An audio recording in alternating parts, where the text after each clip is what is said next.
on a second. Gotta fix this. There we go. How is everybody? Sorry. Gotta get something to drink here. And I'm going to light my incense so I could do some tarot card readings on Miss Foodie. Oops.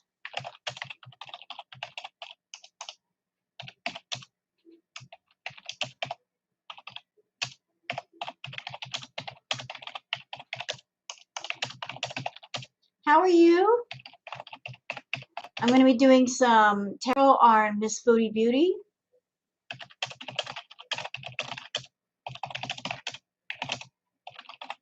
Hi, Valerie. Hi, sweetheart. Oh, fiddlesticks. Dang it. Man, I can't type worth a doggone. Hi, Lilith.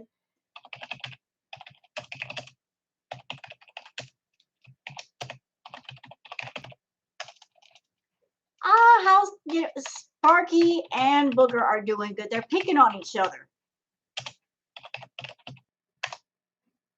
They were chasing each other last night. They were being bad boy and bad girl. I'm looking for a lighter so I can light up some doggone incense. Where's my incense? I need a lighter. I need a lighter. I can't. I have a lighter. All right, I'm gonna find one. Where's my lighter, doggone it? There it is. I found it. I found it. Yeah, like, listen, my cat, Booger, she's been in a mood. You know, she's in a mood. You know that mood that cats sometimes get into, like they're not taking any crap. She's in that kind of a mood. She just let them know who the alpha of the house is. She ain't let them forget it. You know, she's... Booger's like, do you know who I am? Let me remind you. Let me just remind you who rules this house, and it ain't you. Hey, Brooke. I'm lighting up some incense. Fire. We're playing with fire. Because I'm going to do some Foodie Beauty Tarot. We're doing some Foodie Beauty Tarot tonight. Yes, we are. Because the last tarot readings I did of Foodie, a lot of the stuff has already happened. A lot of that stuff has already happened. Oh, who's that? Thank you, Valerie. What is this? There's something in the bag.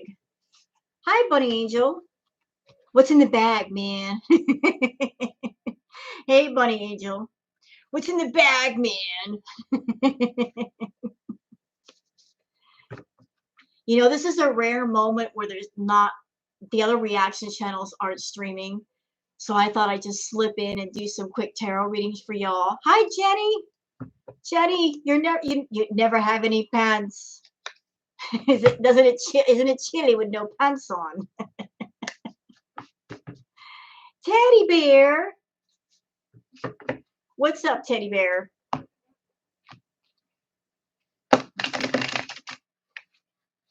Hey, Teddy. We're doing some Foodie Beauty tarot card readings and just, you know, just chilling out, chill chat. We can do that here, can't we? I think we can. Hey, Moon Goddess Tarot. Good to see you.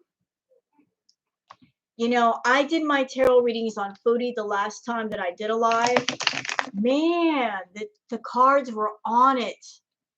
They were on it. A lot of the things that I said to you guys, man, it just played itself out. I've been watching Foodie going, I remember saying that. I remember this happening in my cards. I remember you're supposed to be getting a snowstorm. It's getting over. Oh, I'm so sorry, Valerie. I hope you get to see him soon. Hope you get to see him soon. I'll put you guys in my prayers that the vid goes away. Yeah, the energies listen. You know the tarot, Moon Goddess.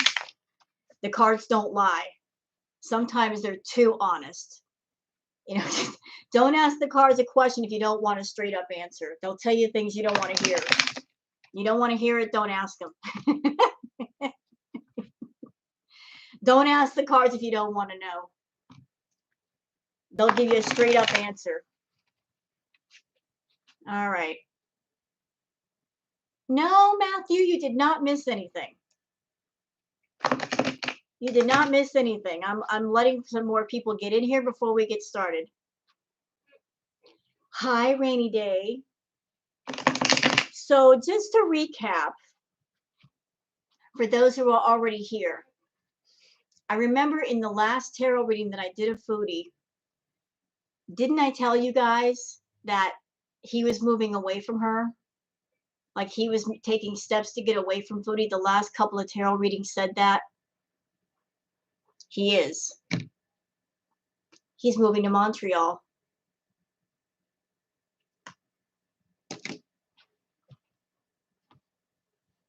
He's moving there. He's trying to get away from her. I thought that he would be just doing his own channel and financially he would take a hit. But he, you know, he's not going to be getting that Foodie money, but he would still make money some other way. And then it came out that he's looking to move to Montreal, that he's job hunting there. Yeah, he is moving. I don't think he is lying about that, Lilith. Let me explain why first. Let me just explain why. He knows Foodie is, you know, she's twisted. She's obsessed. Y'all notice that he got that nice clean haircut? All of a sudden he's got that nice clean haircut. Why would he get that? Because he's going on job interviews. Now, the immediate question would be, well, why doesn't he get a job nearby? Why go to Montreal? I mean, because I'm sure there's lots of jobs in Ottawa. Why go to Montreal? That's because he knows if he gets a job in Ottawa, he'll never get rid of Foodie. You know, she'll be on him like white on rice. He's wanting a job in Montreal for a reason, to get away from her. Hi, Mary Beth. He's wanting to move 2 hours away to put some distance between he and Foodie because she is obsessed. If he moves away, will Chantal still pay his rent? I think he's going to have roommates. Y'all remember the last tarot reading I did? There were other people close to him. There was a woman and there was a man. I think there's going to be a roommate situation going on. He is trying to push her away so she's disappointed, doesn't want her. Well, he's done everything he can to tell her to get away from him. Although I will say, Nader is an idiot. He sits there and he tells her, I don't like you, go away. But he keeps taking her money. She keeps buying him stuff. And with someone like Foodie, you can't do that. You got to cut them completely off. You can't sit there and string them along or accept their gifts or accept their money. You got to cut it off, because the more he keeps accepting her money, the more gifts that she gives him and he accepts, the more obsessed she's going to get, because she is that kind of female that she is not going to take the word no. And every time he takes her money and he accepts gifts from her, he's just feeding into that hope that there might be something there, and it makes her more unhinged. And I thought her obsession with Bibi was unhealthy. Oh, no. No, no, no. Her obsession with Nader is much, much worse. You know, that level of desperation is just pushed to 1,000. He wants to move on to another person to use. Maybe, but maybe cut any possible contact with her. We know she pays for his phone. So, well, Isn't he on probation right now? I think he is. As obsessed as she is, as vindictive as she is, if he tries to get away from her, if he doesn't do it like disappear in the dead of night, she might become so unhinged that she does something that might potentially put him in jail.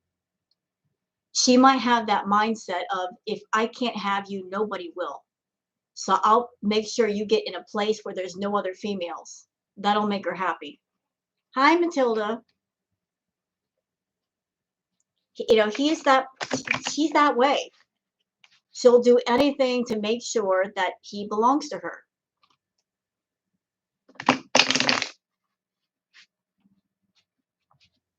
So, I mean, I'm watching from where I'm at.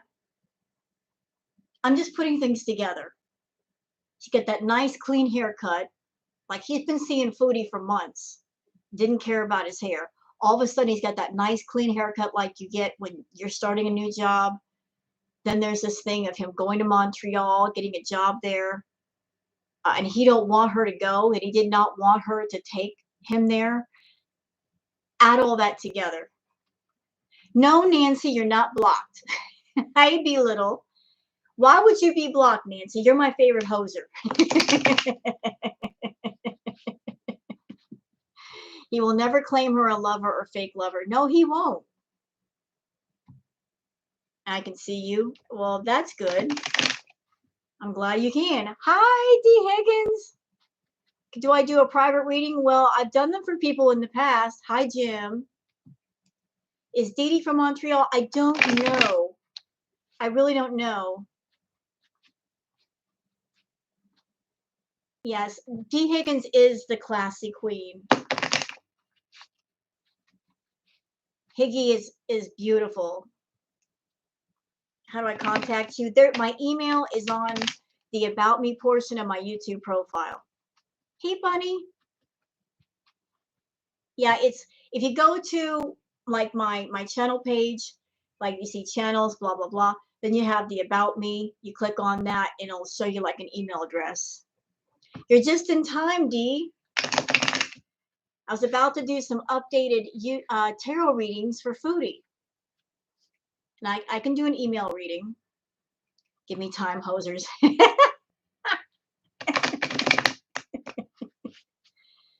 She will rage stream soon. You know what, Charmaine? She's quickly becoming unhinged. It's actually quite scary. Because yesterday she was all dressed up and ready to take him to Montreal. And then something happened and she couldn't take him. But instead of going home, she was basically just driving around and then being on the side of the road in the middle of the night talking to people. She's becoming unglued. You know, it's getting scary now. We're moving into stalker territory. Foodie's ranting about Shannon. Yeah, I saw that, Brooke. You know, Foodie is just, listen, Foodie is just big mad about the fact that Shannon is in the Dominican Republic right now, living her best life. You know, down there in the islands, having a good old time with her family, traveling. Nothing wrong with that. And Shannon is posting pictures. She looks beautiful. She looks great. Foodie's just big mad because she talks about traveling all the time and she ain't gone nowhere but the toilet. Dee Dee is from Montreal, and that Nada was going to cook for her there. It was written in really bad English. You know what? It's neither here nor there whether Nada cooks for Dee Dee or takes her pets for a walk. It doesn't matter. He's going to Montreal for a job, allegedly. And whether Dee Dee is part of that or not doesn't matter. He wants to go there to get away from Chantal. Whether Dee Dee's a friend or more than a friend at this point, does it really matter? Because Chantal is obsessed with him, and she's going to be obsessed with him until he disappears from the picture entirely. Could Nader have led her on to believe in a Montreal trip only to show her a bit of cruelty and cancel on her? You know what, Matthew? I have no idea, sir. Because I'm not in the room, not hearing, not seeing anything beyond that is speculation. Yeah, she is dangerously obsessed. She is. Did happen to Shobham High people forget that? Oh, she drove high again? I'm not surprised. Is Nader's employer? Well, from what I hear, he's trying to get an actual job. I don't know how that's going to pan out, but he needs to go. He needs to just pack up his stuff in garbage bags and get out of that house. Just don't tell her where he's going. Just get away from her. That's the only way he's going to get away safely. Look, I'm not a fan of Nader, but this woman is dangerously obsessed. She's got the crazy in her eyes. Like things can pop off, that kind of crazy. He needs to get away from that right now. If he thinks he can bide his time and like just take whatever money and then cut it off, she's too far gone for that. He needs to go now. What can you expect from a Funko Pop? Not much. Not much. All right. So let's recap of what we know, what the tarot cards told us the last time. So the last couple of readings that I did, I saw 3 people connected. I saw Nader. There was a blonde. That could be Dee Dee. I don't know. It could be somebody else. I saw Chantal. And there was a male figure. And I saw a situation where Nader was going to be in close contact with the male and the female, and not with Chantal.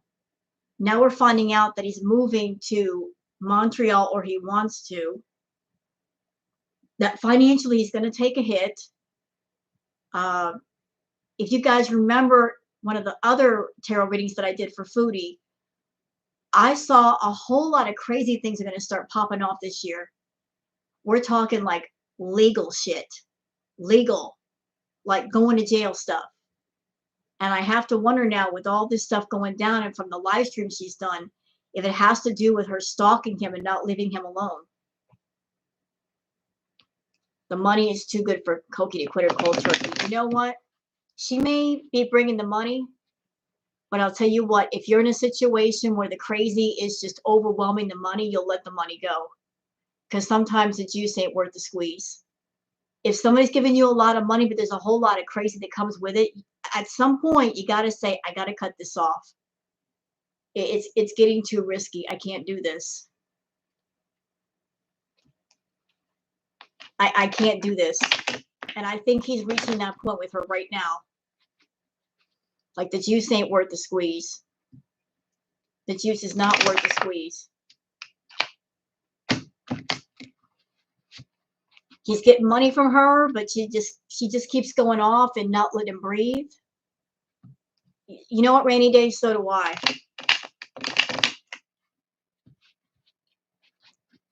Okay, I don't know if you guys have seen this. Was it a Lifetime movie about Jody called Dirty Little Secret?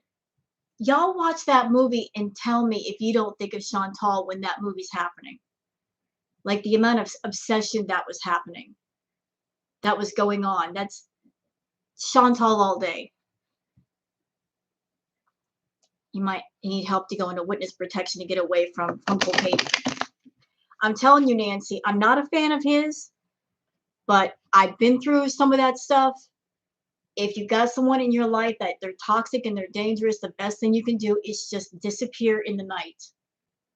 In the dead of night, just put all your stuff in bags and just go.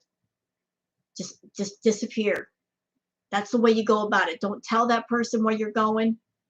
Don't tell them who you're going to be hooking up with or where you're going to be living. Just disappear.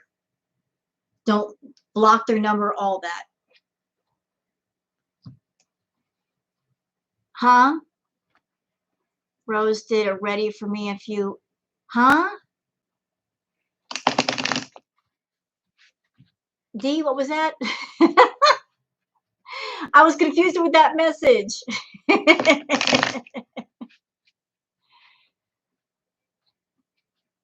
he sends himself back to you know what? He might have to, Nancy. He's not leaving Chantal. Well, I'll tell you what, all the complaining that he does to Chantal, if he doesn't get away from her, if he continues to stick around for the money, I don't feel bad for him, because he's inviting the crazy into his life and he's putting up with it and he won't cut it off.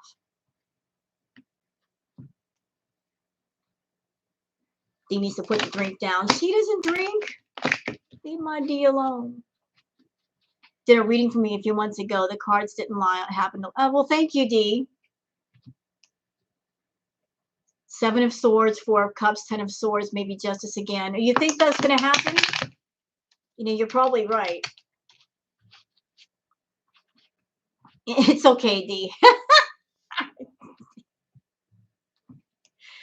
Oh, you got that good wine, don't you, D? Put the wine bottle away, D.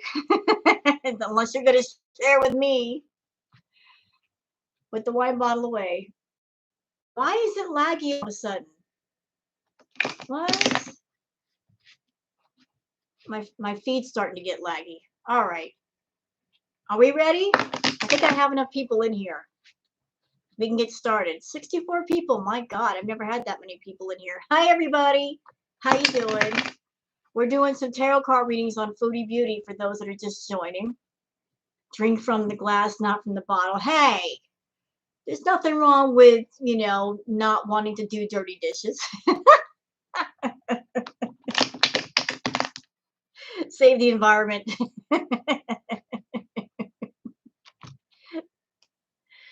Oh, God. Let me just grab the bottle and tip it up, man. Straight down the throat. Hey, Sandra. Okay, so I'm curious to know about this stalking situation with Foodie. Like, is that going to get any worse? Because, like I said, I reacted to her last night. I saw that crazy in her eyes. It was scary. Like, no joke. I saw the crazy obsessed person in her eyes, and I was like, dude, this is not cool. It's 5 o'clock somewhere. Well, not here. Not here. Not yet, anyway. All right. All right.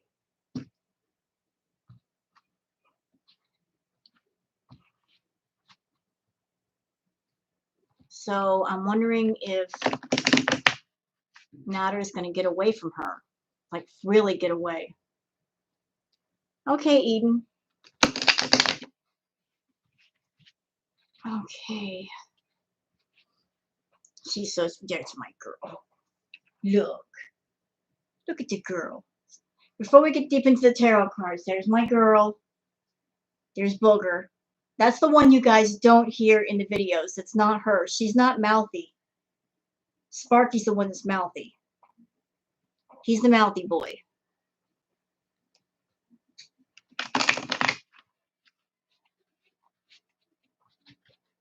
Sparky's the one that's always going off when I'm doing reacts. He's done with her. And we're about to find that out. All right, we ready? Almost ready.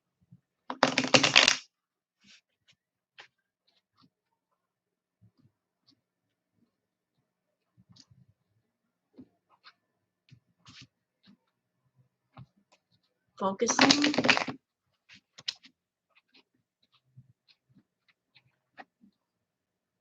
We ready? Wow.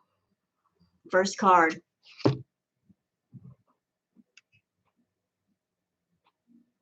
First card.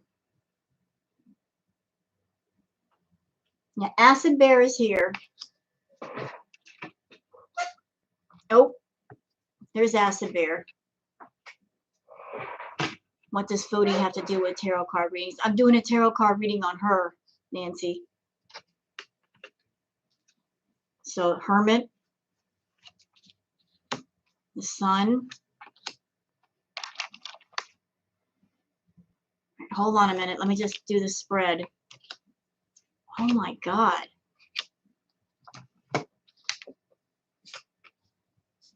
You're looking pretty worn out, Rose. You should take a nap. Well, thank you, Nancy, for your concern, but I'm not in need of a nap. But thank you for being concerned about me. All right, so let me see here. Dang it. Let me just move that aside. All right. You're not in the mood today, are you, Dee? Love you, girl. Oops. It said whoops. Doggone that bottle of wine, you know, it just made your fingers slippery.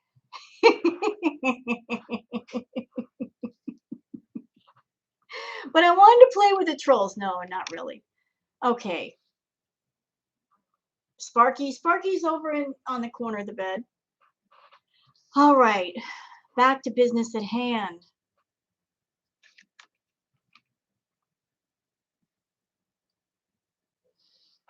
Yeah, bring it. You're in the mood. You're in the mood, aren't you, Dee? You're in the mood. Okay. So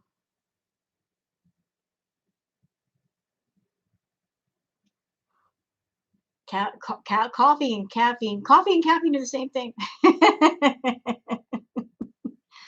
All right. Let me just look at this. So the first card. Can I be the evil one? You always are anyway, Nancy. You hoser. You're an evil hoser. All right. Trolls are actual kiwi farmers. Well, not all of them are coming from kiwi farms. Hi, Sandy. Hope you got your hair dried, girl. Don't be running around with that cold hair. All right, so, okay, I'm getting to it. I'm getting to it. I'm sorry. I'm getting distracted. I'm sorry, Maureen. I'm sorry. So the first card was the Hermit card. We had the Hermit card. The second card on top of that was the Sun card.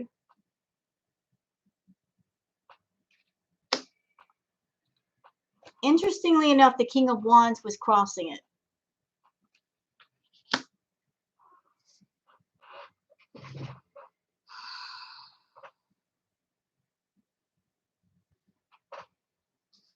Okay, give me just a second to look at this.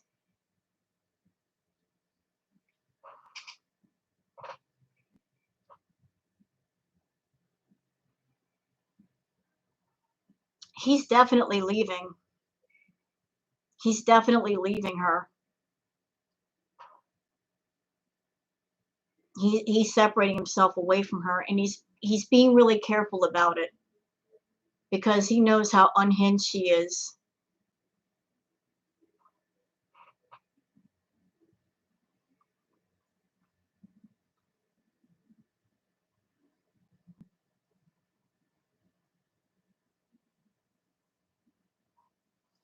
Hey, celebrity juicer. So let me just. I'm getting a lot of feelings off these cards right now.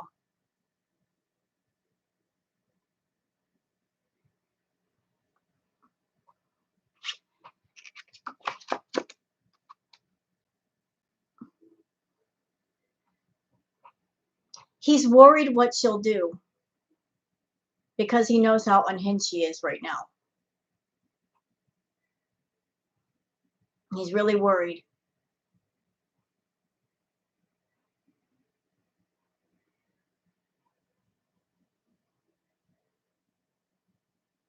He wants to be away from her, but he's trying to find a way to get away without really setting her off.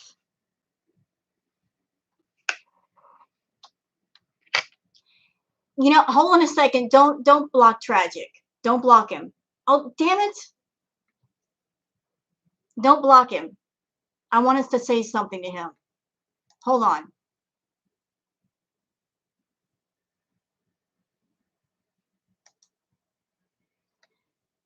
If Tragic is still in my chat room, hold on a second. Tragic, if you're coming in my chat room, bro, stay the fuck out. You're not welcome here. Stop coming in my room and making yourself known, bro. I know why you're here. You're here to harass me and talk mad shit. Don't come up in here and bother me. I don't have time for you. I got things to do than to deal with some little boy who can't even rap, who's got a pathetic little fucking channel. Leave me alone. Leave me the fuck alone. Ain't got time. Ain't got time. Go fuck yourself. Go fuck yourself. I know who you roll with. Leave me alone. Stop trying to come up in my chat room and talk about some stupid shit nobody don't care about. Leave me alone. I know who you are. I know what you do. Stay out. I'm in here doing my tarot card readings. Leave me be, bro. Leave me be. You're not half as badass as you think you are. Go work on your channel and your content. Leave mine be. Fuck right off. Sorry for the bad energy, guys, but I've had it with that dude. I'm sick of him. He comes in here trying to intimidate me, trying to leave nasty messages. Fuck all that. I'm doing my channel. I'm doing my content. I don't bother anybody. He can go hang with Huzzy. Those two are buddy-buddy. Leave me be. Leave me the fuck alone. You want my baseball bat? Where the fuck is my baseball bat? They make a big deal about my baseball bat. You know what I use this for? It's to play bonka bitch with dumb bitches like you, Tragic. You want to go first? I'm in the mood. We'll play bonka bitch. Do you know what that game is? It's where you play whack-a-mole only with bitches like you. There. Talk about my bat right now. Bonka bitch is my favorite game. It's fun. Everybody should try it. It's good stress relief. Sorry about that. I apologize. I apologize for the outburst. I've just been holding that in, y'all. I've been holding it in. I've been patient with those people. They just keep coming at me for no reason. I got news for Tragic and those idiots. The negative nation is done. It's over with. So coming into people's channels, trying to intimidate them, get them mad, say some bullshit. It's so stupid. Work on your own shit. Go to your own channel. Leave me be. I just do my ambiance over here and I do reacts to Foodie Beauty. That's it. I don't bother anyone. Leave me alone. Leave me alone. I'm going to have an aneurysm. No, I'm not. I'm telling you, get the fuck off my channel. Why are you here? You're not into ambiance. You're not into reacts to Foodie. Why are you here? You have no business here, sir. Go down to the bodega. That's where you belong. Go. Go. See yourself out. We are not friends. We never will be. Go. Get out, you failed ass rapper. Go. Later. Okay. Done with him. Done with him. He just got blocked. Go away. Later. Go bother somebody else. Go learn how to rap. Tuh. Anyway. Where were we? Oh, yes, we were doing a reading on Foodie Beauty. Let's get back to that, shall we? All right. Got messed up my vibe. Now I need a drink. Pass me that bottle of wine, D. Pass me the bottle of wine, dude. Cheap.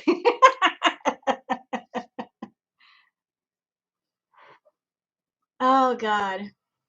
All right, let's get back to this. Let's get back to this. I was focused, and some idiots come in here trying to take my focus. I'm getting it back. I'm taking it back from y'all. All right. Where's my fucking sage smoke? Give me some sage. Quick. Don't worry. I'm good. I'm good. I just had to pop off for a minute, but we're back now. We're back after this commercial break. I'm going off. All right, so what was I saying? All right, so I was saying that he's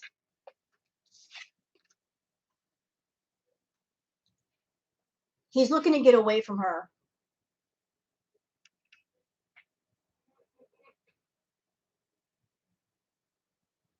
He's got a lot on his mind. He knows that he's on probation, and that's an honest worry of his. The fact that she might use that against him, because she is so twisted. Yeah, back to high vibing.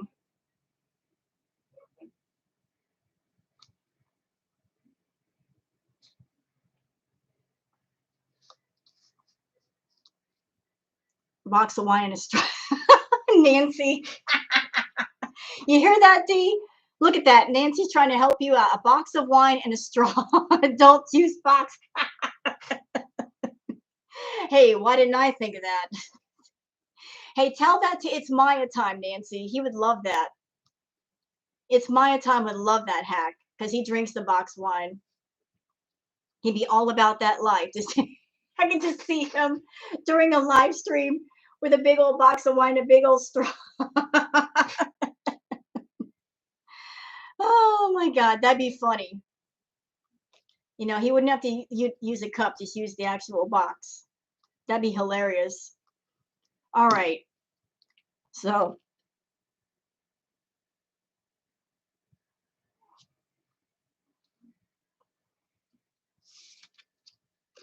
there we go. Then you got these two together.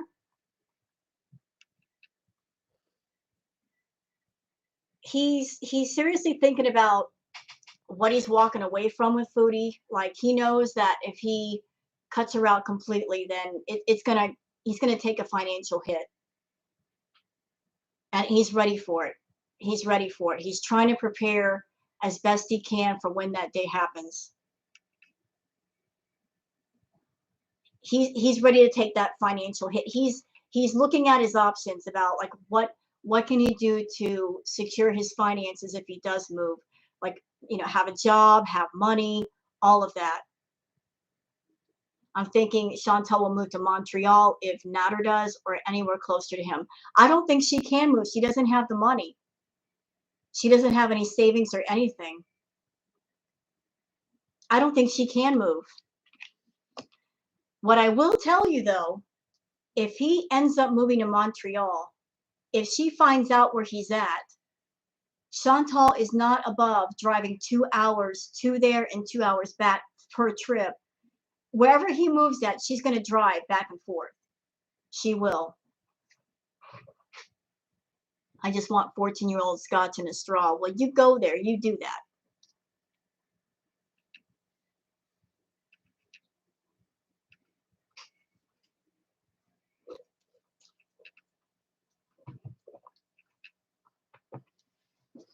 Okay. Let's see what we got here. Who is this person? There's some people in this reading.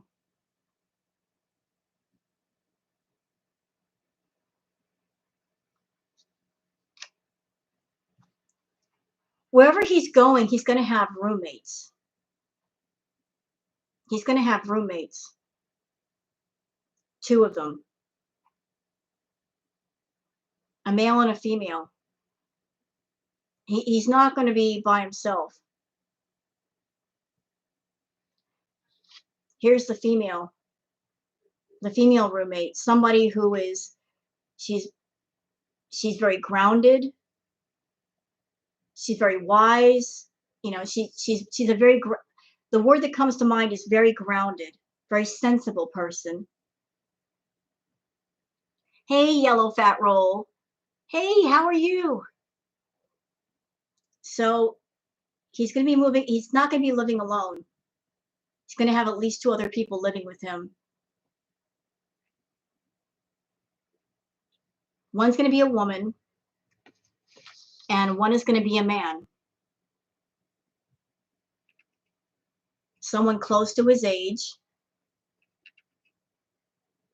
not too young, but the same age as him.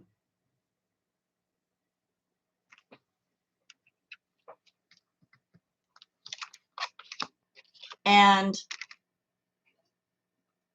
they're all going to be sharing expenses. There's a secretive energy. I feel like he's being secret about his plans. I think it's him. You know, he has to be.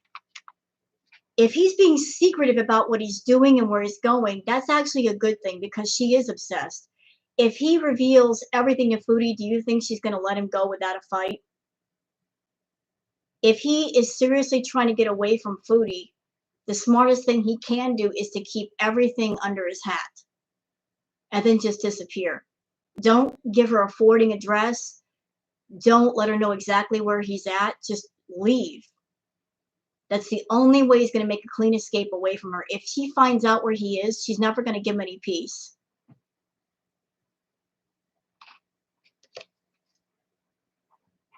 This here, this is going to be him. He's going to be the king of his own destiny, master of his own money. That's what he wants. He doesn't want to be tied to Foodie. He does not like her having power over him. He wants to be the master of his own universe. She has trackers on the devices. Yeah, and I'm pretty sure that's why he got the iPad Pro Plus, because you can put trackers on that sumbitch.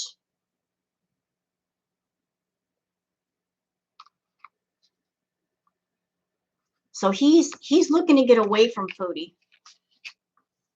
He's not just playing with her. He's not just saying he's going to Montreal just to mess with her head. He honestly wants to go. And I'm going to tell you guys something else. Remember that stream she did over at his house where she was making him soup? Y'all remember that? Y'all remember that stream that she just did where she was making him the homemade soup?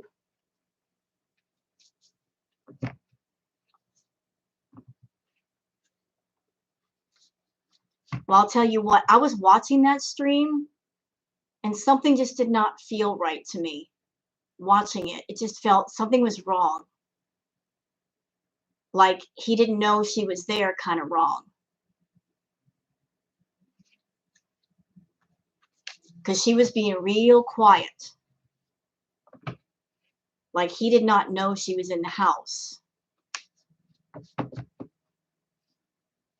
She was making the soup and she was like talking really softly and, oh, he's upstairs asleep, she said. How the fuck she get in the house? I mean, I'm not going to share with you guys everything that's happened to me in my life, but I've had some messed up stuff, including the stalking. And seeing her in the house that day, making the soup, her talking all softly, something in my gut said something is off with that. Like she's really not supposed to be there. Like maybe he don't know she's there. My gut instinct told me that.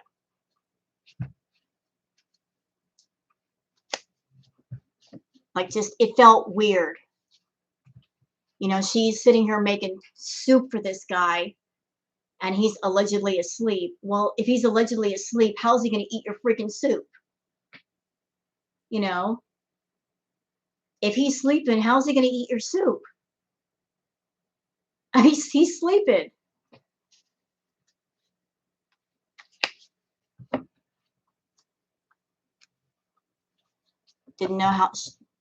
Didn't know Chantal knew how to pick locks. Well, he does have a roommate. She could have gone in that way. Plus, you know, would it be that difficult for Chantal to get a copy of his key? Think about that. Does my intuition said something is wrong with this. She's in his house and she's cooking. When has she ever cooked for anybody? Why is she being quiet? Why isn't he right there if she's cooking for him? You know, just things not adding up.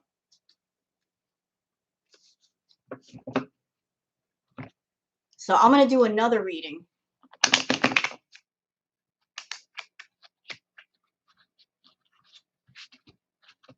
And this one's going to be on Chantal.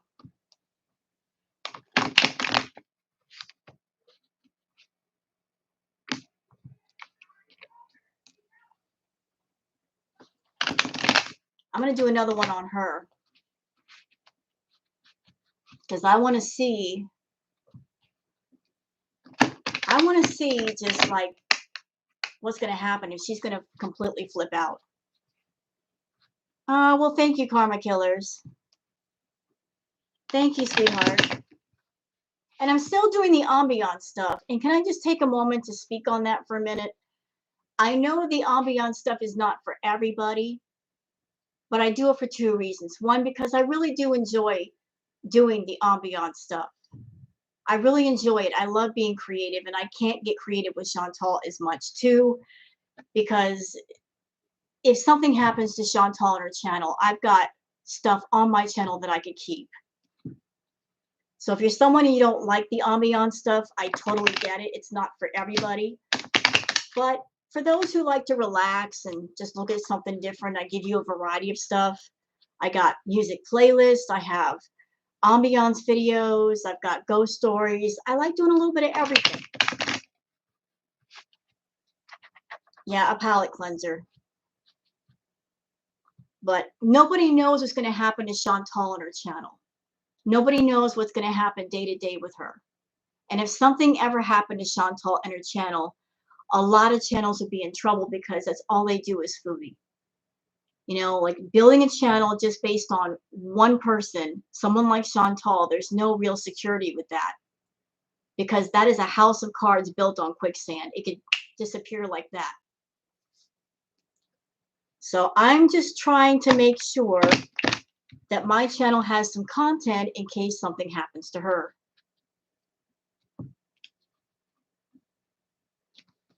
Nice, Nancy.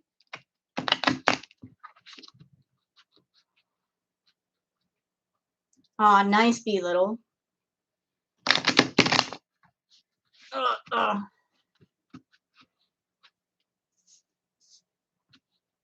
And once I get a better computer, I'll be able to do better ambiance videos, because I'll get to have like better like graphics programs that I could work with. I also want to move into doing like game playthroughs. How about that? Video game playthroughs. Because you guys know I'm a gamer. I love to play video games, but my computer sucks so bad I can't do playthroughs right now. But I do what I can do with what I got, you know? But I got to get a better computer for that. Because my computer sucks.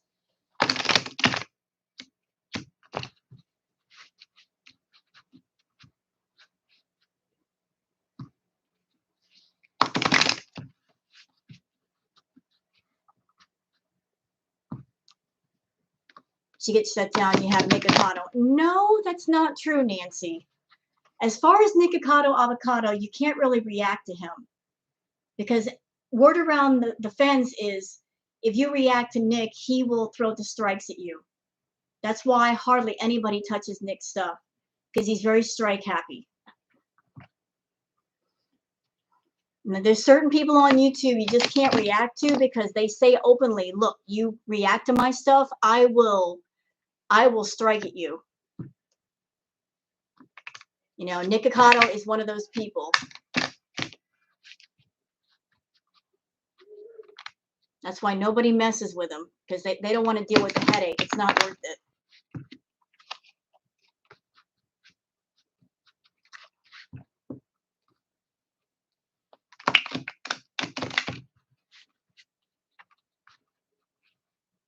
I already do so much nice. I do, but you know what, Yellow Fat Roll, I could do more if I had a better computer. I could do a lot more. But I'm working with what I got. I'm making it work. I'm making it work. Unlike a certain YouTuber that we know that has a $2,000 Apple iMac that never does anything with it, even though he got it for free.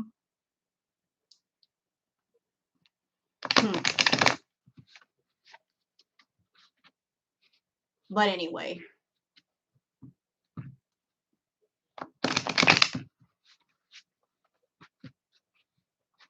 But anyhow. you know.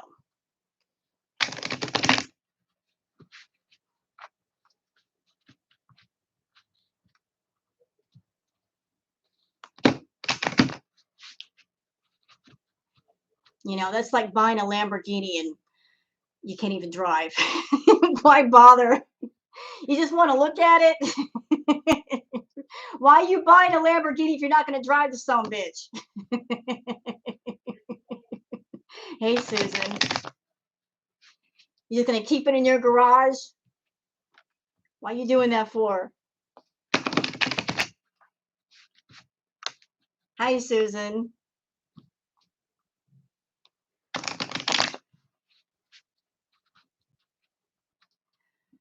All right. Let's see.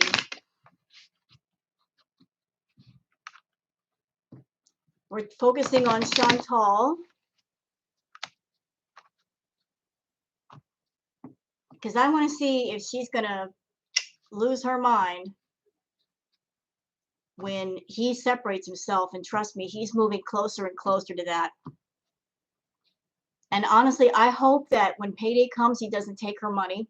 He just disappears. Because if he takes her money, she's just going to get worse. I hope he gets smart and doesn't take her money. Just lock her completely out of his life. Be done with her.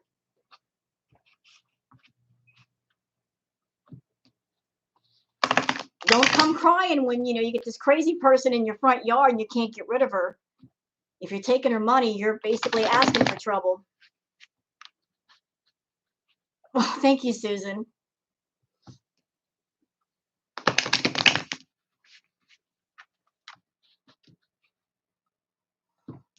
All right, so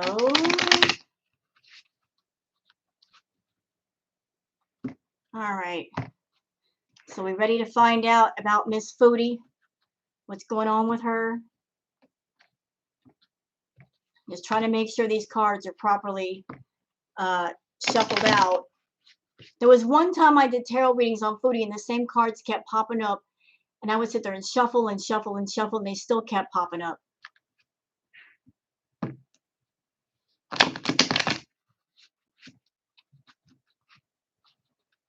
All right, we're ready?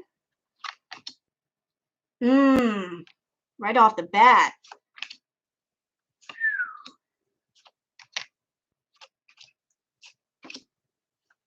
Do.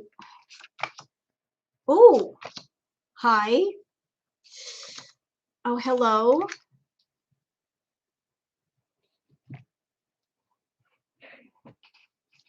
Okay.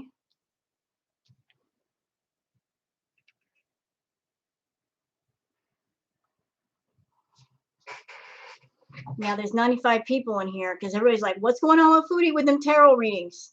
Y'all welcome to come in. Oh, this is a good one. All right. So let's go over the cards as they're placed. And I'll hold them all up for you so you guys can see. Let me just put that there. I don't have a whole lot of space to work with. So this is the first card for her.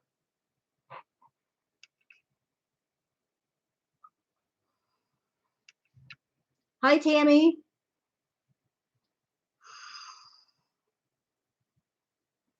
This is Foodie right now.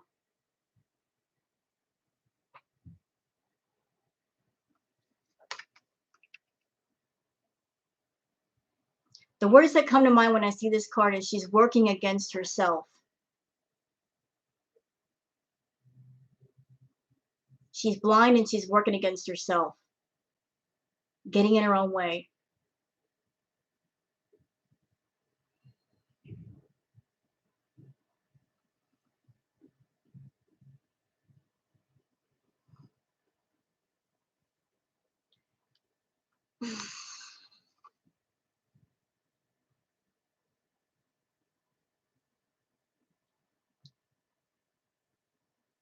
A lot of things are coming through right now. I'm just trying to put the right words to them. Inside of her, she's got a wall. And she's got that wall up.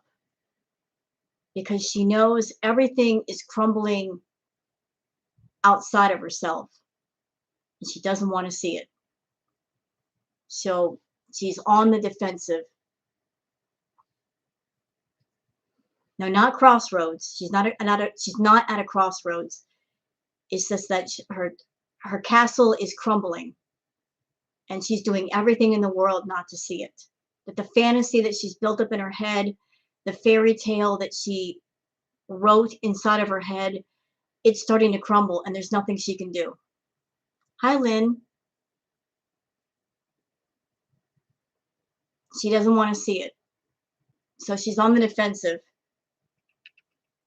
crossing her own heart, like just defending her heart against the truth. She's protecting herself internally from just realizing that what's going on is just, it's falling down around her. And she's willfully blind.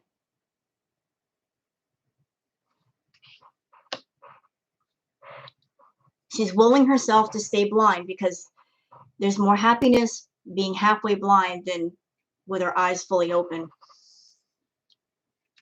This card was on top of that card. So she's basically telling herself everything's okay, everything's fine, he loves me, I can get him back, he ain't going nowhere.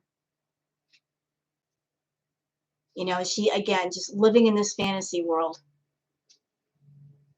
Because the fantasy world is where the sunshine is, not in the real world.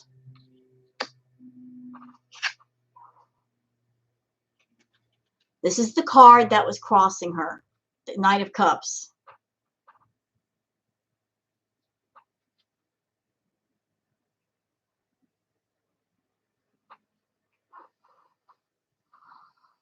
Oh yeah, that roll. That's exactly why she's getting high. And not only is she getting high every day, but if you guys have noticed, not only is she getting high all the time now, but she's binging out on food every day.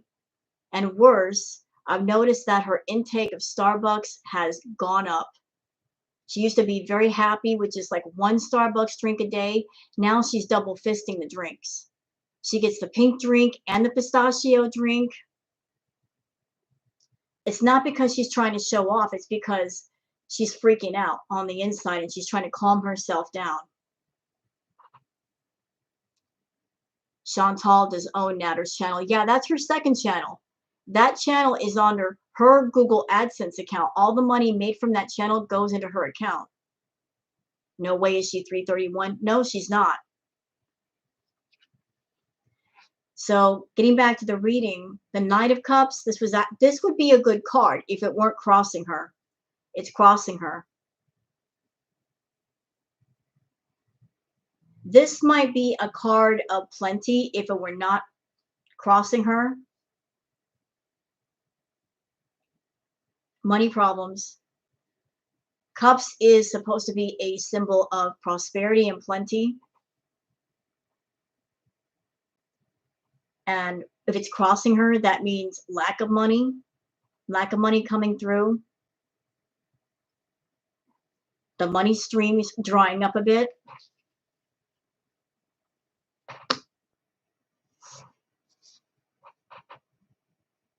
Nader should be going into hiding, especially he's seen how unhinged Chantal became on Christmas. That should be his wake up. It should be. Hi, boo boo.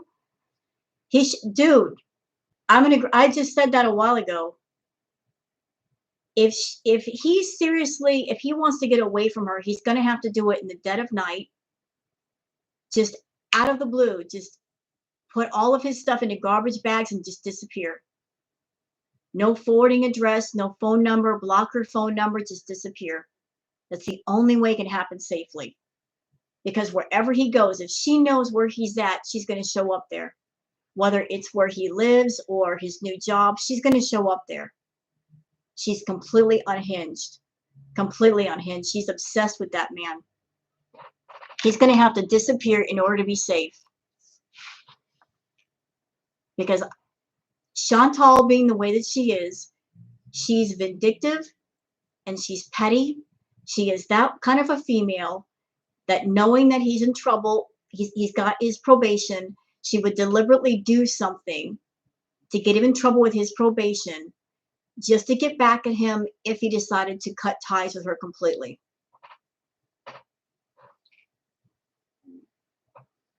Off camera, he's egging her on so she has hope and he has her money.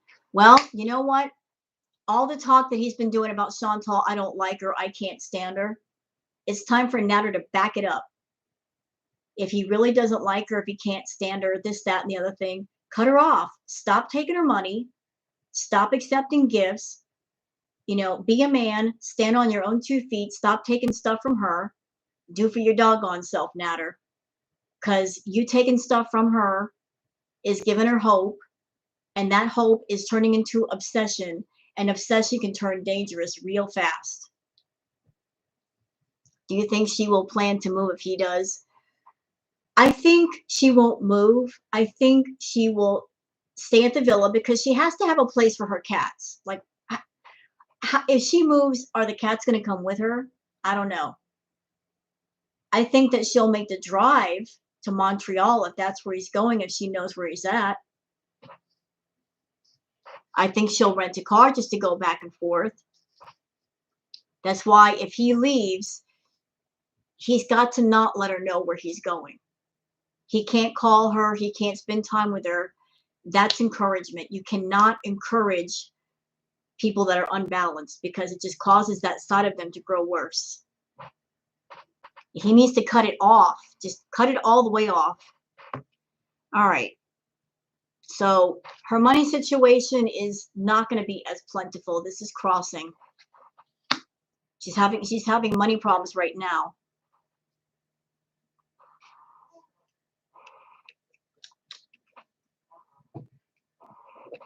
Now here's where I get concerned.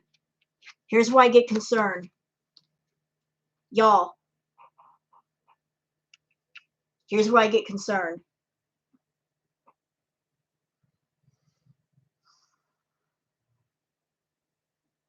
Read that.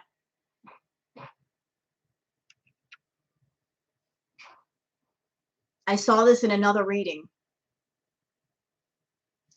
This looks like legal stuff to me. Like her getting in trouble for something. And lots of money being involved. The word court comes to mind. Her having to go to court for something. Her having to pay a lot of money to stay out of jail.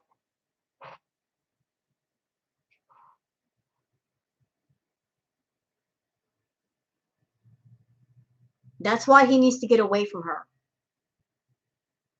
Because if he lets it go too long, things can escalate. Taxes. I don't think that she would go to jail for taxes. I don't think they put her in jail for taxes, because if they put her in jail for taxes, then she wouldn't be out of jail to pay them off or make payments or something. This doesn't feel like taxes to me. This feels like something else.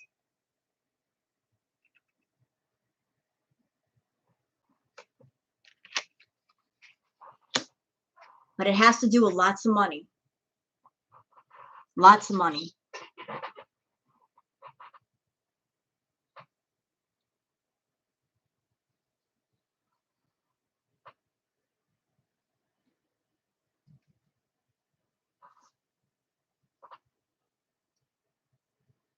Yeah, the Justice card could be a positive card, but not with her reading. Not with her reading.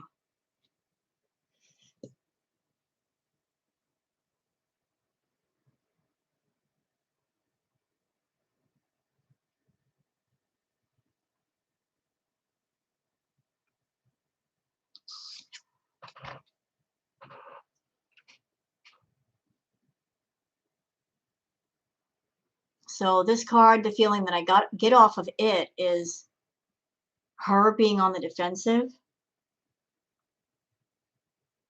Her being defensive on the inside, her being defensive on the outside.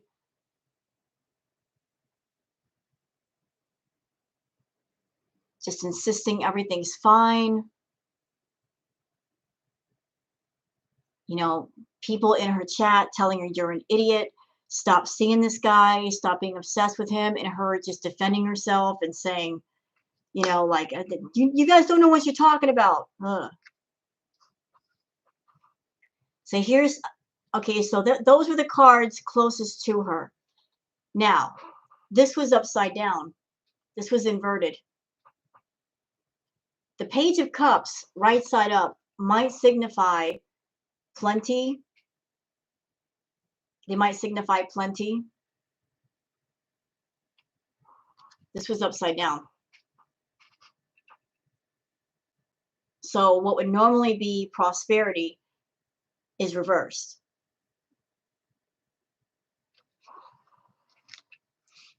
Lynn, I actually checked Maya's schedule, and he'll be live tomorrow, I think.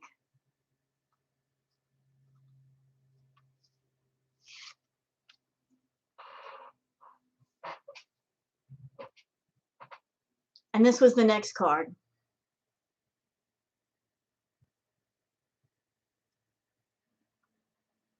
The Tower card.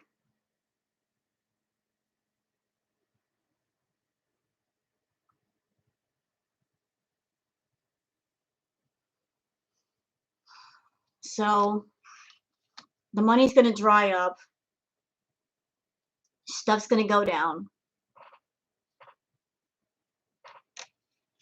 And the last two cards, interesting. The Page of Swords is upside down, and this is the last card.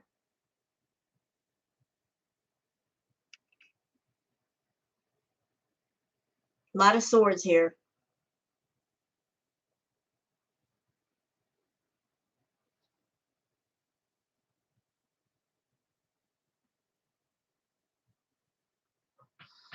Let me just see this Page of Swords card.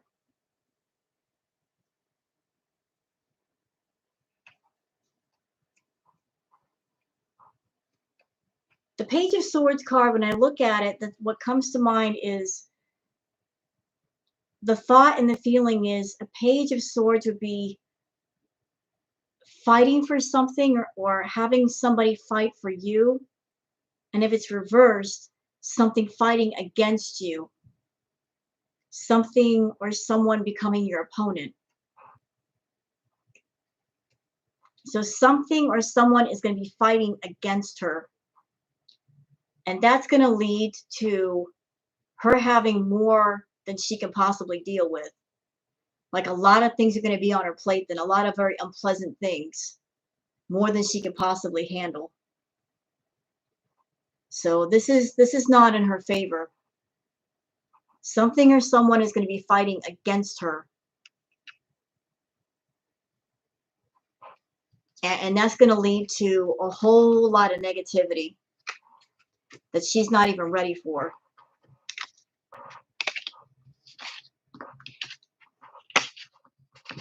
Do you think she'll get arrested, or it'll be him getting arrested?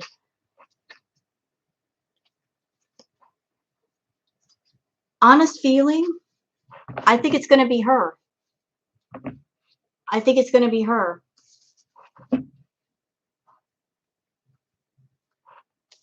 I'm not a Nader fan, but from everything I've seen, he's not inviting any kind of physical trouble with Foodie. But she is unhinged because she wants what she wants, and she doesn't know how to accept the word no. The word no doesn't exist in her vocabulary.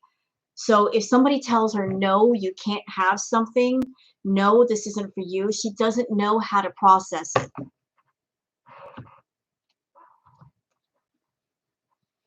What's that? She's destroying herself and talking to a very mentally dangerous man about FFG. A lot of things she says she copies. Yeah. So that the Dragon Lord Frodo person, he's scary. Okay. He's very scary.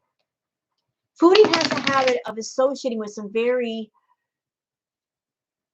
not nice people, to put it lightly. Some suspect individuals, if you will. And that's a double-edged sword. You know, when you use certain people as attack dogs, sometimes the attack dogs can turn on you. You know. Hey, JB. You know, if you're using somebody else as a loose cannon to fire off at your enemy, sometimes the cannon can turn back around on you and fire. Cat break. Hi, baby. What you doing? Hi, JB. Cat ASMR. I give you tarot and cat ASMR. Bulgur. Cat distraction. And I'm doing mine the right way. I'm still doing my reading. I'm not like, come here, BBJ. Come here. What's the matter, BBJ? Come here, Sam. Come here, Sam. Hi, Sam. Vulgar. She seems to have replaced Karate Joe with Dragon Lord Frodo. Yeah, they're both equally bad. So what other questions can I ask the cards that you guys might be interested in, like anything foodie related? What? You don't like my impression of Foodie? I'm sorry. I didn't mean to traumatize you. I apologize. Got any other? We got 100 people in here. I don't think I've ever had that many people. I want to say hello to all those people lurking in the chat. And if there's anybody coming in here from Kiwi Farms, because I know some of the farmers talk about me sometimes. I've seen the meta thread, and I know you're going to talk about this on your meta thread tomorrow. Y'all are concerned about what I'm doing on my channel. Look, I do what I want. I do my ambiance videos. Whether or not you like them, don't matter. It's my channel. I can do what I please. I do the ambiance videos because I like doing them. I enjoy doing them. Yes, I can mix content if I want to. Other channels do it too. I don't have to stick to just foodie stuff. But y'all go ahead over there on the Kiwi Farms. Y'all just do what you do. Hello, E-Battery.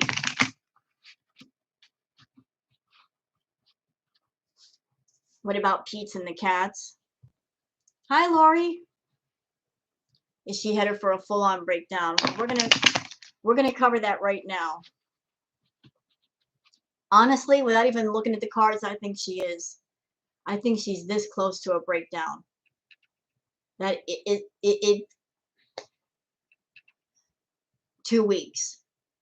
Something keeps telling me the next 2 weeks. And that's right about the time that he might be moving to Montreal. 2 weeks.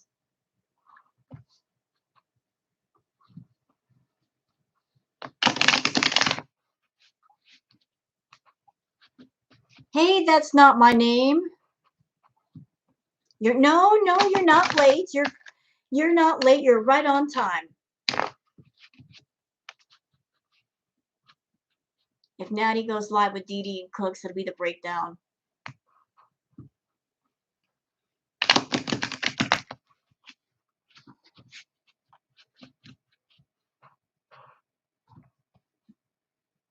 Hospital drama cycle with her. Hi, Wookie lover. You know what though, Jay? As far as Chantal and her hospital drama, I think those days are done. She used to use the ER to distract or deflect away from something. She's not doing that anymore. I think because she just started using Natter instead. And not only that, because of the vid going on, she doesn't want to go to the hospital for fear of picking something up. So no more hospital drama. No more of that. She's moved on from that. Now she uses Natter. Breakdown song. Breakdown. Go ahead, give it to me. Hey, that's a good song. I love Tom Petty and the Heartbreakers.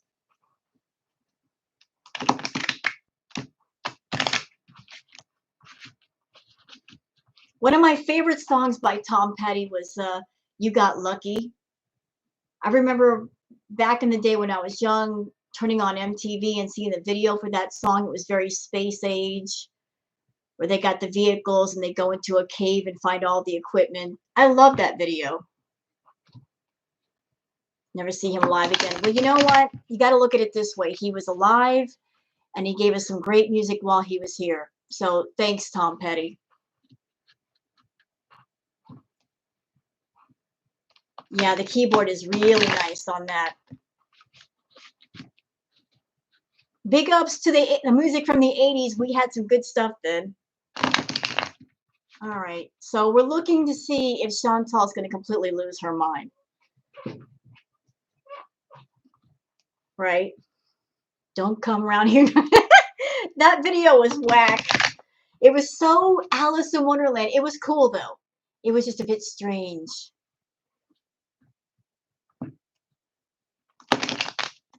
It was a bit strange, but good. It was good.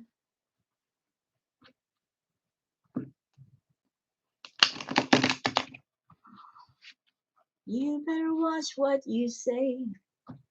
You better watch what you do to me. Yeah, I remember that music. You got lucky, babe.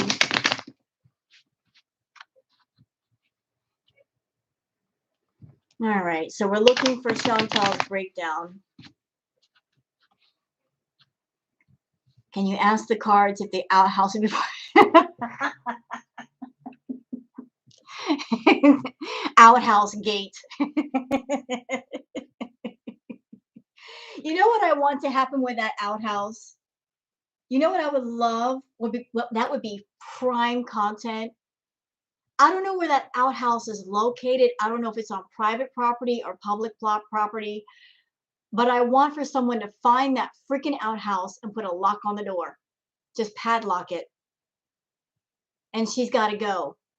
And she gets out of her car because she's got to go. And then she goes to the door and it's locked. Now that would be a moment. Just give her a whole bunch of greasy, nasty sandwiches, and then she's got the runs, and then she runs to that outhouse and it's locked. Somebody padlock that damn door so she can't go in there no more. Don't come around here no more.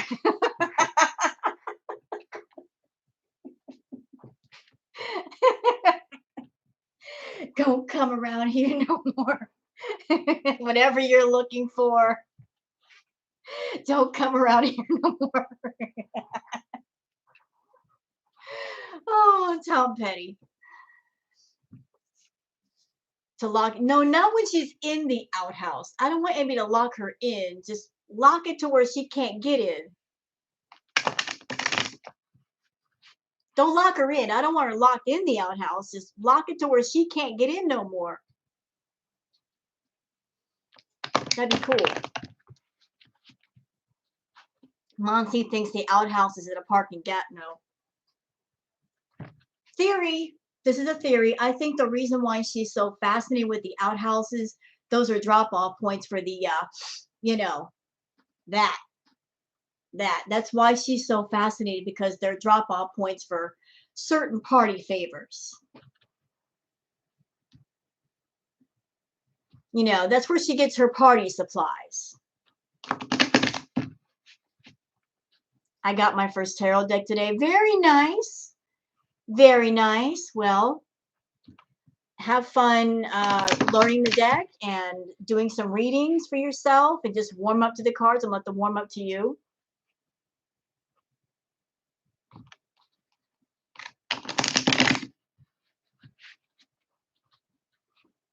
She's going to poop outside. No one wants to see that. Nope, nobody does.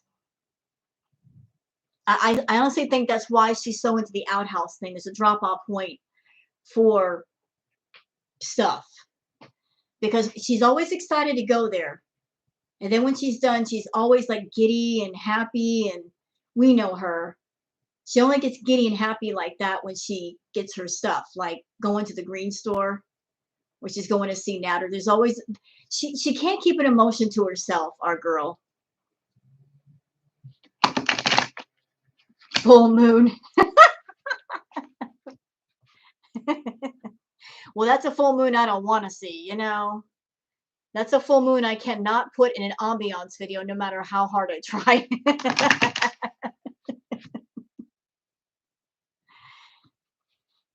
I don't want to see that full moon. Hello, rainy day. Thank you. I could do my Bob Ross voice. Hold on. Here we go. Bob Ross for tarot. Hi, everybody. Today we're going to make some pretty shapes with the tarot deck. We're going to make pretty little squares and pretty little lines using the tarot. We're not going to have anything stressful here. We're just going to make a straight line, and then another straight line, and then another straight line, and we're just going to use the cards.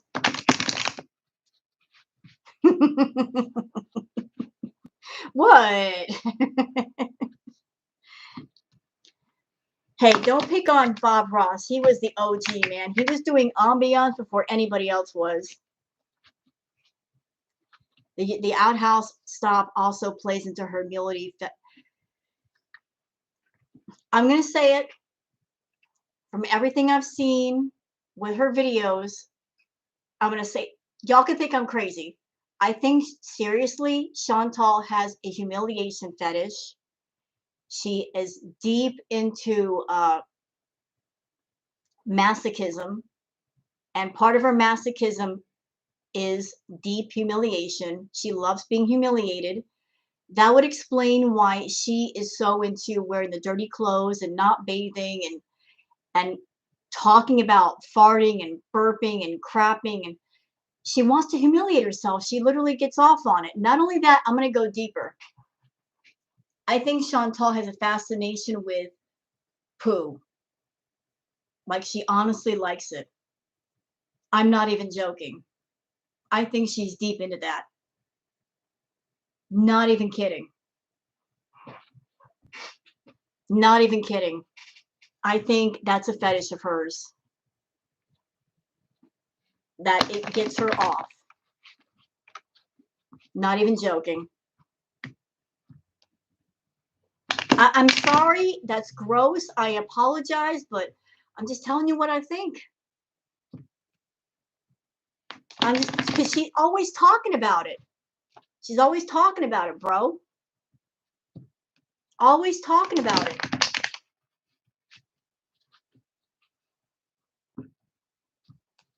She's got a fetish for it. Some people are in that sort of thing. That's their jam.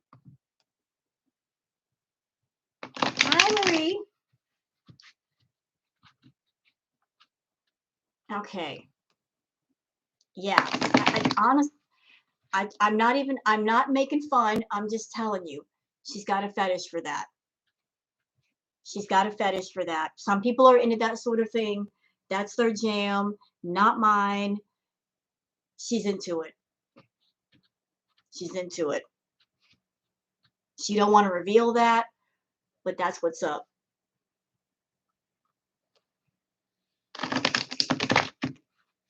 Right.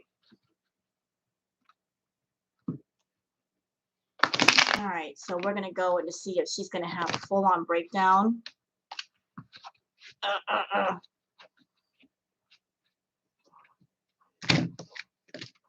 What's that?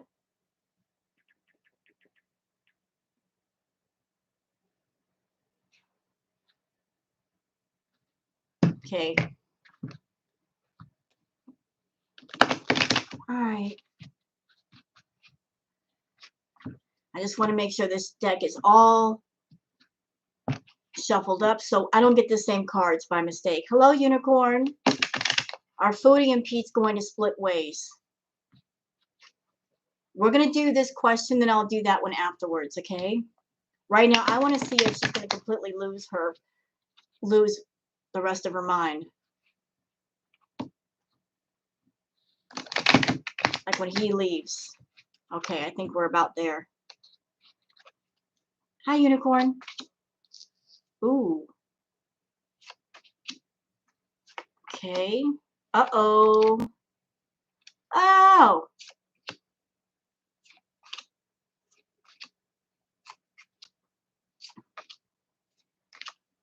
Damn.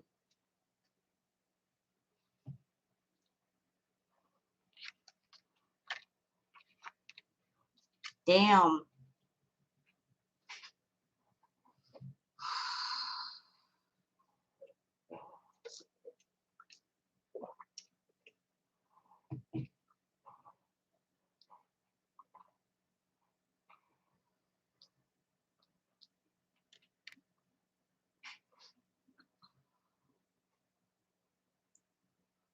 All right.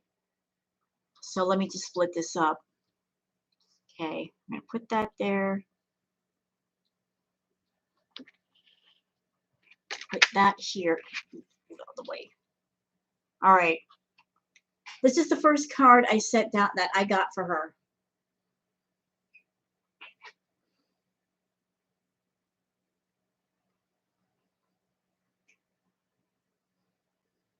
For those who don't know what this card means, adversity, things coming at her, a lot of things coming at her.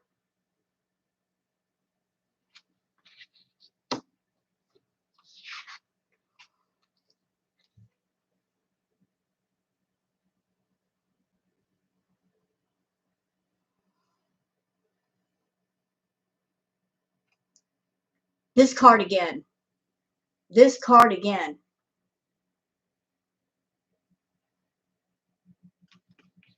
Something involving lots and lots of money. This was the card that was crossing her. So the Sun card, depending on where it's placed and what it concerns, it's a reverse.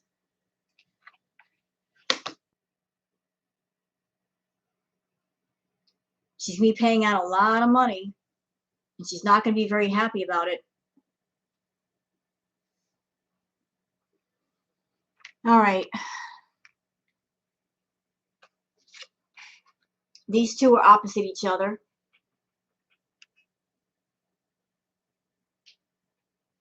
Something serious involving money, legal matters.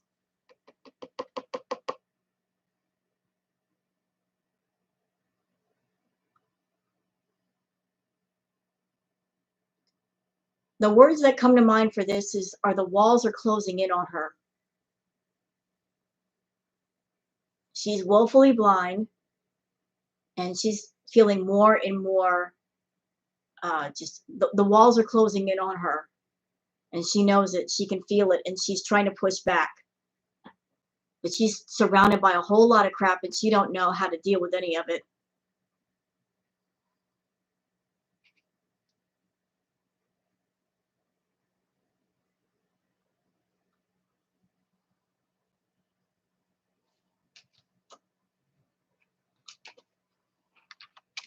She's cracking.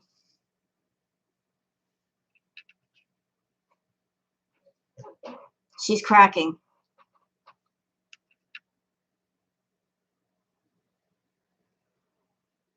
She's cracking at the same time. This is Nader.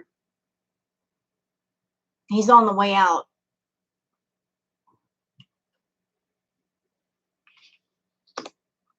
So like they're parting ways as we speak. He's looking for ways to get away from her.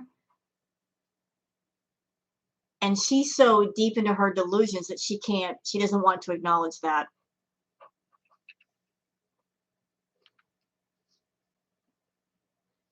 This is him again.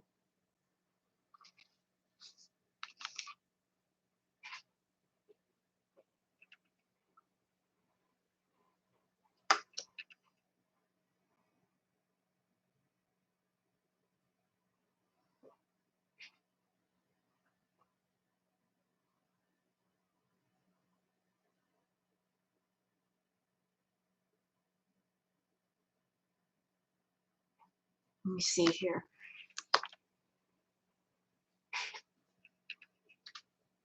These were the last two cards.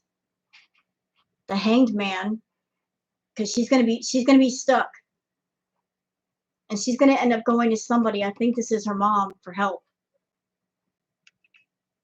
because she's gonna get herself in a situation where she can't get herself out. She's gonna be going to somebody for help. That might be mom.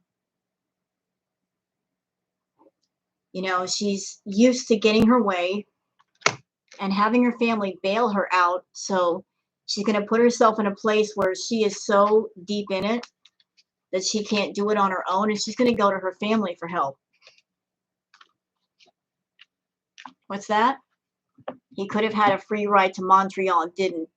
But did he tell her to pick him up? No, he didn't tell her that.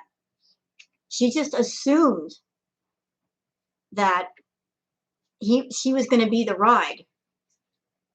You know, she was trying to be sneaky by offering him a ride to Montreal. That would be her way of finding out where he was going to be. You know, and that way she could kind of like note that in her head where he was going to be working. And Nader's not stupid. You know, he kind of second guessed that. He did not want her showing up wherever he was going, or he wanted to go, or wanted to live. So he said no to the ride.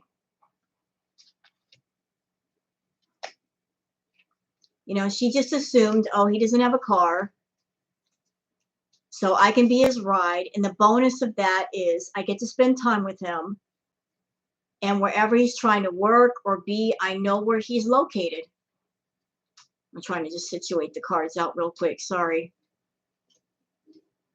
And he shut her down. He did not take the ride. I don't know if he left the house or if he went to Montreal, but he's being secretive right now, y'all.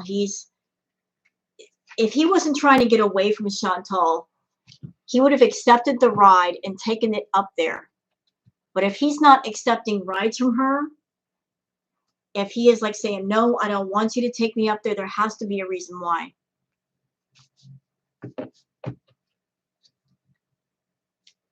He does not want her knowing where Dee Dee lives.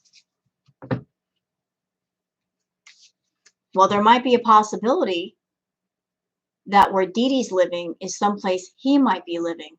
Think about that. That might be the roommate. I mean, if they know each other, they've been friends for a while, that might be someone that he might be moving in with. And if he is moving in with her somewhere, I'm sure he doesn't want Chantal knowing.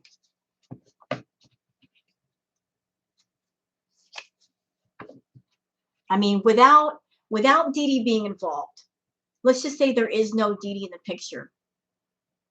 Let's paint the picture real clear. If you were a guy and you had a female companion of sorts that you know she's obsessive, you know she's not all there, that she obsesses over you, that she is a stage 5 clinger, and you want to have a life beyond that person. And so you make the choice to try to find a job 2 hours away just to get some space away from her. Do you want that person knowing where you live or where you might be staying? Hi, Sniffs. No, you don't. You're gonna be as secretive as you can for your own protection. Hey, Sniffs.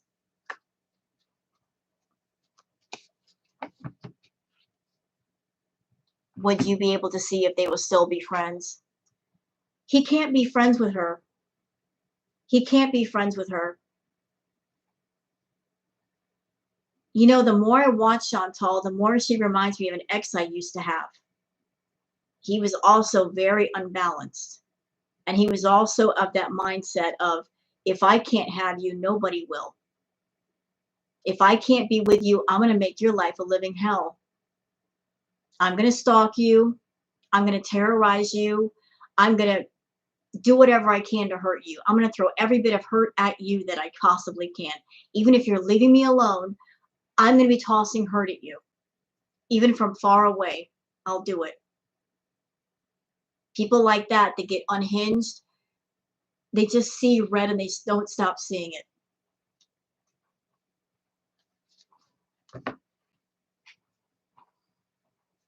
I've dealt with one of those before.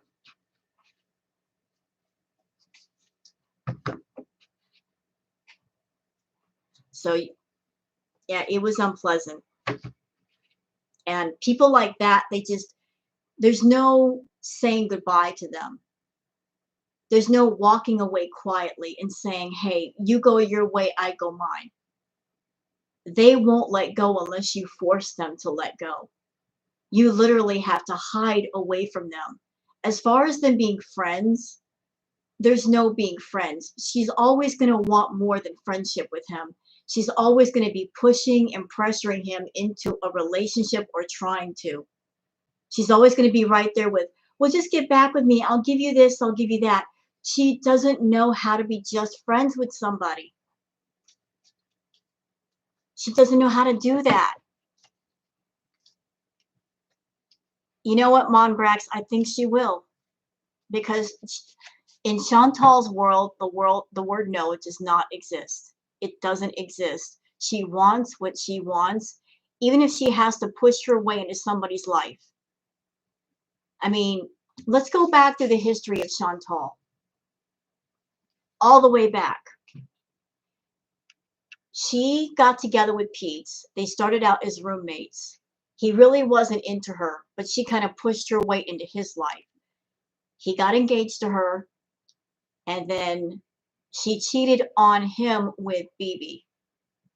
She got together with BB, kind of pushed her way into his life also. Made his life miserable, cheated on him. You know, she wants what she wants, and she doesn't care if she makes other people miserable. What happens to his channel? Well, you know, if I were Nader, again, I'm not a fan of this dude. I'm not. I'm not his friend. But if he wants a channel, he should start all over again without her. Because even if he were Gordon Ramsay, the fact that he's attached his name to hers, even if he were a Michelin star chef, whatever he does is going to be tainted by her and her presence. Best thing he can do is start completely over from scratch and go from there.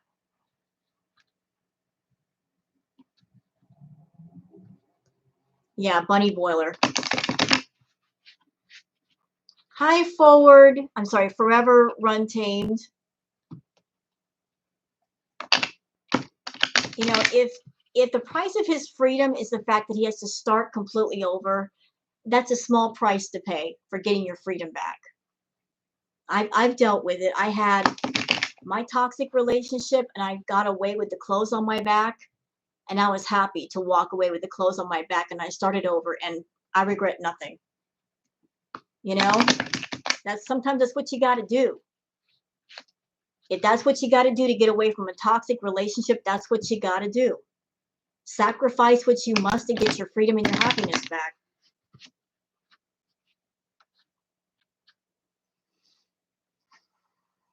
You know, like, stuff is stuff. If you got a whole bunch of stuff, what is stuff? Stuff is stuff you buy. You can always buy more stuff. But the one thing you cannot buy is your life. If you walk out with that, after you leave, you can buy more stuff. Value yourself over anything you buy. Yeah, you tell him, Sparky. Hi, Blue Dolphin. No join button on your phone. Celebrity Juicer, are you trying to join up for the memberships? Are you on an iPhone, sweetheart? Hi, Desiree. I think if you're on a phone, you have to actually be on a computer or a browser or something, because sometimes the join button doesn't show up, especially for iPhones. You got to get the join link or something. I don't know why YouTube made it that way, but they do.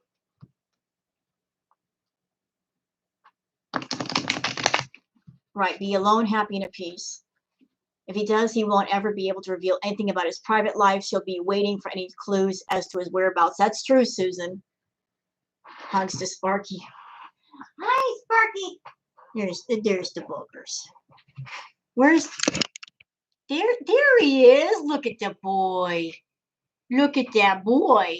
Hi, Bobby. Hi. There's the boy. Look at him.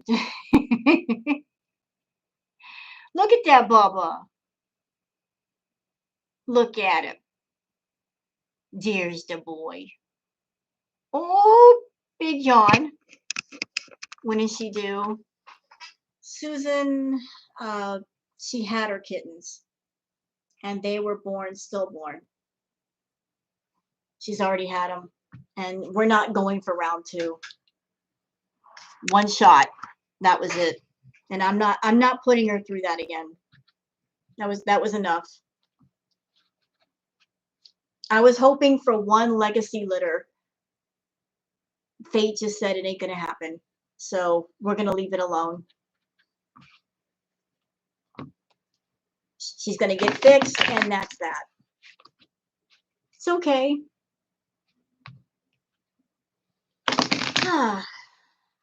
Back to our regularly scheduled program.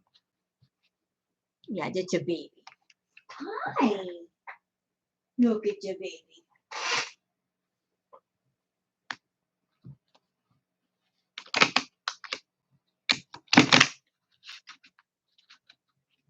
All right, so what was the question again for the cards?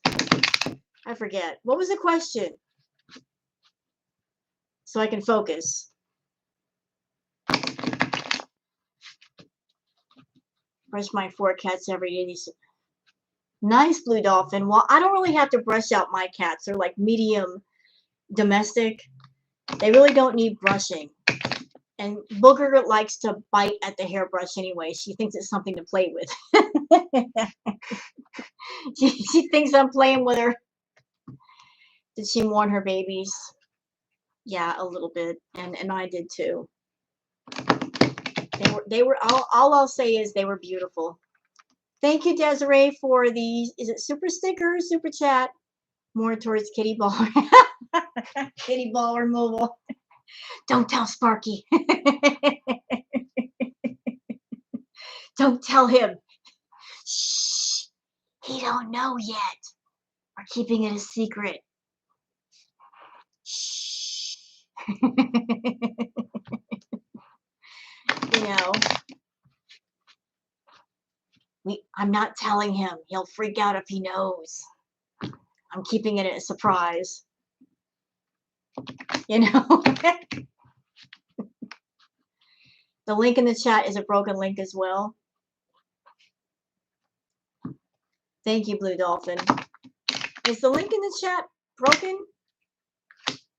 Do I have to go get it? Hold on. All right. Doggone it, dag nabbit. All right. Hold on. How'd it? All right. I gotta pull up one of my videos. Nope. Gotta turn off the sound real quick. Hold on. I'm gonna fix it. I'm gonna fix it. Eh?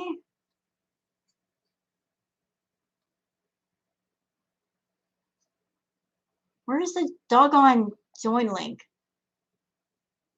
I don't know.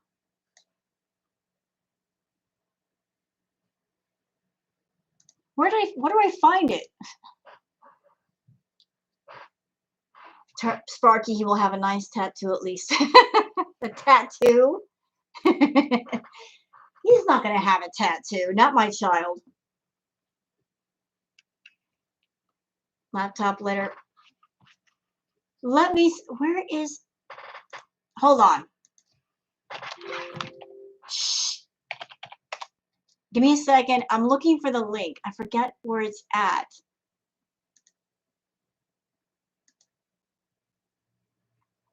Let me see if I can find it real quick. Studio, come on.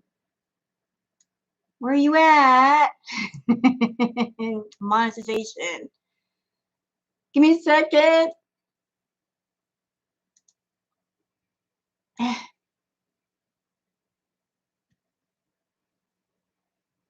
Where is the link? Members. Where do you find the stupid link at? Okay.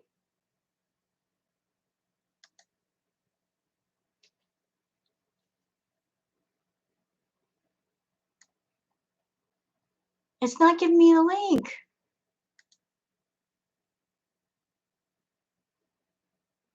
Is that the link for the video? Let me check real quick. No, that is. Darn it.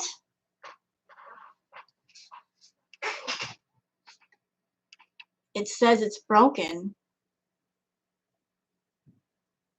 Must be hard having a channel. It's not that hard. You just can't find the link. It unjoins you? Stupid YouTube.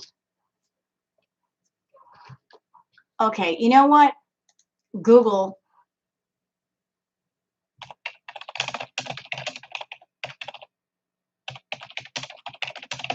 Y'all give me a second.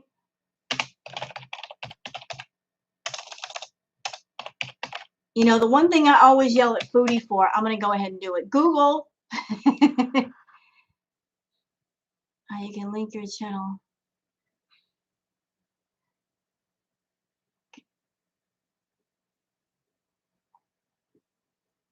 Let's see.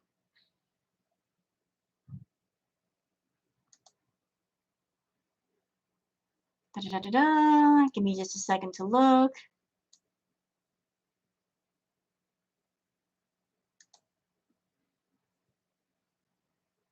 Dang it.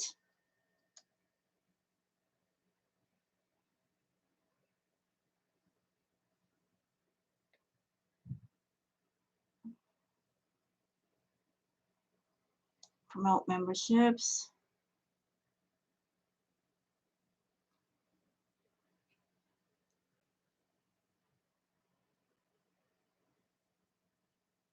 All right. All right. 1 second. I think I got it. I think I have it.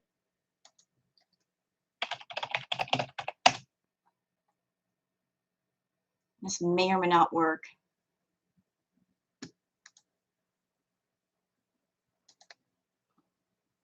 One moment.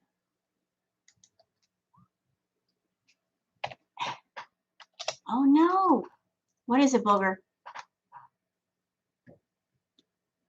All right. I can't find the link right now. I apologize. I apologize. But all I can tell you that if you would like to join as a member, you can go at any one of my, you know what? Screw that. What am I doing? I got this.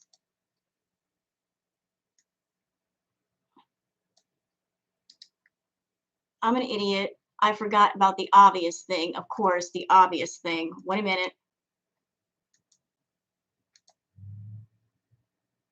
There. Is that better? Oh.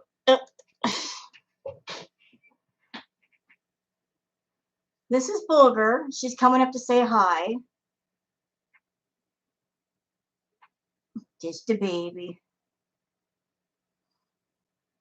I was about to do the tarot reading and she jumps up here. Hi, baby. Thank you, Jen. I appreciate it. I love your name. Why is it still broken? I took it directly from the video. This is Booger, everybody. This is my 7-year-old female. Hi, Boogs.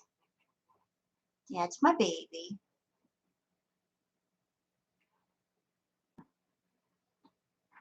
It can't be found.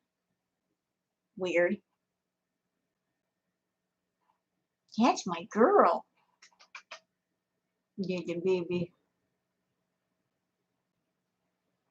She's a pretty girl. She rules the house, don't you, girl? Hey, you girl. Look at the bird. It's my girl. Davita's here. Hi, Davita. Hey, bitch. Oh, this is what she likes to do. Y'all give me a second. I'm going to go back to the tarot card readings. But if I don't do this now, she's going to keep at me until I do it. Look, this is what we do. She loves it when I wear hoodies because it's nice and comfortable.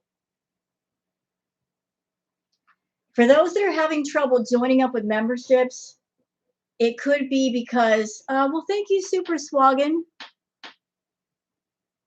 Okay. Interesting super chat.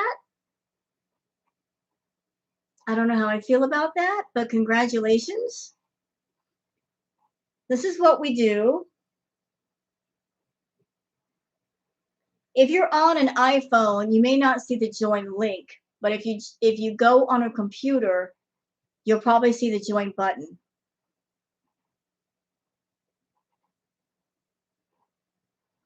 But this is Booger. She likes to be held. Hi, Boogs. Hi, Boogers. Celebrity juicer. That made me look twice too. I was like, huh? What the what?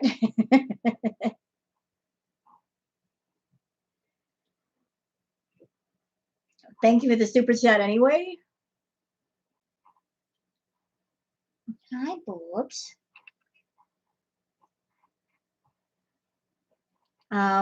Okay.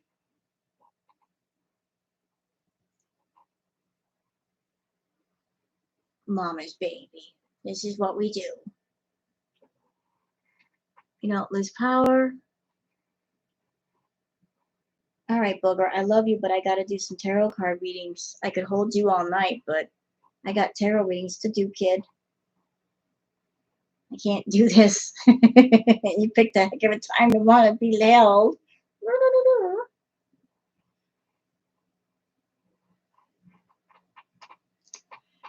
All right. Well, thank you, Baroness, for more than 15 seconds. Well, my cat is spoiled. So what was the question on the board? Now I forget. My cat got me all kinds of distracted. Sassy. So what was the question? Oh, like you were asking about Pete's and the cats? You guys were asking about Pete's and the cats? 63 in Arizona. All right. Oh, you're in LA? I'm in Long Beach. What's up, neighbor? And you're right, it's crappy weather in Cali right now.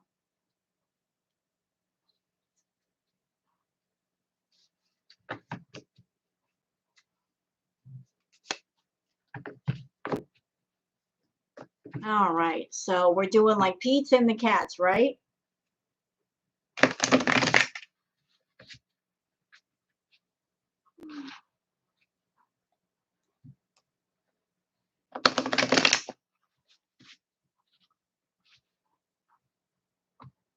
Is a tsunami affecting you? I didn't know there was one.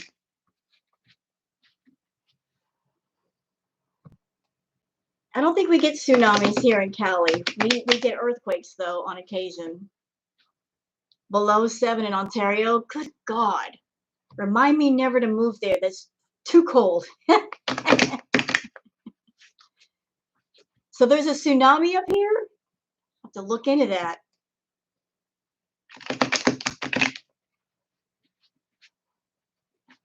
You're welcome, Baroness. So we've already covered Foodie, and she's definitely, Nader is definitely getting away from her, and she is coming apart at the seams.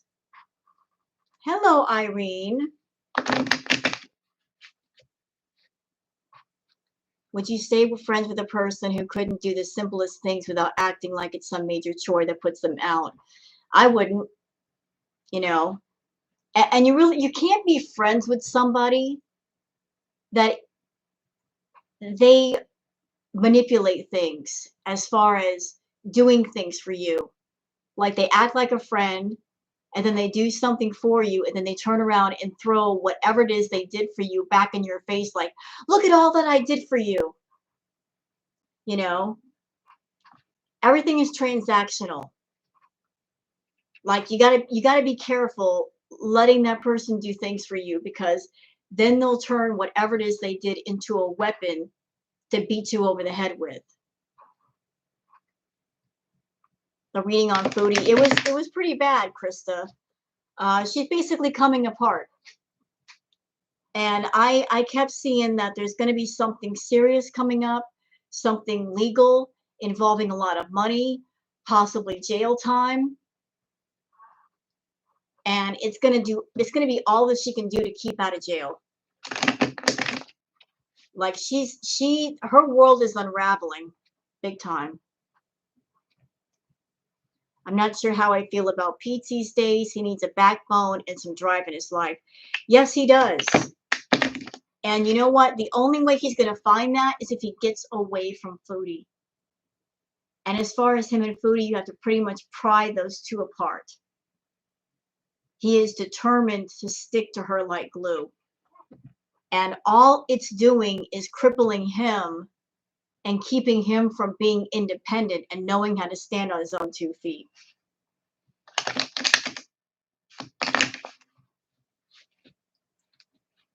You know, sometimes doing too much for a person is cruel, because by doing too much, they don't learn how to do for it themselves.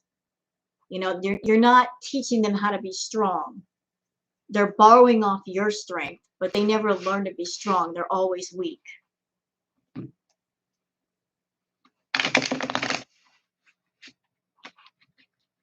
So by her sheltering James and him not going out and doing things for himself, she's not helping him. Hi, Loopy Star. Yeah, he needs some balls.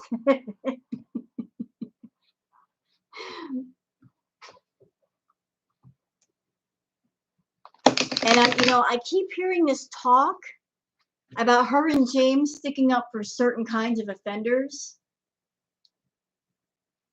I'm not happy hearing that. I think they both need to shut up about that. I think I've heard that they think that they're unfairly treated in the prison system.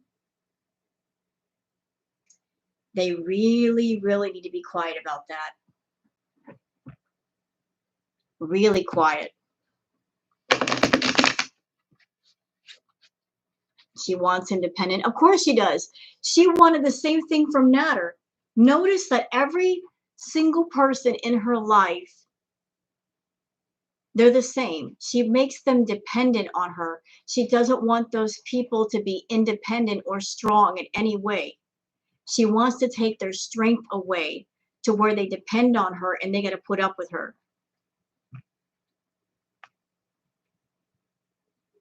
You know, she wants to put herself in a position of power over the men that she's with or the men that she hangs around. She does not want men around her that can stand up to her and say, I don't have to put up with your crap. I can walk away. She doesn't want that. She wants people around her that are weaker than she is that she can control, because she can only control weak, needy people.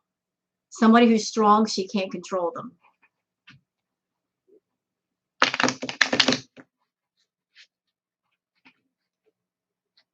You know what, Matthew? I've experienced it. I've experienced it. And I'm not going to trauma dump and tell my story. There's a few things I could say, but one thing I will say about that, the people that are victims, it doesn't matter if the person that hurt them is put in prison for life. The people who go through it, they're in their own personal prison for their entire lifetime. It's a prison with no visible bars, no doors, but your life is forever affected by what happened to you. And there is no punishment that the judicial system, that the justice system can come up with that could come close to what's equal to what's happened to you.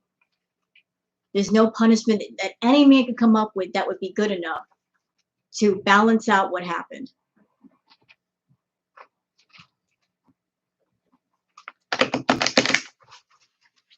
BB got away. Yes, he did. Sparky, hey, you too. Come here. Sparky, get off the bed. Son, come here. Look here. Come here. I know you don't like to be picked up, and that's exactly why I'm picking you up. Just to get back at you. See, he don't like it. He hates that. He don't like to be picked up. Bobby. BB dodged the bullet.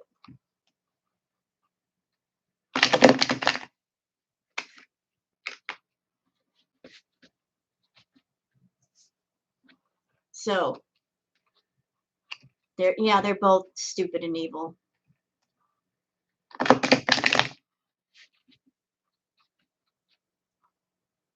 Hello, Alice in Wonderland. And I've heard that he likes to put down America. Pete, your girl works for YouTube, right? She works for Google AdSense. YouTube is an American company. Without that American company, you both would be on the streets. So if I were you, I wouldn't be putting down America. I would be saying thank you to America for that. You're welcome, bro. You're welcome. She's not working for a Canadian company. She's working for an American company.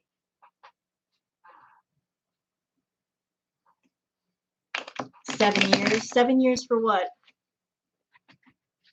Hey, you, mister. You know where you need to be. Don't make me come get you. Let's get it on.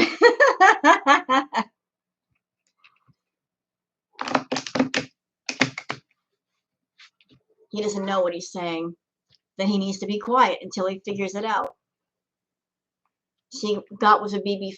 I think she was a BB. Wasn't it 5 years? James was 5 and BB was 5. Listen. Hi. Can I help you? Something you got to say? All right.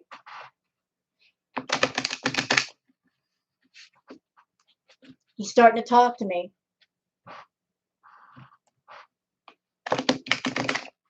All right. So we're going to talk about Mr. Pete's here.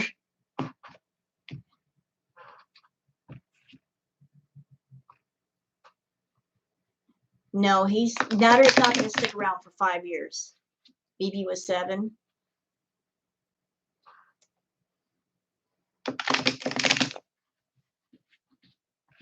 Song of his people. Hello, Mary.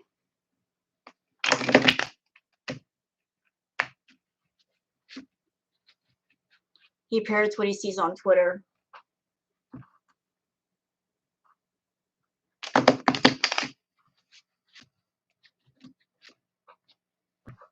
You know, I have yet to see any man that was in Chantal's life that didn't look completely miserable while they were with her. Whenever she had BB on camera, he looked like he could be anywhere besides next to her. He looked miserable. Pete looked the same way. Nader looks the same way. They never look happy to be next to her. They always look like the life has been sucked out of them, like she just took their soul and sucked it out of their bodies. You know?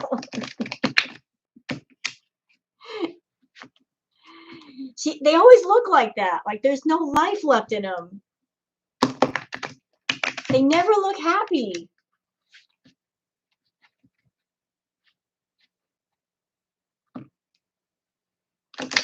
All right. Are we ready for Pete's?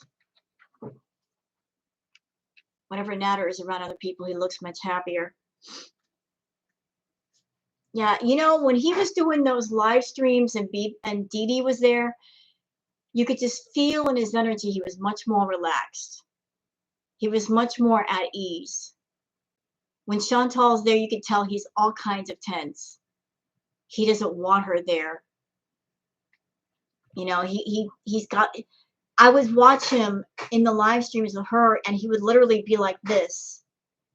You know, he just on his phone like this, like completely focused away from her, not even looking at her, none of that. Literally his back to her, like so. I mean, physically just putting up a wall between him and her, doesn't want to touch her, nothing. His body language alone said, don't talk to me, get away from me, I can't stand you.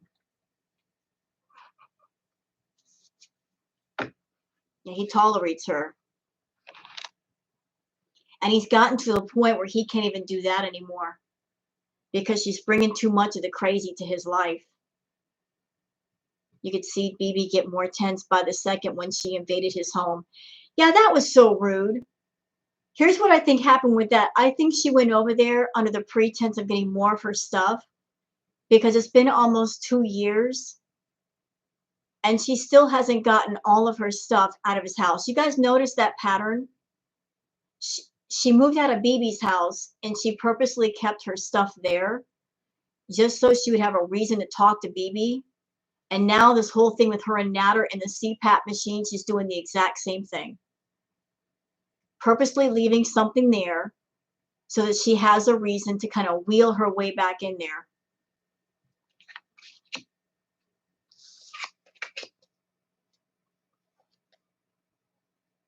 He says he doesn't have the CPAP. Well, she's got 2 of them. She's got 2 of them.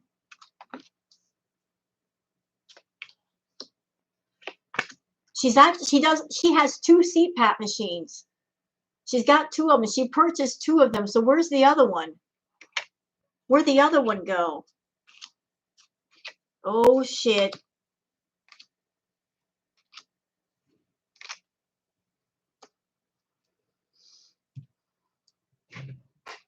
Damn. This is not good.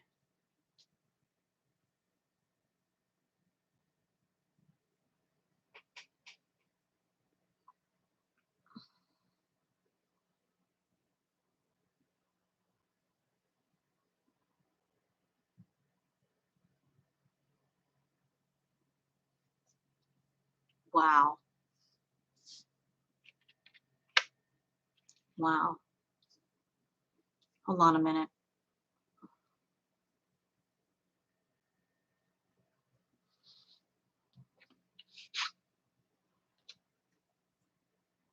All right. So this is the card that I laid down for Pete's. Things coming at him. Same card that came for Chantal, right? You saw me, I shuffled all the cards. Like shit coming down on her.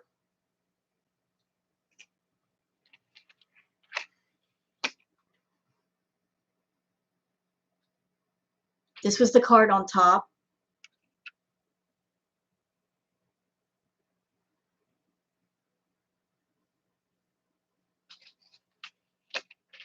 So maybe some things are going to be happening around him and her. And he's going to be alone in all of it, just trying to process it all, deal with it all.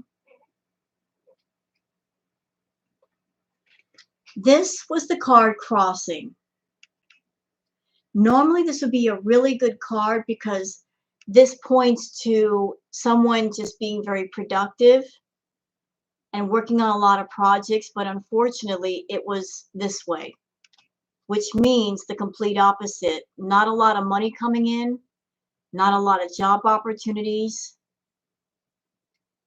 you know, like lack of things rather than a surplus of things.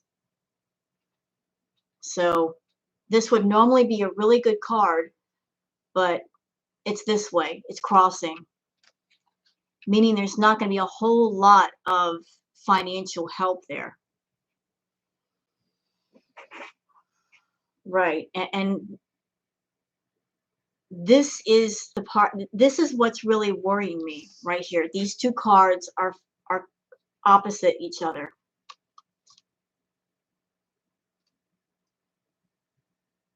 That's the part that made me go, wow, I don't like this combination. I don't like it at all. The death card doesn't mean all the time physical death. It could mean change. It could mean the end of something, the start of something, depending on how it's placed with other cards. But I don't like these two together. I don't like these two together.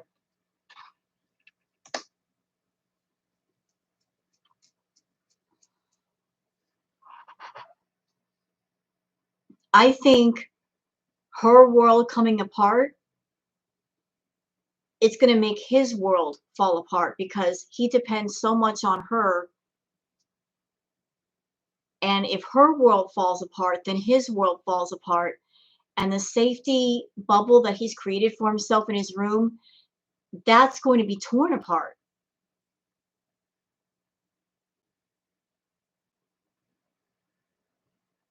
What do the swords mean? Hold on a minute. Just so we're clear. Shoot, gotta put this over here.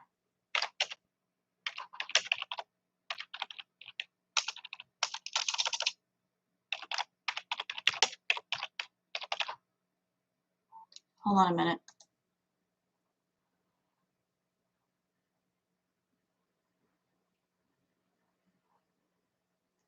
Four of Swords, tarot card meaning love, health, money, and more.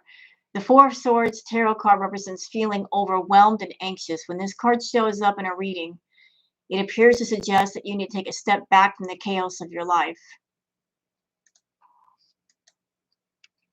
Hey, Celebrity Juicer, thank you for becoming a channel member. Mwah.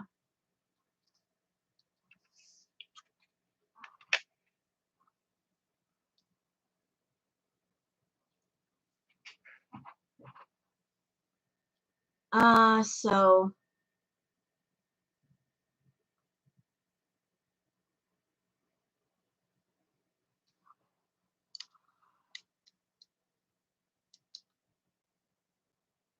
let's see.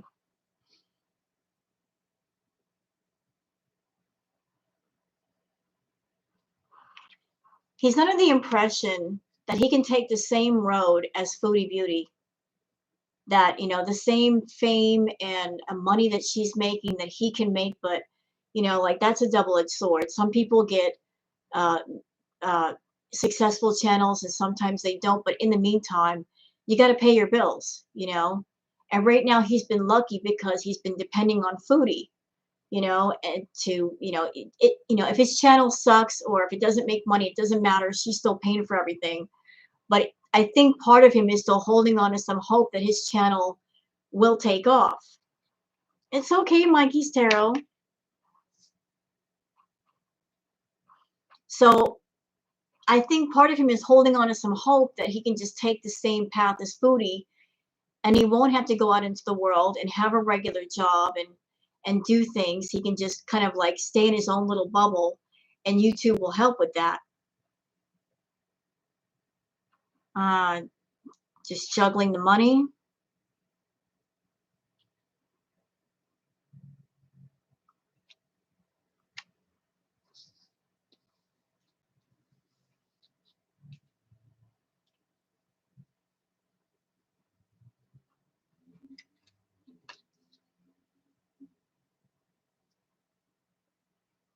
He's still going to be relying on Foodie for money.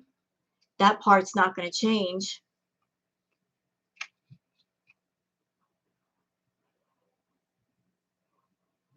Hi, Valerie. Just I don't see anything great for Pete's. I don't see anything great for Pete's. I mean, he's stuck in his bubble and he's going to stay there until somebody or something forces him out. And those are hard to get into. You know, Pete's is like Foodie. Unless somebody forces him to do something, he's not going to do it. You literally have to push him out of the boat to make him swim. So what other questions did you guys have for me in the tarot tonight? Any other questions you guys have curiosities of?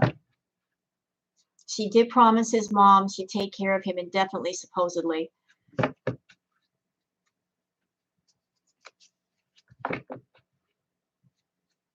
They both can't even work together to clean their own hands. I know, trust me, I know. Will Pete's ever find love? Well, I don't even need my cards for that. He will never find it as long as he's attached to Foodie. As long as he's in his bubble, it ain't gonna happen. He's got to come out of that bubble for it. If you want to find love, you got to put yourself in a position for love to come to you. But if you stay in your bedroom all the time, how can love possibly find you? You know, that's another thing. If he wants to find a companion other than Foodie, he's got to let go of her. He can't rely on her so much. He's got to get out from under her skirt. What about Dee Dee?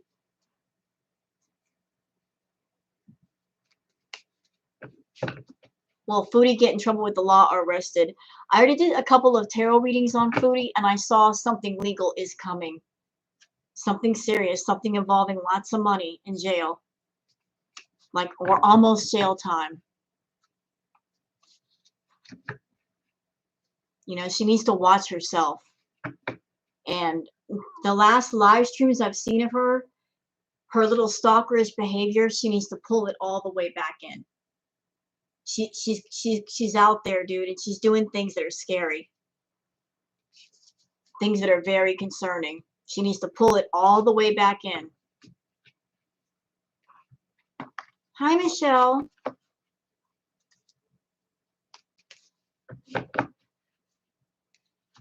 Probably a car accident. You know, I would not be surprised if Nader filed a restraining order against her, and maybe that's what happens. Will her family support her? I think if she gets into trouble and it's really serious and she's in over her head, her family, she might contact her family to help her get out of the situation, try to work out a deal to where she's not going to be in jail. Is she ever going to take her cats to the vet? Probably not. You know, this is going to be really awful to say, and I'm sorry if this upsets people, but I hate the thought of it. Okay, this is not a happy thought. I think that she's deliberately not taking the cats to the vet because she's waiting for them to pass away. That way they won't be a burden. You know, she's not going to take them to the vet and spend $200 to $300 on her cats. And if she takes her cats and they are not healthy, that's even more money out of pocket. She would rather just let them go, and whatever happens, happens. And if something happens to one of them, then it's no longer a bother. I hate to say that. I don't like saying that. It's not a pretty thought, but that's the feeling I'm getting. Yes, they do deserve better.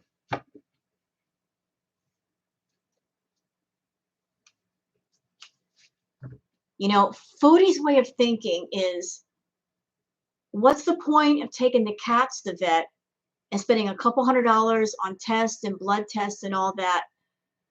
Because if there is something wrong with them, that's even more money. If, say, BBJ, she might be diabetic or she needs special medication, do I want to spend the money on smoke or do I want to spend it on my cat? She doesn't want to take any money away from her green budget to put towards her pets. Right. Why she ignores her own health? Why would she not care? Why would she care about the cats?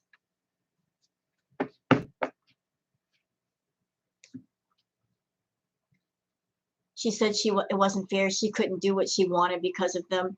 Well, you know what? If she feels that way, what she needs to do is give the cats to somebody who doesn't feel that way. If she wants to be free, then let her be free. Give the cats to somebody who will take them on and do right by them. then she and Nader can go do whatever it is they want to do, and the cats will be in a better place. Will Foodie ever stop trifling? No. You know she ain't going to stop trifling because that's how she's making money, is trifling.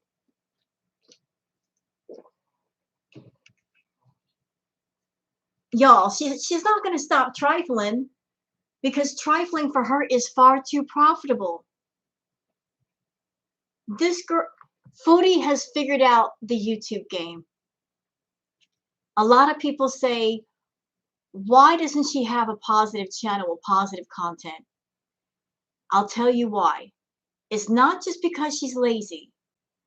It's because she knows that she's got positive content and positive live streams, she's only going to make so much money.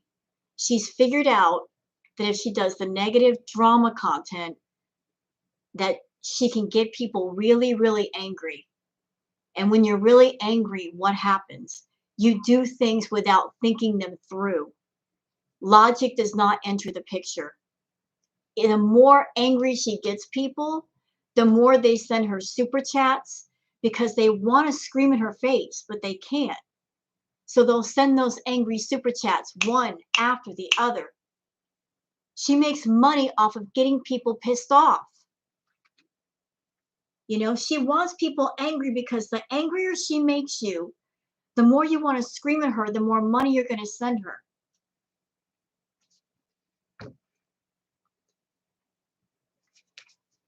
So she's going to bring everything to the table that she can to make you mad. Whether it's hanging around Nader, doing drugs with Nader, driving while intoxicated, the situation with the cats, the situation with Box Mountain, her filthy bedroom, her dirty clothes, her bad manners, putting down old people, blah, blah, blah. She's going to bring everything in the world to tick you off because she's figured out super chats, whether you send them because you like somebody or you don't like them, they all spend the same way at the end of the day.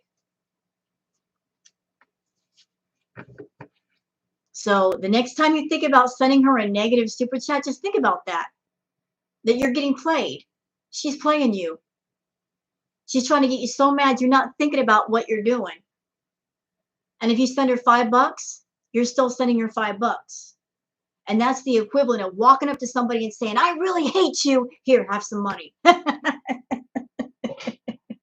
I really hate you. I can't stand you. Here's some money.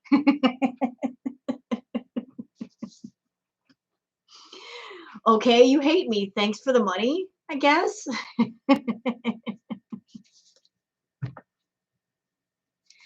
You know, it's for her, hate is profitable. It's profitable. It's profitable. It's the same thing with Amberlynn Reed. People send her hate chats all the time. She don't care. You know, it still goes to the same bank account.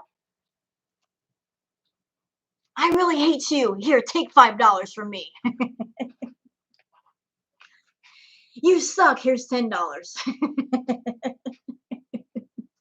Okay, I suck. Well, thanks.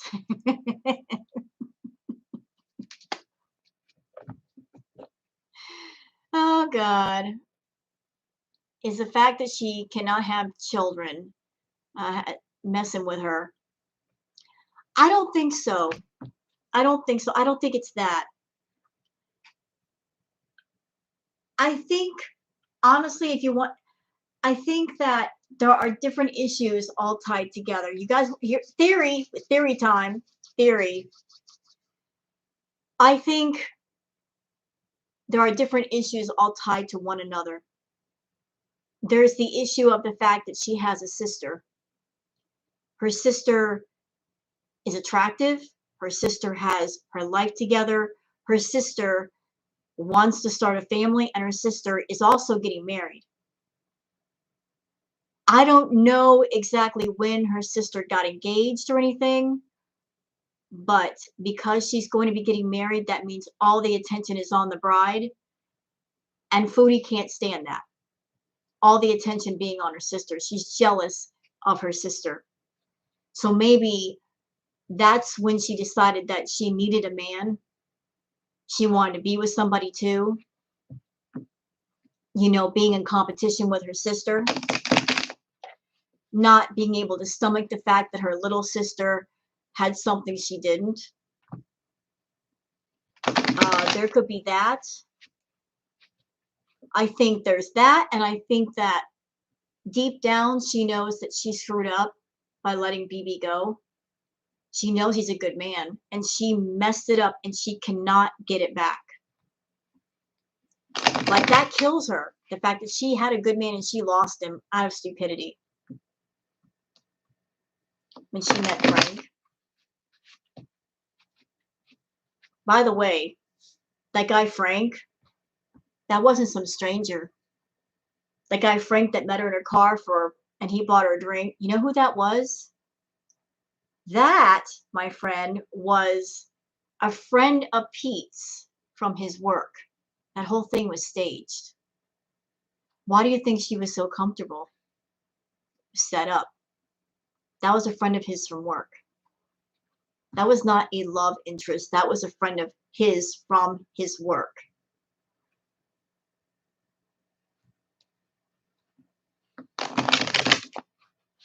Yep.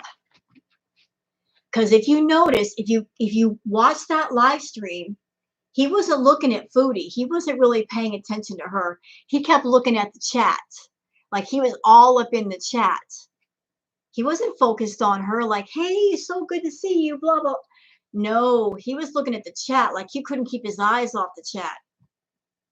Couldn't keep his eyes off that chat. He didn't care nothing about her. He was like, just like this, literally like this. That was his friend from work. That was set up. That was set up. Yep.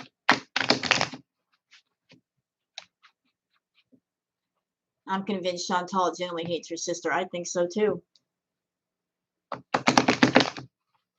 Well, Krista, yes or no? You watched that live stream. Yes or no, ma'am?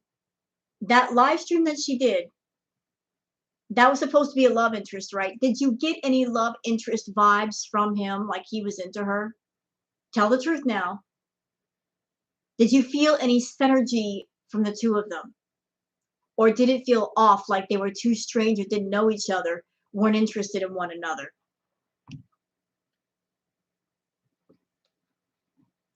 Because I didn't feel those vibes. Yeah, he was just looking at the chat. He wasn't looking at her. Wasn't even trying to look at her. It does seem silly. It was zero chemistry. Zero. I hope that Nader does get a job in Montreal. I do too. I do too. Like I said, I am not a fan of Nader's. He needs to get away from her. He needs to stop giving her money. I mean, she needs to stop giving him money. He needs to stop accepting it. Get gone. He needs to go away. He needs to go away. It's time for the Nader era to end. It's been played out. There's nothing new there. It's tired. It's time to move on to something else. Yes or no? If you're tired of the Nader era, put a 2 in the chat. You want to move on to something else, put a 2 in the chat. Are we tired of it, y'all? Are we tired? Are we tired? Are we sick of it? Do we want something else? Come on, make your voices heard. Y'all tired of Nader? You tired? You sick of hearing about him? You sick of seeing him? 2 in the chat right now. We're tired. We're exhausted. We are exhausted. We're tired. I'm so tired. Give me a pillow. I'm so tired. Let me show you guys how tired I am of Nader. Let me show you how tired I am. This is how I'm this tired. I'm this tired of Nader. I need my pillow and my blanket. I need my pillow and my blanket. I'm this tired of Nader. Like, it's time to go to sleep. Tired. Bobby,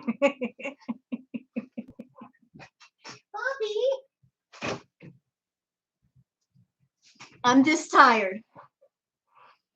I'm tired of him. I'm sick of him. He wears me out. I think it's time to put an end to the I'm tired era. This whole past year and a half was the I'm tired era. She's always tired, isn't she? I'm tired. I'm so tired. Oh man, I can't do anything. I'm so tired. The tired era, the Nader tired era. Yeah, we're tired too. We're tired. I'm tired of both of them.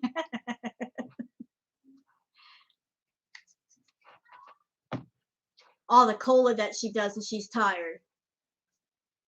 How will she top the Nader arc? You know, if Foodie were smart, and she's not, but if she were smart, instead of going for all these little toxic arcs that don't last long, what she could do is a complete redemption arc. If she were a different person, like go on a complete redemption arc, get her life together, start to lose weight. With the amount of weight she's got to lose, it would take her quite a while. That would last a while and that would keep her channel going longer. That would be the smart decision. Because just trying to reach for all these little toxic topics and bring them in and get people like concerned, that's what's killing her channel now. She needs to go on a redemption arc. It's time, dude. People are sick of the crap. Yeah, exactly. Hashtag I'm tired. Teddy.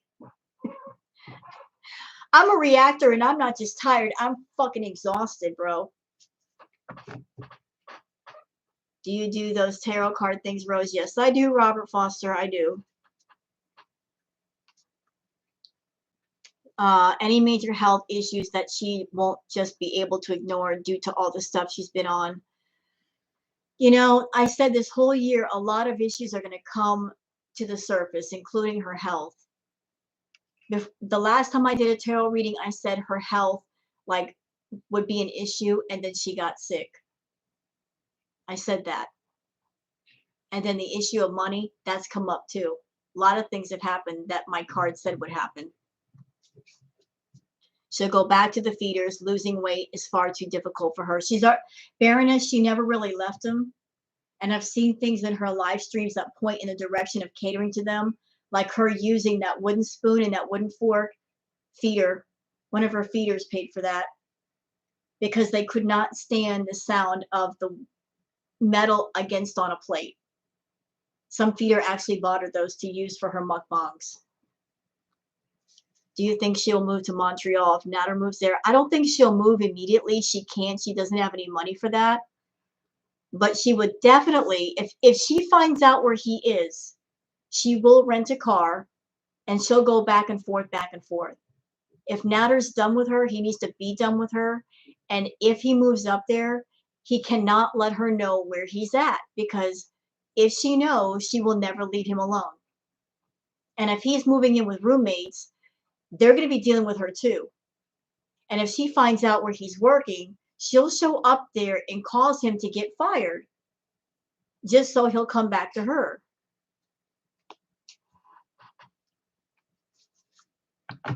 Is it stalking? Yeah, she's in full stalker mode these days. She won't leave him alone.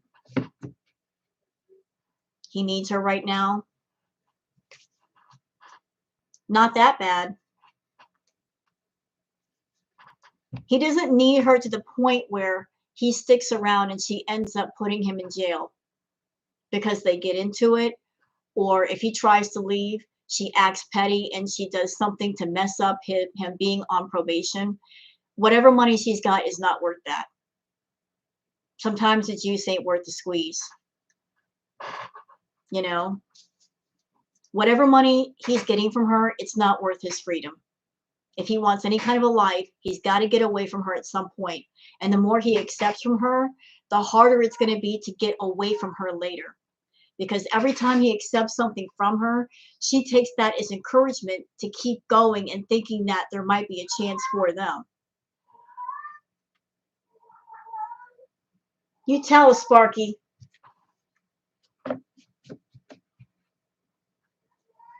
His sanity, yeah, your sanity is worth more.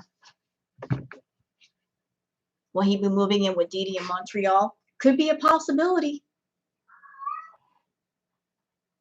If Nader has any kind of sense in his head, whatever plans he's got as far as moving, he will keep those to himself. He won't say, "Can I help you?" Yes. Hi, Bobby. There's my boy. I know you're missing your got crybaby. You know what, Unicorn? If you want a mouthy cat, can I recommend one to you? A Siamese. They're usually very mouthy, vocal cats. Bobby, come here. He will see. If, like I said, if Nader has any kind of sense, if he's got any plans to move, he needs to keep those plans secret. Don't give her any clues about where to look, where to go, who he's moving in with, what the address is, the phone number, nothing. Keep all that to himself. You're away from home. He will troll her until he's done with her. Well, that could come back and bite him in the butt. You can't play around with somebody who's unhinged. You know, he's got to realize that about her. She's not going to be that woman that you can just take things from and then expect them to walk away with their tail between their legs. That's not how she plays. If he keeps taking stuff from her, she will become unhinged and things will pop off. You know, there's no getting away from Foodie. Not easily. She's going to make it a fight. He's got to realize that he's not dealing with somebody with a full deck. She's obsessive, and that part's going to come out as long as he keeps her around.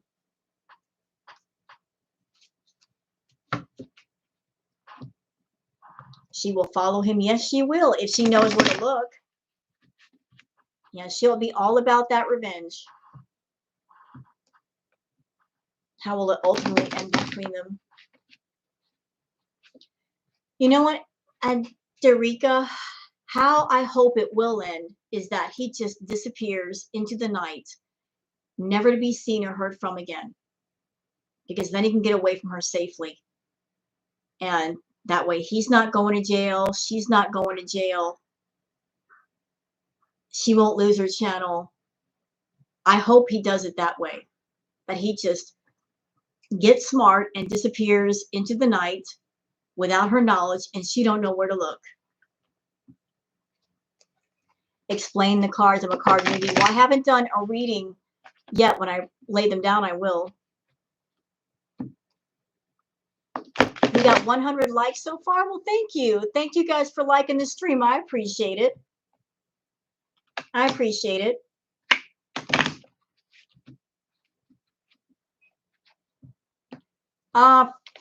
There's a person in here that's a tarot card newbie. Allow me to help you with learning how to do tarot cards.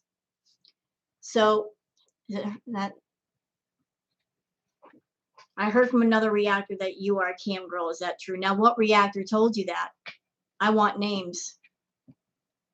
You tell, I tell.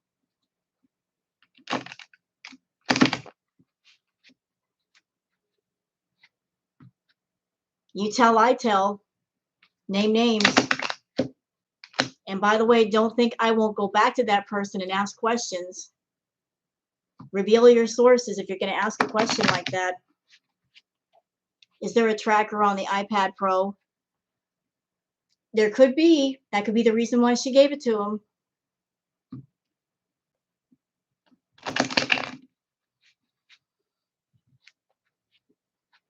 Thank you, Sugar Candy.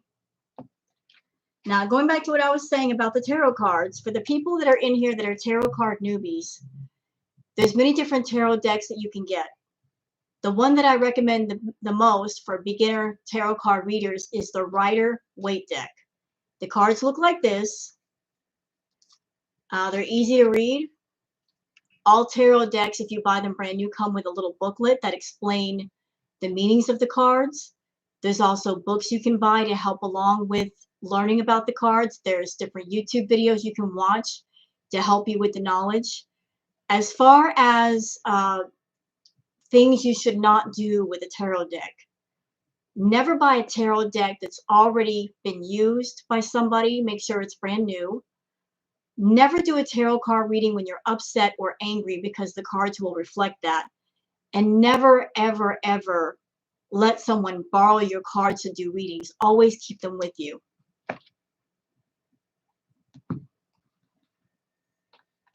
So, dang, what was that?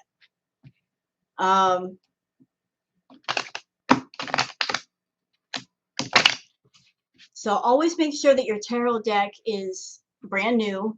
Don't, unless you know the person. If, say, you're getting a tarot deck from, say, your mother or your sister, and you know where the cards came from, if you don't know who owned them before you and what they were used for, don't take them.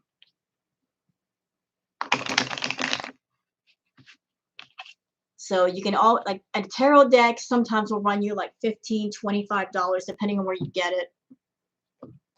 And when you do a tarot card reading, you're basically just, you're reading the card in two different ways. You're looking at all the pictures and seeing how the pictures line up with each other, and also you're reading intuitively, like what feelings you get off of the reading, and going with that also. How rude, Rose. You're not going to offer us cookies? I'm sorry, I ran out. I don't have any cookies for myself. How can I give you any? I'll do better next time. I promise I'll have cookies next time. You ate them all earlier. See, unicorn, what did I tell you? Stay out of them cookies. I was wondering where they went. She's an expert. Very nice. Hi, Moni Moni.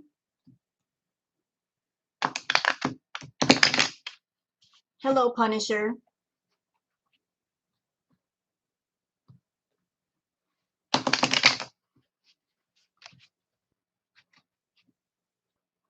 By the way, and I just got a feeling we got some trolls in the room, and I'm just going to say this right up front. Anybody coming in here to troll me, if you got any kind of inkling to troll me, it won't last long. So you got two choices. Either be nice when you're in here, or you're going to get booted out. I'm just giving you a warning before anything pops off. You know, be nice, because if you're not nice, I won't be putting up with it tonight. I'm just saying. Hi, Kai Bear. I always see in movies the death card doesn't mean death or something like that. No, the death card doesn't mean physical death in all instances. The death card could be change, the end of something and the start of something new, like a new job, a new relationship, something old ending and something new beginning.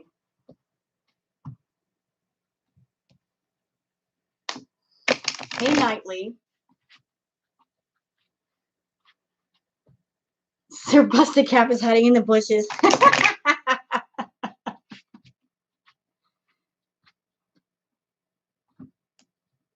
I already had to deal with one person that comes in here and trolls all the time earlier. And I know that person is watching me right now. And he already got banned, but I'm sure he's got sock accounts. And I'm telling you, that person comes back in here, I'm going to let him have it again. My gran used to use a fancy deck of playing cards. She was pretty spot on with her reads. You know, you can use a playing deck. You can use tarot cards. Everybody's got their different way of doing it. You know, whatever makes you feel comfortable. There are different kinds of tarot decks. People use playing cards. I mean, everybody's got their way. She's already used the tracker on his phone. Ooh. He's live and doing Marvel stuff. Well, let him do it. Does what differ? Well, I've never done the playing card thing. I've never studied up on that, so maybe it is different. I'm not sure.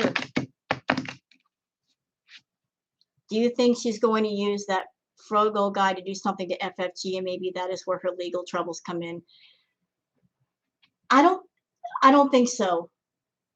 I don't even know if Frodo lives in Canada. And Foodie has no idea where Frenchie lives. So how could she send somebody after Frenchie? You know, I don't think that's going to happen.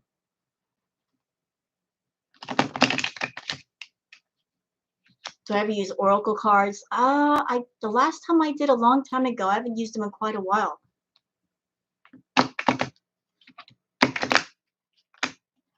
He's in the United States. Well, he's not going to drive across the border. He's not going to drive across the border.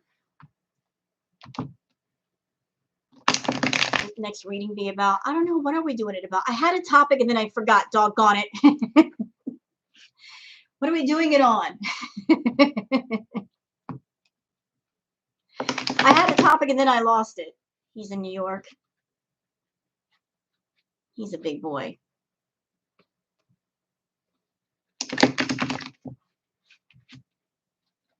What should I do the next reading on? Oh, that's right, Dee Dee. Thank you. Thank you, Rachel. We're going to do one on Miss Dee Dee. We're going to do one on Miss Dee Dee. What? Sandy, is he talking about you? What happened, baby girl? Hey, Mary Beth.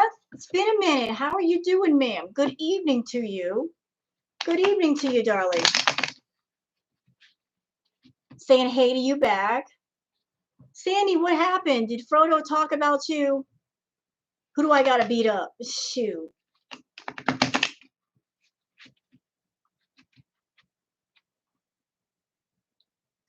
When he shows up with a little bike and Belly will laugh him. Is Frodo the guy that comes on camera wearing his underwear? Is that the one? Is that the one that walks around his living room in his underwear and his little Fruit of the Loom things? Is that the dude? He walks around his living room in his underwear. What happened to his pants?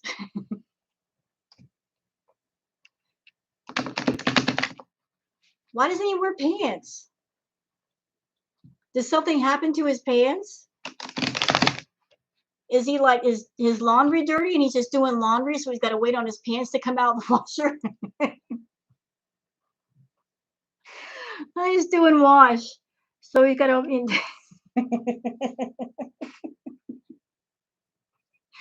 Oh my God. That's the kind of stuff when it's laundry day and you're trying to get all your wash done. So like if you got a washer and dryer in your house, like you take everything off that you can and put it in the washer so you have less dirty clothes.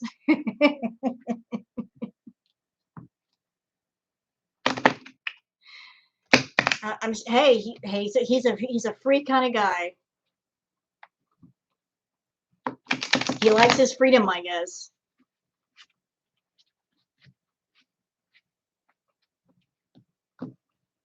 So I guess he's always doing his laundry then, because he's always in his tidy whities. Do I make big life decisions based on these cards? No, I just read the cards and see what they tell me. He has detergent sitting there endlessly on his coffee table from what I've seen. Then I guess he's always doing laundry. See, you know what? See, Foodie, she's missing an opportunity. She doesn't like laundry, and obviously he does. Why can't he come over and do her laundry for her? You know, be like laundry boy for her. You know, she can give all the dirty laundry and he could do laundry for her. It would be a beneficial arrangement. You know, he can get started on the laundry and be done in about 6 months. You know, kind of give him a job.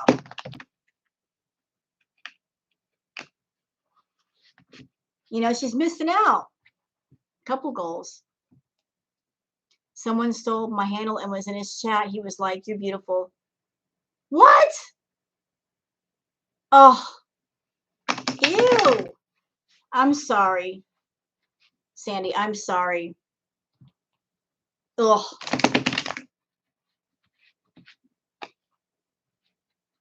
Knock on the door in his underwear. He's doing laundry in the community. Oh, how embarrassing. Can you imagine? Excuse me. Can you let me back in my apartment? I know I'm sitting here in my underwear. Embarrassing. Embarrassing.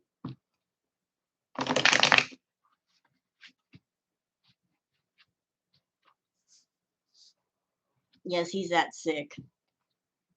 I've got stories of twisted neighbors, but I don't know if you guys want to hear the stories.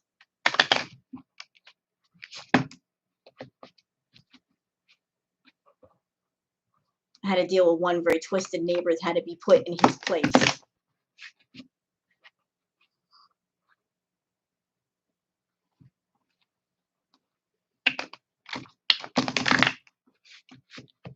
She's a mod for him. Who? Oh, Foodie? Yeah, she'll call mods for him. Right. You want to hear the story? It's a little bit graphic. It's a little bit graphic, my story. I mean, I could tell in a non-graphic way, but it's a little bit graphic. All right.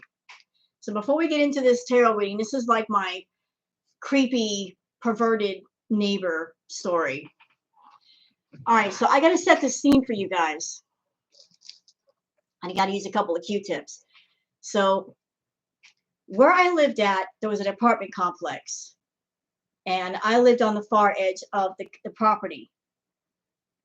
Separating the property that I was on from the property next to it was this stone wall that was about 5 feet high. On the other side of the property were a whole bunch of apartment buildings. All right. So you got two properties next to each other separated by a barrier wall. So this was like well over like 15 years ago.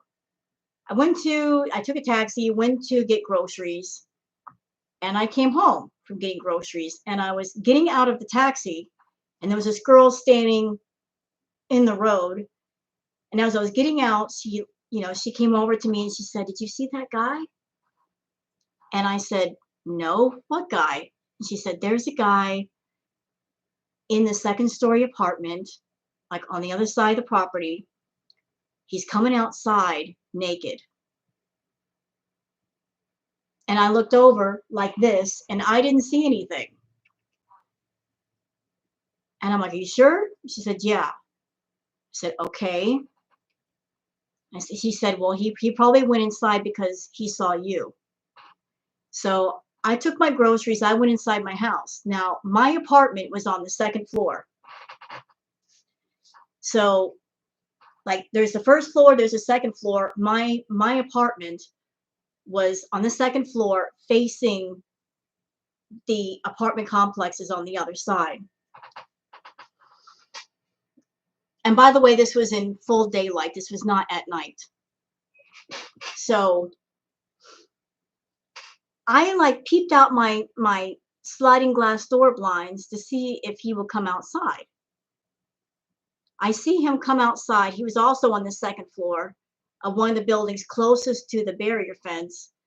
And where his apartment was, there was like a little metal thing, like railing, and then there was the stairs that come down to where you could just like come downstairs and you'd be on the ground floor.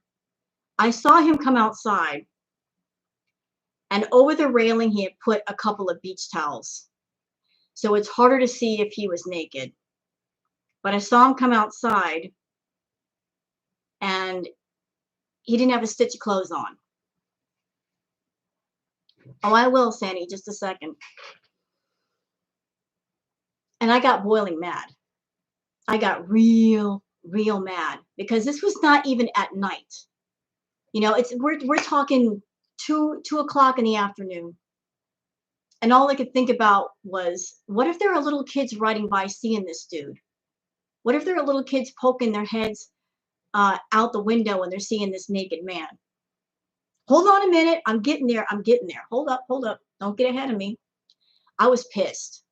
I was fit to be tied. I saw him, and you know what I did? I left my house and I immediately went over to the barrier wall. I crawled over the barrier wall, hopped over it, walked up those stairs, and the door was open. The door was wide open. I looked in the house. He's not there. He came out from the bedroom. He was stark naked. Stark naked. Didn't have a stitch of clothes on. And he was like, oh, what are you doing here? And I looked at him and I said, you better not come out of this house again with no fucking clothes on, because if you do, I'm going to call the cops. I said, do you understand that there are little kids that are riding around on their bikes? They might see you naked. You better not come out of this house naked, because if you do, I'm going to beat your ass. And I said, not only that, just so you know, I said, I got videotape of you coming outside your house, exposing yourself. You do it one more time, I'm going to report you to the cops. Don't do it no more. I put the fear of God in that man. He did not come outside again. He didn't come outside again. And a month later, he moved. He moved. He was scared. He was scared. You want to be a pervert? There's a time and a place for that. Don't you come outside where little kids might be. I'll give you a beat down. No, you're not going to expose yourself to little ones. I will hurt you. I will hurt you for that. Don't you do that. You keep that wiener wrapped if you're not inside your house. No, you're not. Mm-mm. Mm-mm. What is the dumpster guy? I'm kind of like blanking on that one, Sandy. What was the dumpster guy?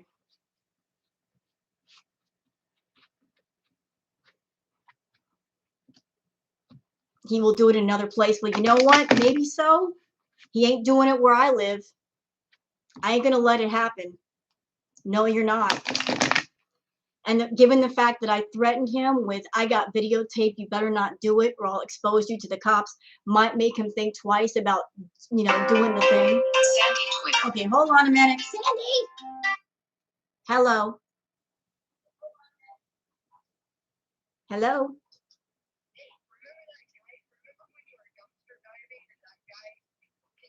Yeah.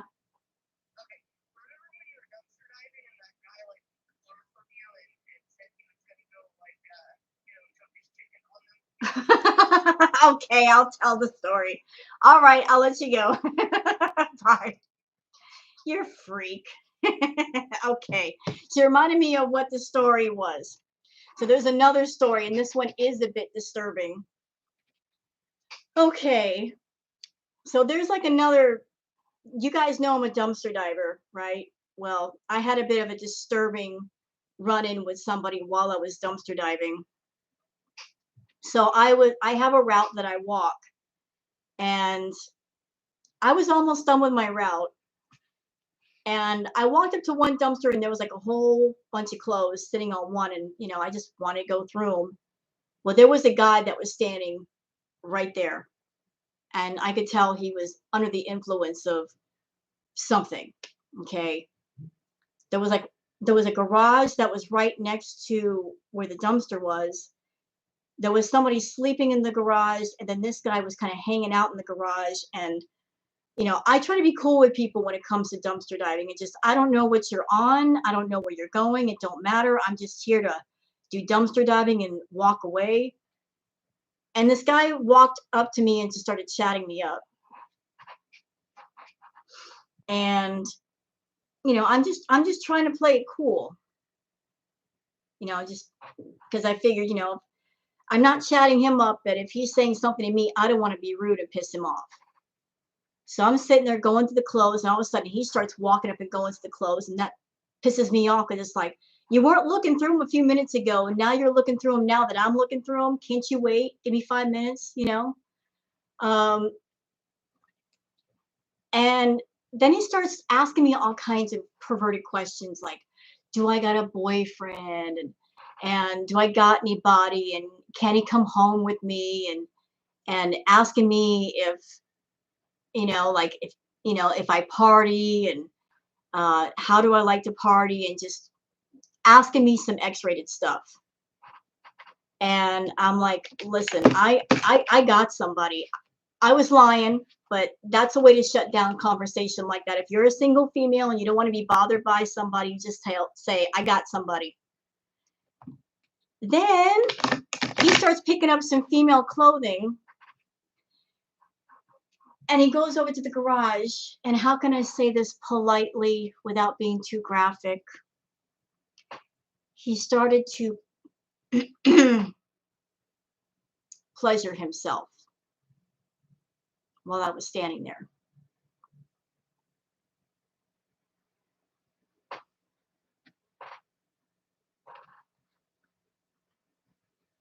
And, I walked away, I just walked away. I'm like, I feel dirty. I need a bath. I need a bath. That's kind of gross. I've been in LA for too long. I've seen some stuff.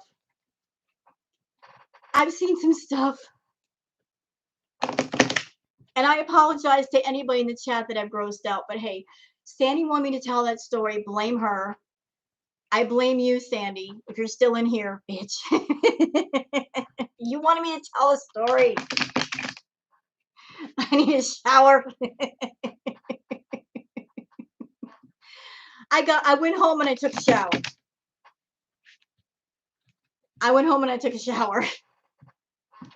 About 15 minutes with some Irish Spring, I felt better.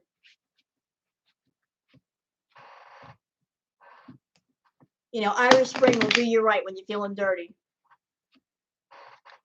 Another story time. All right, let's do a tarot reading first. That's when pepper spray comes in real handy. Well, I didn't feel like I was in danger to the guy. I didn't have pepper spray on me.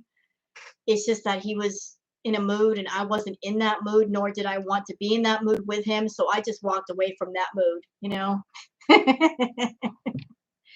You know what I'm saying? Like, you want to play like that? No, I'm out of here. So you go ahead. You go ahead. I'll stay away. You get down with your bad self.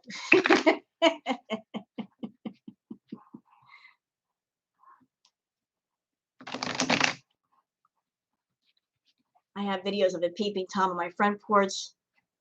Doggone it. I've seen some things in my neighborhood, dude. I've seen some stuff. All right, I've seen some stuff living here that I can't unsee. And I can't unknow.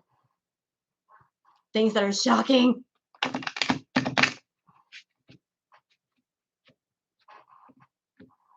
All right, so let's go on to Miss Dee. Let's go to cleaner topics. Let's scrub our brains of that. And let's all blame Sandy because it's her fault.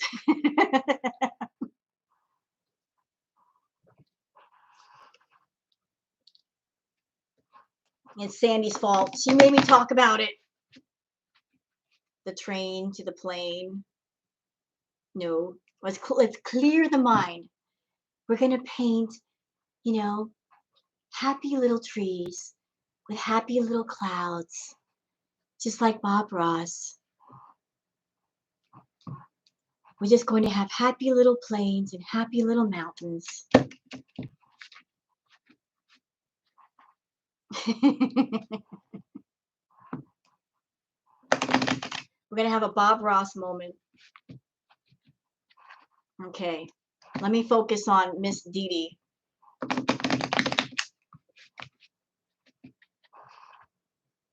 Ew, Sandy.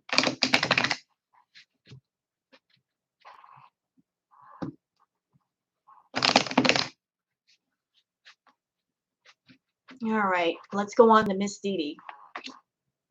Ooh. Ooh.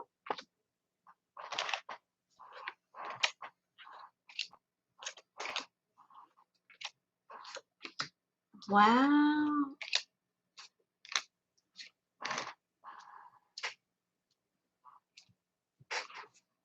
Y'all ready for this? Y'all ready for this?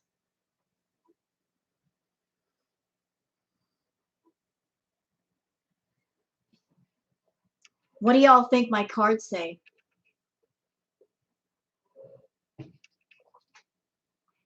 What do you think my cards say? Yeah, y'all ready for this? Da da da.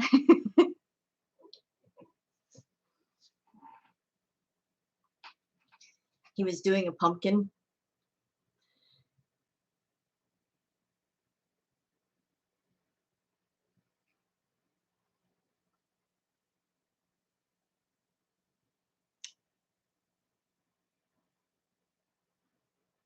She is a real interest to him. She is a real interest. And she's going to be in a relationship with Nader.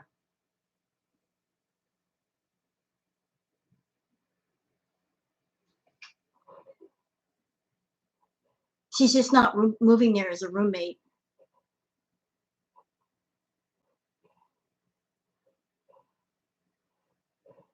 Nah, this shit's serious.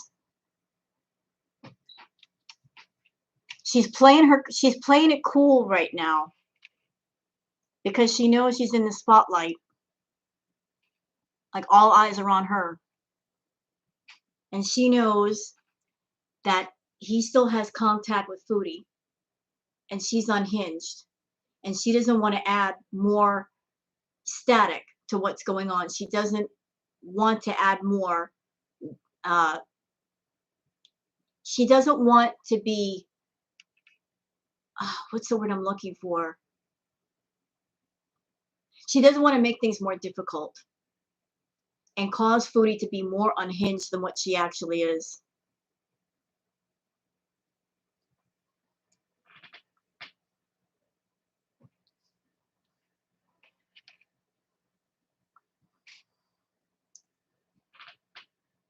Dee Dee inserted herself into Foodie's VIBs, very suspicious.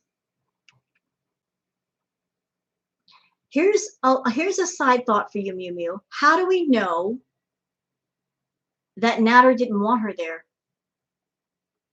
How do we know that Dee Dee, she wasn't doing it on the request of Nader? Then maybe Nader wants her in Foodie's chat just to keep an eye on Foodie to see what the fuck she's saying about him. Because Foodie has a nasty habit of venting about Nader and then dirty deleting the evidence. How do we know that?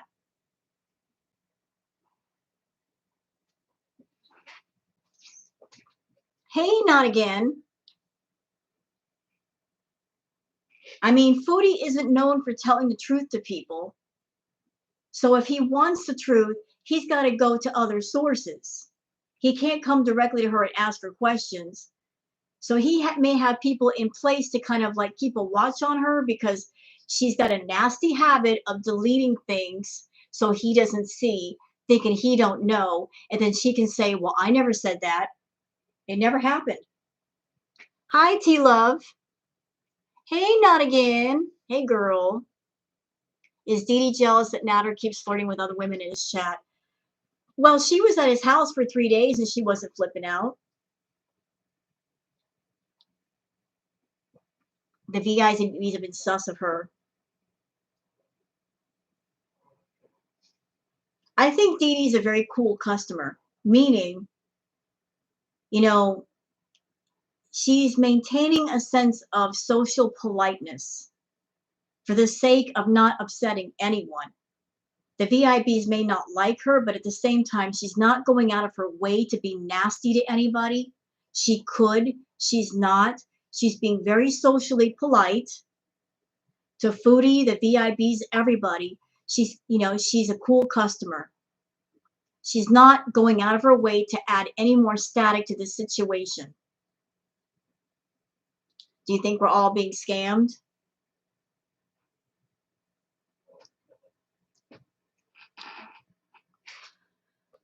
You know, not again. I think that there are large parts of Foodie's story that were all made up in story-like.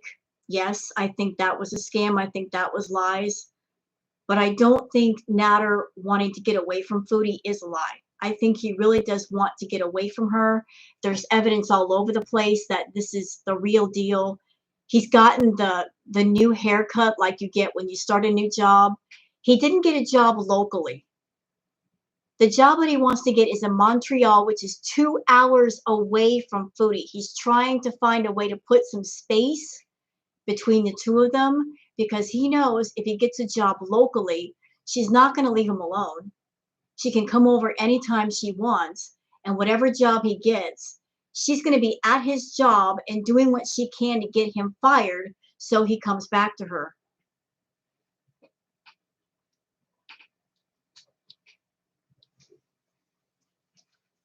And Dee Dee lives there too. Bobby, what are you doing? Look at that boy. So let's go back to the reading with Dee Dee. Shh. All right, so Bobby. All right. All right, I'm looking. So this was interesting. This is the first card that came up for Dee Dee. This is the first card that came up for her. Of someone looking out into the future, making plans, saying to themselves, what can we do? What can I do? You know, like things shifting around. This is the first card that I pulled for her. You have a theory? What's the theory? Thank you, Mew Mew.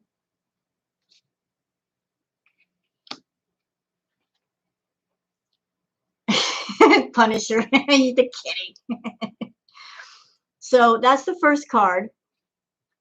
Next, on top of that is the Ace of Pentacles.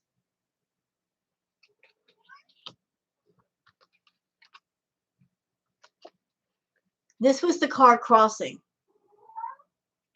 This was the card crossing. Shh, Bobby.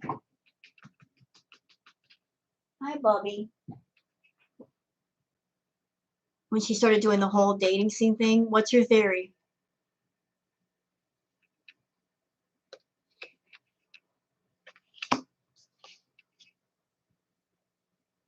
What if Nader is an escort and she caught feelings? Could be, could be. Does Dee Dee drop money on Nader? That I do not know.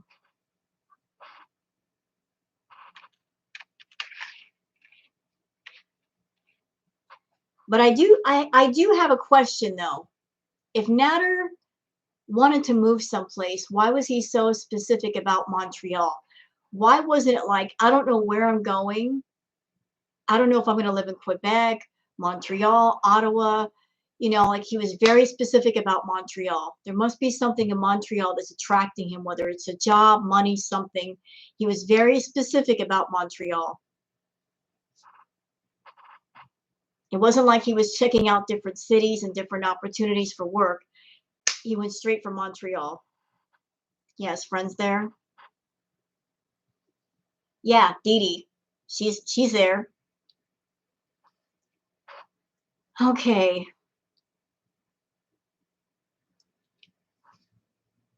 I think he really likes her. He's very respectful towards her.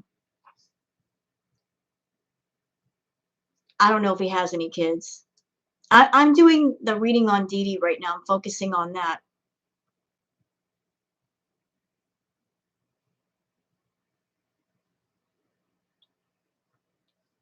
And he knows people there.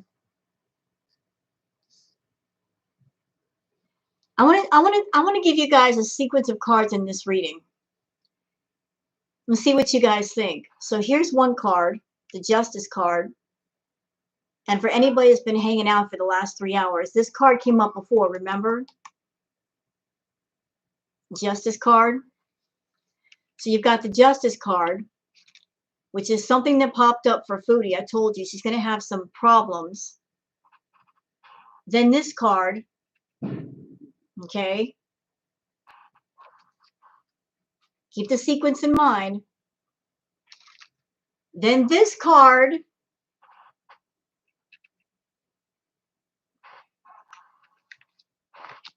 and then this one.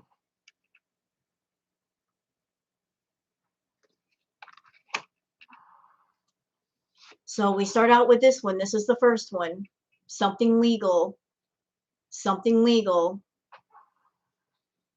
And then after that, a period of celebration and prosperity,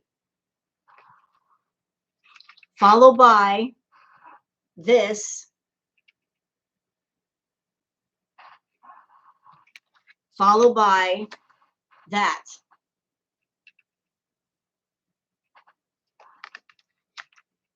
She's got plans with Nader. He's got plans with her.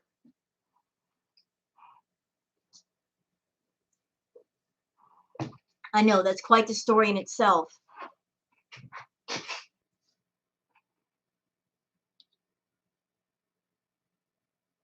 Like, they're going to get even closer. I don't know how close they are right now, but they've got plans involving each other, and they're going to get even closer.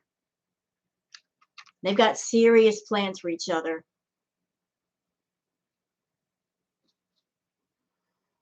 And right now, it's just a matter of biding their time, not making too many waves, you know,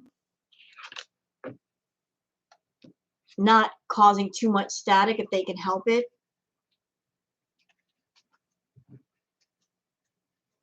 The pecan pie was very close. You know, so she's not going out of her way to be nasty to Foodie, because she knows that's going to make Chantal unhinged. She knows that Chantal is very vindictive when it comes to Nader. And if she cares anything about Nader, she's not going to add more troubles to his world.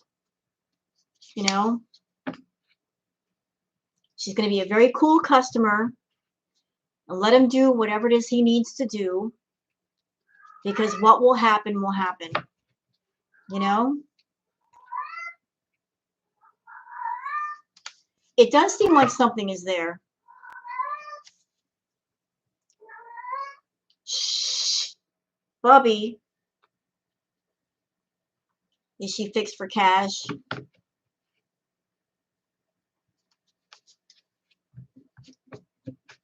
You know, I think the situation with Dee Dee is going to, the feeling that I get right off the bat is that the situation with Dee Dee is going to be a lot different than the situation with Chantal. I think he's going to honestly care a little bit about Dee Dee and like her.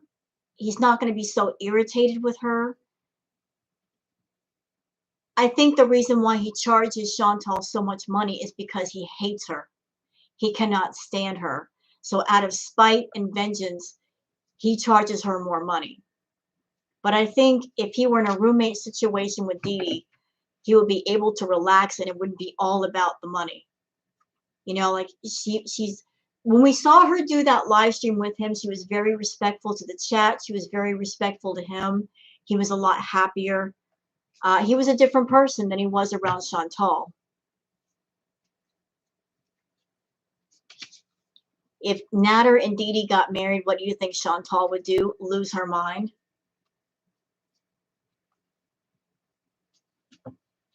She would lose her mind. She would absolutely snap.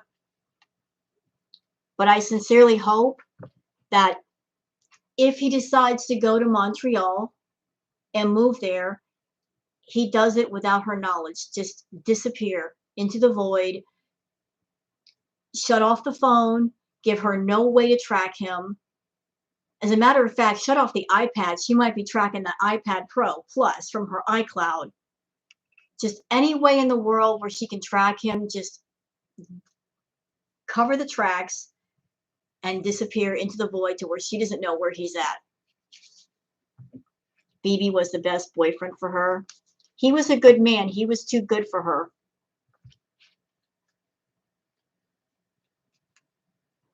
If he's her roommate, she better be understanding about his dates with rich women. I'm having a sense of evil. One weird, huh? Is likely tracking him with the iPad. Oh yeah. That's why he better not take it to Montreal, because she'll find out where he's at. He better get rid of it. Or he better know someone that can look for stuff like that on the iPad Pro Plus.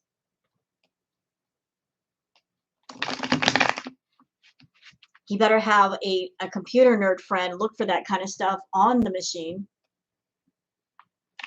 People warned him in his chats. Well, he better listen. If he's trying to hide out and away from Foodie and she's got stuff like that on the iPad, the moment he fires it up, she's going to find him. Hope he sells it for cash. You know what I heard? I heard that the iPad Pro Plus, that was a cellular model. So she's making payments on it.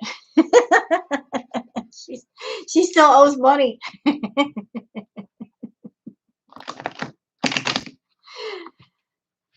He's got an iPad that she's still paying on. Didn't she buy his phone? That was actually her phone. That was her phone. She just gave it to him. Moron. Not you.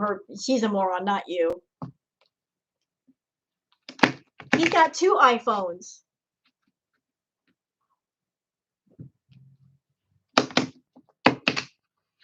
Hey, not again. Theory. I got a theory for you. Question for everybody in the room. You guys know how Chantal, she likes to say that her weight is around 330, 340, right? Doesn't she say that? That she's 330, 340? She floats between those 2 numbers. Theory. The reason why she says 300, like 340, 350, that's because she has a scale that can only go up to 300. A lot of bathroom scales only go up to 300. There are some that you can buy that go up higher, but you have to have one that goes up higher. So she might have a scale that it can't go up high enough for her weight. Think about that.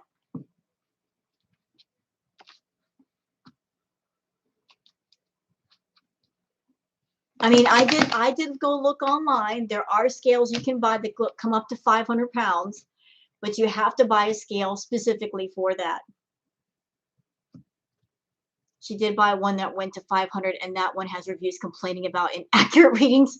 What, it's too accurate? Some say she's playing a recording. I kind of believe that. I mean, there's all kinds of ways to mess with the scale. Notice when she does her readings, she does it in a doorway. I mean, there's all kinds of ways you can finagle a scale to read wrong. You can set the scale number all the way back. You can put it in a doorway where the scale is sitting like on a board plank to where the weight doesn't get distributed right. You can take 1 foot off the scale. We never see her feet on the scale, do we? Nope. We never see the number on the scale. If she were 300, 340, she would shove it in our faces. She would point the phone down at the scale and say, "Suck it, haters. Look, I'm 340. She's not 330, 340. I feel she's in the neighborhood of 450, 475. Not only that, I don't know if you guys caught this, but she had a live stream recently where she was talking about going skiing, and she told on herself. And I pointed it out. She told on herself. She talked about going into a ski shop and asking the owner for a 6X in clothing. 6X. Before she was a 3X. Now all of a sudden she slipped and said a 6X. That ain't no 330, 340.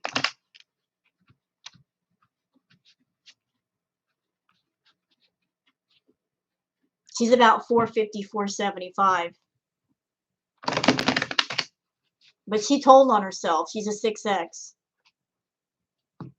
Her frame, she's about 5 feet tall, 5'1". She's short. I'm 5'4". I'm 5'4" and about 138 pounds.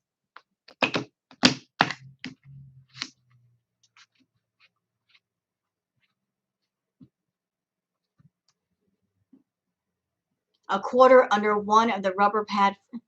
Oh, really? Not again. Dang, I didn't know that. When the real man is on her filter, he's like, look at my body. I'm a real man.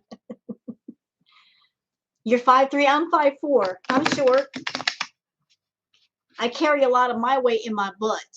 I got big thighs and I got a big butt. What you want to know about big butts? Hi, Amber. She seems to consider staying in the 330 is a good thing. Look at my body.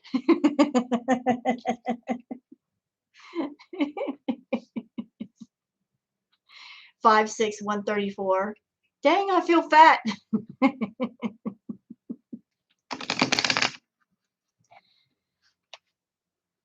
There were a lot of complaints and people commenting about how you can make it the scale read what you want.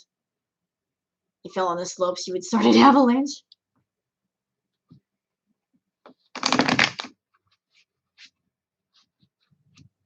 You know, Baroness, she's over 400. She's over 400. She's over 400. Here's something that's scary. Just one of those Starbucks venti drinks is 1,000 calories. And I don't know what's going on with her, but she's drinking 2 at a time. She gets an entire day's worth of calories just in those 2 drinks. And I don't know how many times she's going to Starbucks. Plus all the junk food. Girl's gaining weight like crazy. She's stress eating. You know, she sat there and said she spent $20 for one Starbucks visit. One. She gets a hot coffee. We never really know how many times she orders when she's like, no, we don't.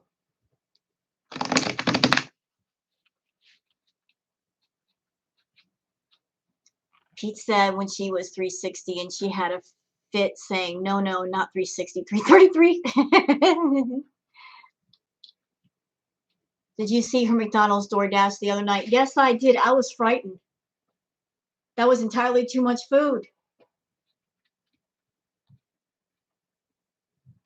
For anybody that listens to Foodie, and if she says she's only gained 30 pounds in 2 years, let me just break down some quick math to you. Let me give you some quick scientific facts as far as gaining weight. It takes 3,500 calories to make 1 pound of fat. Okay, Foodie, if we're let's just be generous. Foodie eats about 7,000 to 9,000 calories a day. That means she's gaining on the low side 1 pound a day, upwards of 2 pounds a day. Times that by 30 days in 1 month, that's between 30 to 60 pounds a month. Now, if we're going to go on the low side, if she gains 30 pounds in 1 month, times 3 months, that's 100 pounds. And if she was 300 pounds when she was with BB, ain't no way she could be 330. Ain't no way. Ain't no way. Ain't no way. If you're not doing any kind of activity to burn off calories and you're throwing 7,000 to 9,000 calories a day down your throat, ain't no way you can only be gaining 30 to 40 pounds in 2 years. Ain't no way. I will never forget that live stream she did in his bedroom between the pita pizza and the, is it kalafa? It was like that cheesecake dessert and she ate it all. Do y'all realize with those 2 things she ate 10,000 calories just in that one meal? 10,000 calories. That's 5+ days worth of calories for me in one shot. That's not counting whatever else she drank and ate that day. 10,000 calories.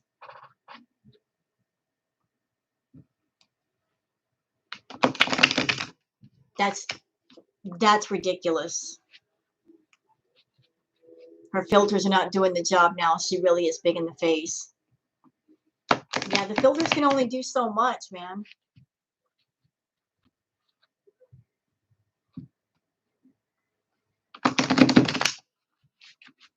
She's gotten past the point where the mouth can inhibit her eating. Well, here's where she's messing up, Baroness. If she's trying to use the cola to short circuit the thoughts of eating, where she's messing up is that she's smoking the green and she's doing the edibles. Anybody who has a problem with food, doing the green, doing the edibles is a big mistake. All that does is make the monster of the ED bigger and more aggressive for food. If you already have a problem with food, the last thing you should be doing is doing any kind of substance that gives you the munchies. Because an ED with something that gives you the munchies, that's a recipe for disaster. That's where she's screwing up. You know, the stimulants cut her appetite, but then she does the stimulants, she gets wired, she needs something to make herself come down. She does those things, then she gets the munchies, and then she binges out. I mean, that's where she's screwing up. She's having to be committed. Maybe that will help her. I don't know if that'll help her, but I know if she's committed, it'll be for a short while. They can only hold her for so long, unless they got a reason to hold her longer than that.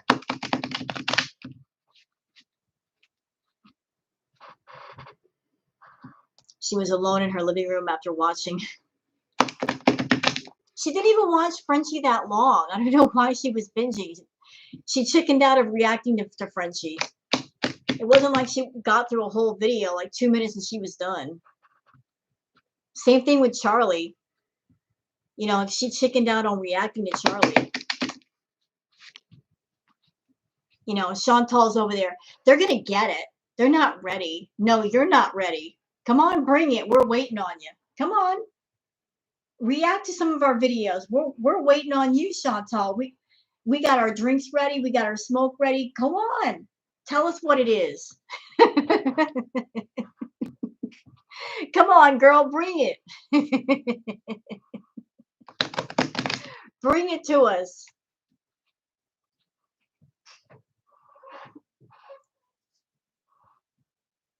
She ain't got nothing. She ain't got nothing. Who else should we do readings on tonight? We did Dee Dee. Who else should we do readings on? She hates the truth. Oh, yeah. Why do you think she loves filters so much? Filters block out the truth. Why do you think she hates going out in public? Because if she goes out in public, they can see her without the filters. Nader's new job. BBJ. Oh, you want to know about the cats? You got issues. We all got issues. I got issues. She's got issues. You got issues. Everybody's got issues. It's like a magazine stand. We all got issues. I just want to bees.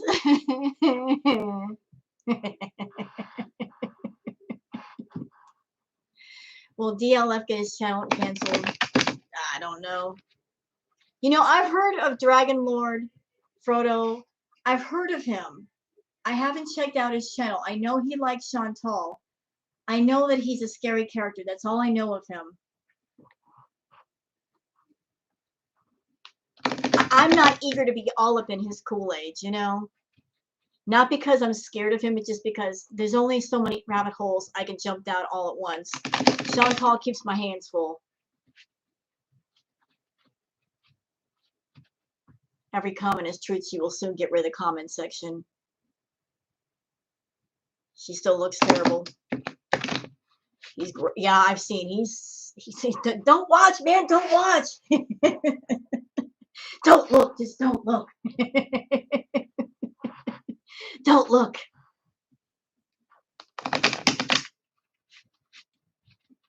I know there's a lot of people from the former Negative Nation watching me. Maybe some of the Kiwi farmers. Hey, Kiwi farmers. Hey, former Negative Nation people. How you doing? Go ahead and talk about me on Twitter. Y'all know you want to. Talk about me on the farms. I'm over here minding my business, not bothering anybody, but go right ahead, entertain yourselves. She catfishes Nader with Snapchat.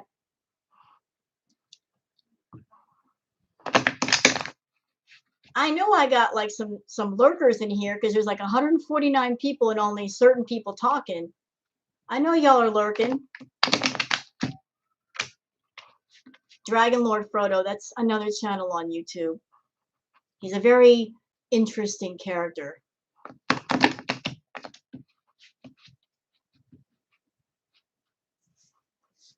I already did one on Dee Dee. Hello, Crystal. You're vacuuming.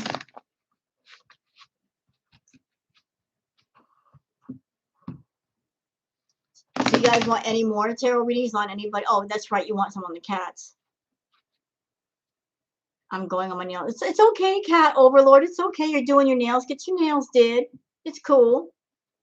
I understand you know you got to do the maintenance on the nails. He's the male version of Chantal. Well, that ain't that a fact. Shenny and Rev. Ew, those two.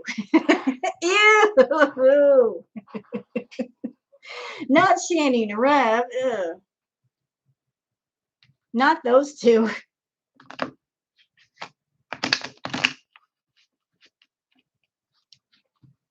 She does.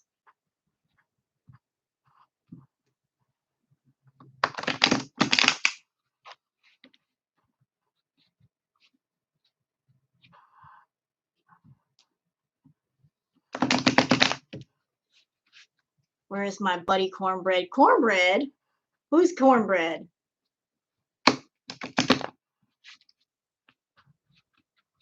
Avocado, Nick Boy. All right, we're going to do a reading on the cats. I don't know how on point this is going to be because it is animals. Well, thank you, Tizzy Dawn. I appreciate that. Appreciate that. If y'all can give a thumbs up, I sure would appreciate that. If you don't want to, that's fine also. Do what you feel like in here as long as you're respectful.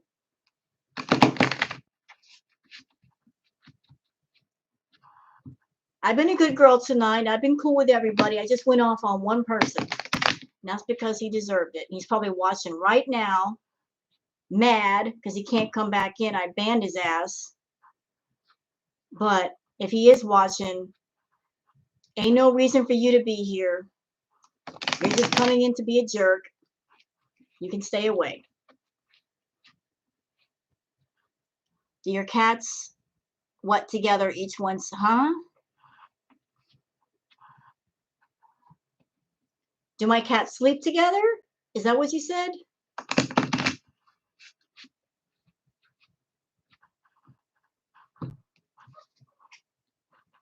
Hello, Creator Nat. You have a tarot foodie question. Go right ahead. What's the question?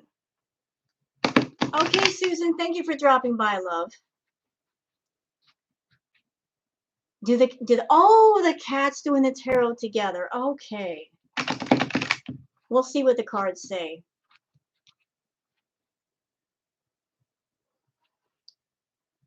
It was awful. Do you read the cats together or separately? Oh, I'm just going to see what the cards say about the cats together.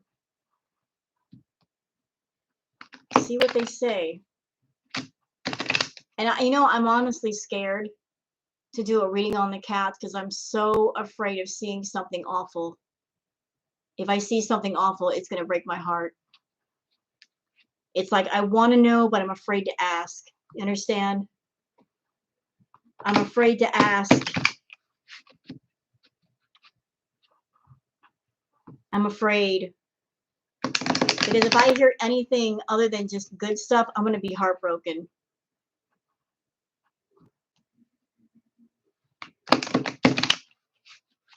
Ow, ow, ow. You like my cat's black and gray fur? That's vulgar. That kitty.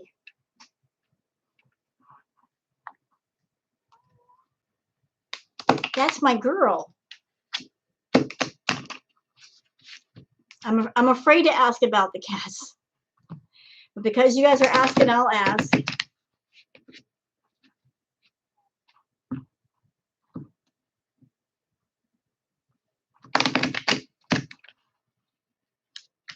You know, Desiree, I'm trying not to think that way.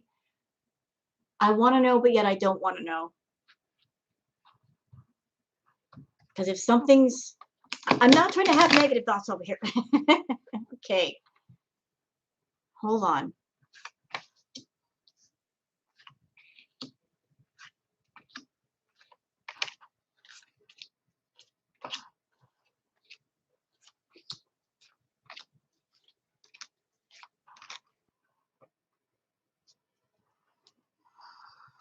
See, I don't have like an animal tarot.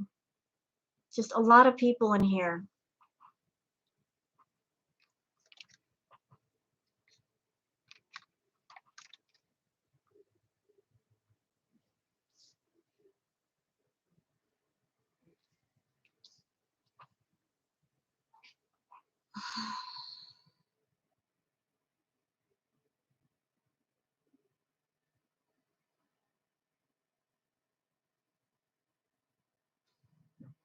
I'll just give me a minute.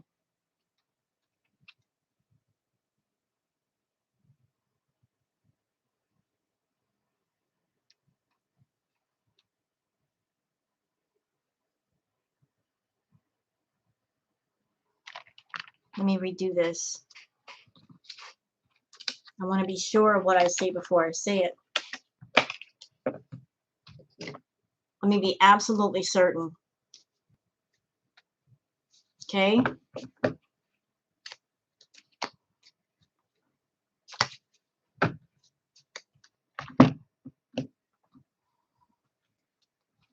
Let me focus on BJ and Sam for a minute, all right? Because I don't want to read this wrong.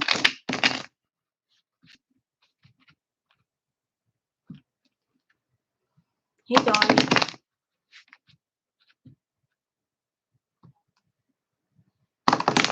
Y'all just give me a moment of quiet. Over here, I mean, so I can focus.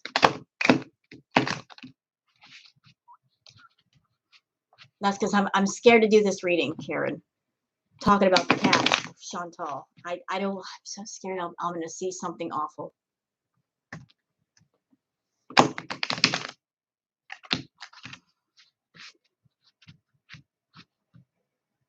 Just give me a moment.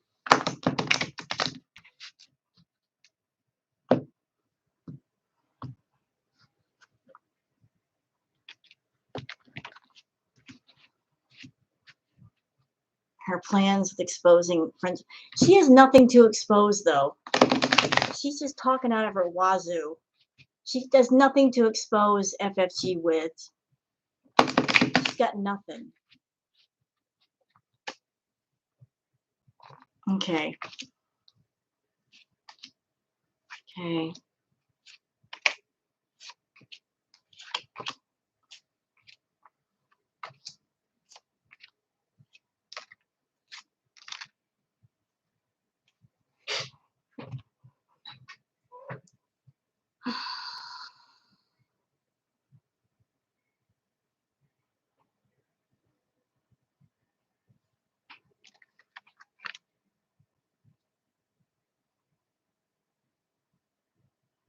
The cards aren't letting me know.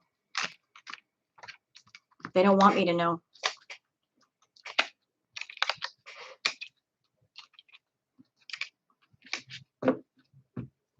They don't want me to know. I'm not getting anything for the cats. They don't want me to know. I kind of jinxed myself. I said, if it's something bad, I don't want to know. The cards are acting funny. You know, like they picked up on that. If it's something bad, I don't want to know. So they're not letting me know.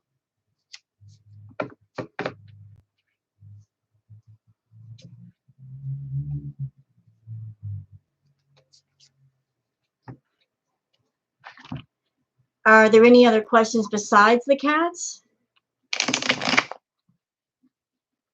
Have you read on Nader's move to Montreal? I kind of did earlier, Moonface. I saw that this is not like a stunt for him to make money. He honestly wants to get away from Chantal. If he just wanted a regular job, he could get something locally. But he knows if he did that, she would just turn up wherever he worked. And he really wants to put some distance between himself and her. Hence why he's going to Montreal.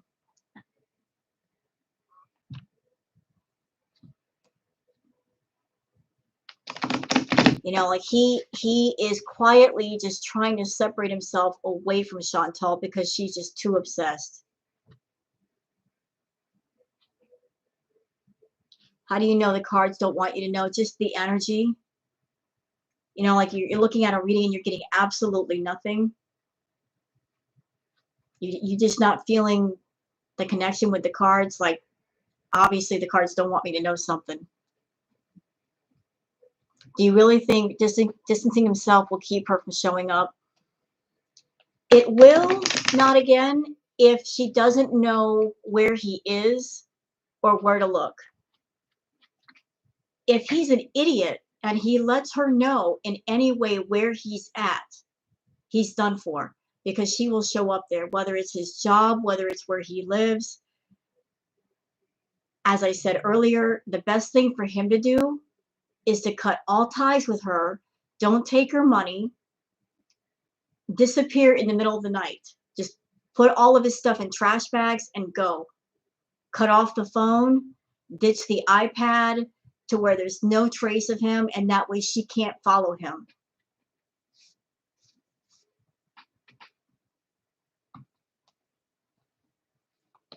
That's the only way he'll be safe from Chantal, is if there's absolutely no trace of him for her to follow. Did he already move? You know what, Naz? I do not know. I know that there's talk of it. I've heard that he's going to be moving in another couple of weeks.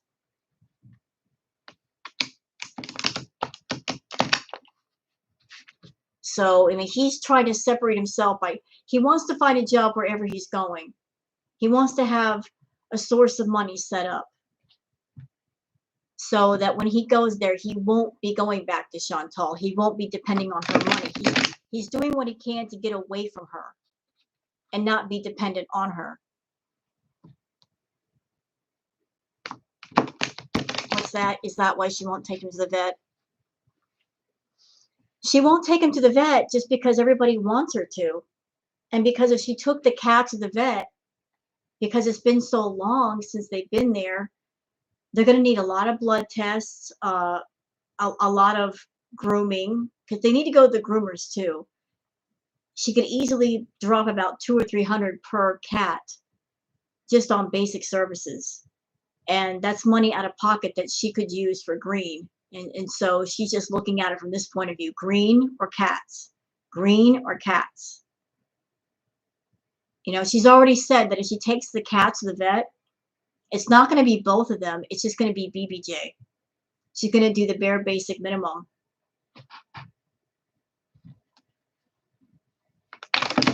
You know, she's not even going to do both. She's only going to do one.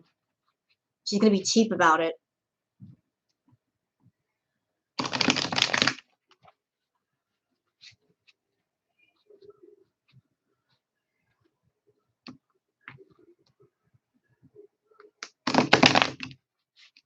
What happened in the chat?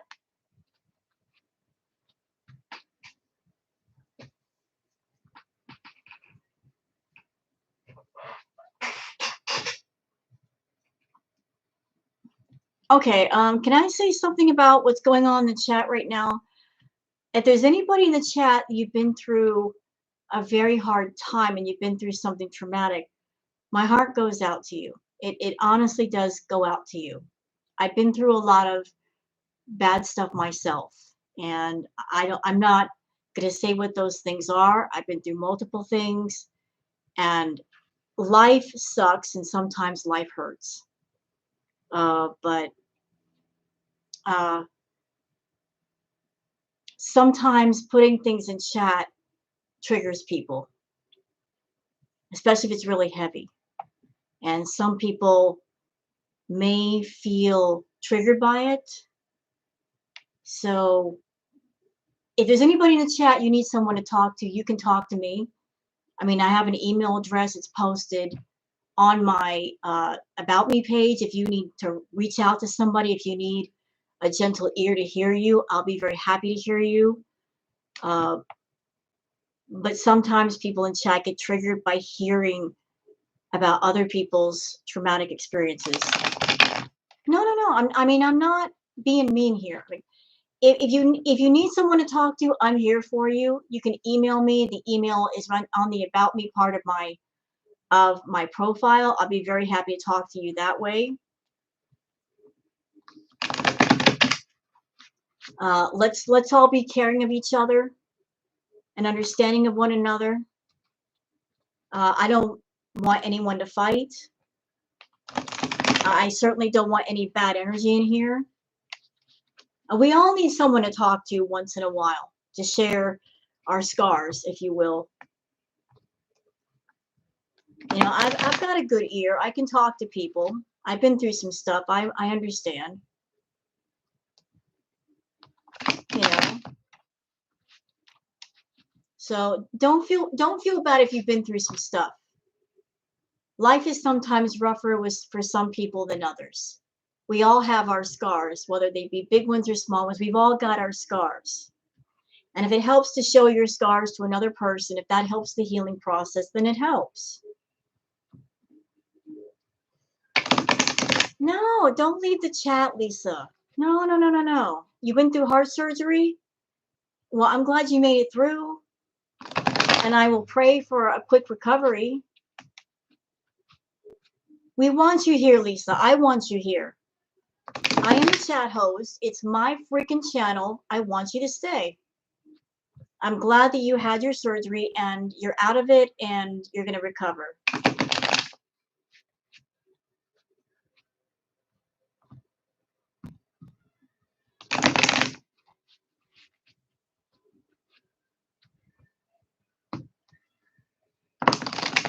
Can I get some hearts in the chat for Lisa? She just went through heart surgery. I mean, that's pretty severe. That's pretty intense. Good on you for going through heart surgery and you made it through, girl. You're a warrior.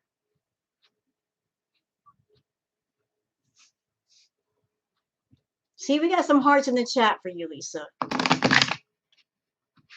Surgery is always a scary thing. You know, we all got to support each other in here.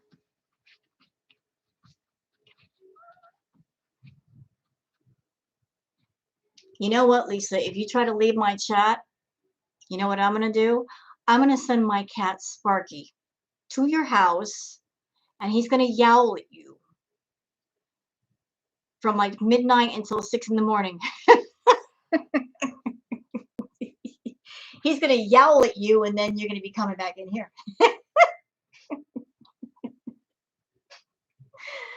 I'm going to send Sparky to bring you back in here. And he's going to yowl at you. He's going to roll his R's at you. You don't understand the power of Sparky's yowl. He does that caterwauling.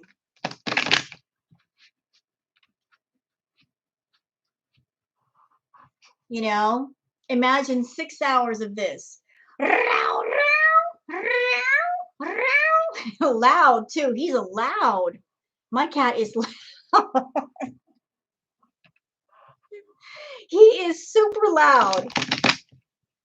Oh, here's some listen. I am not even joking. I am going to get him with I'm going to take my iPhone to bed one night, And when I turn out the light, I'm going to hit record on my phone. And I'm going to capture what I deal with every night when I try to go to sleep. You're all going to hear him caterwaul. You'll be like, how do you even sleep, Rose? That is loud.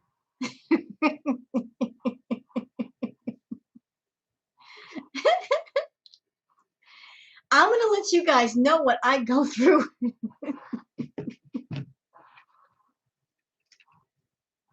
I'm going to make a Sparky ASMR video.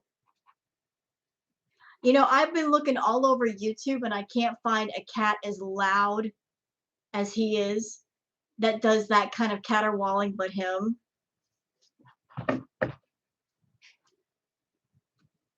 Is Lisa still here? I don't know if she left.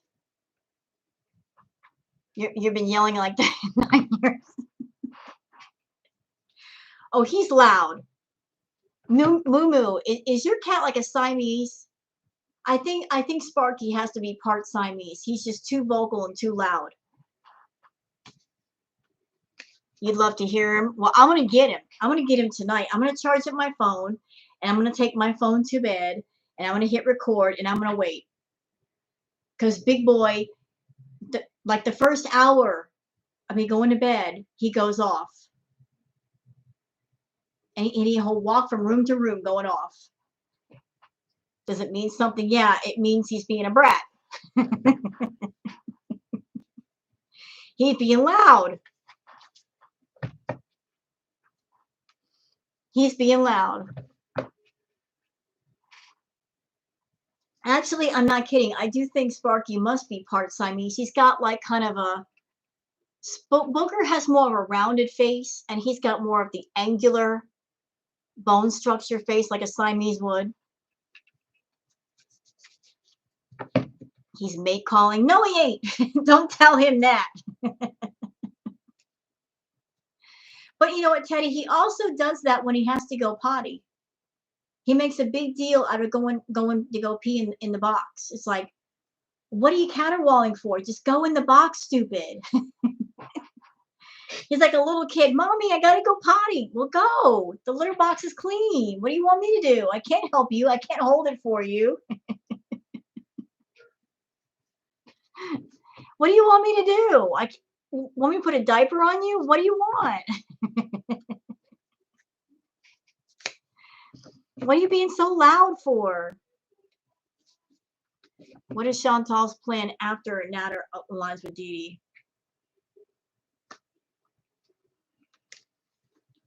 I don't think she has a plan. I don't think she has a plan. I don't think she has one. Holy shoot. I've been live streaming for almost 4 hours. How time flies when you're having fun.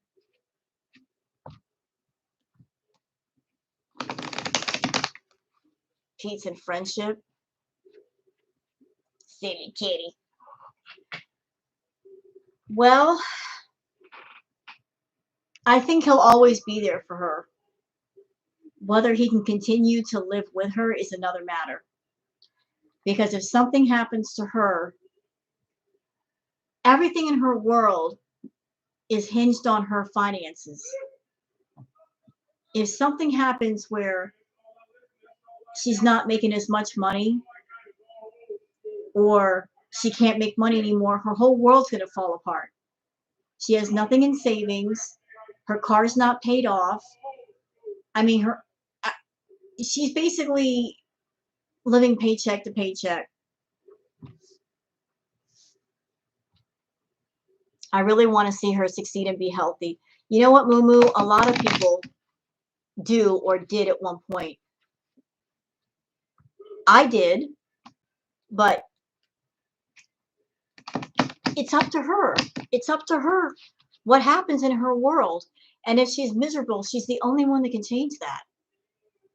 And I can't feel sympathetic and I can't feel sad for someone who purposely makes bad choices, knowing that they're bad choices, and they don't course correct. No, the car's not paid off. What if? She's still making payments on that car. It's not paid off.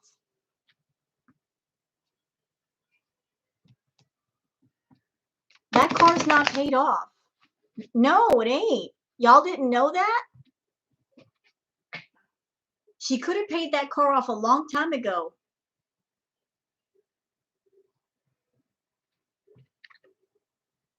Nope, that car ain't paid off. She's still making car payments. Not paid off.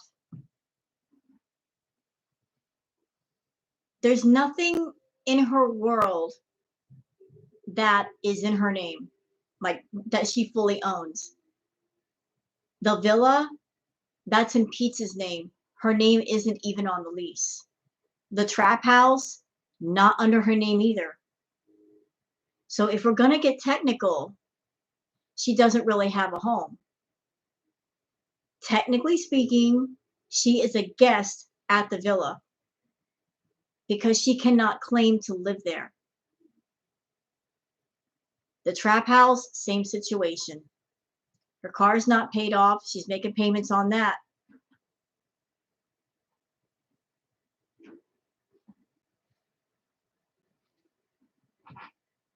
So in a matter of speaking, she is homeless because she doesn't have a home of her own. She can't even say, I live in a Motel 6. This is my room. She can't even say that. She can't even say that.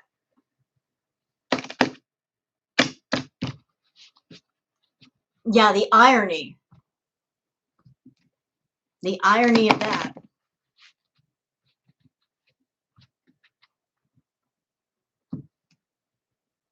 I'd like to have a 5-year-old Kia Optima myself. I got a 21-year-old Toyota Corolla. You know what, KK? I bet your Corolla, even though it's older, is a lot nicer. I'm sure her Kia is trashed, bro. Trashed. You know that car is dirty and smells on the inside because of leaving like bags of food and fast food and what else in there. Ugh. She said BB's place is in her name. Is this true? Do you think it is? Why would she leave the place if it's in her name? Why would she leave the house if it were in her name? That's his house. She left because it's not in her name, and that's why he kicked her out. And how could she own a house if she went through a bankruptcy? She went through a bankruptcy not too long ago. She still hasn't settled that. I mean, if you got a bankruptcy, you have no assets to speak of. She wouldn't be able to own a home. Yeah, it wouldn't be hers.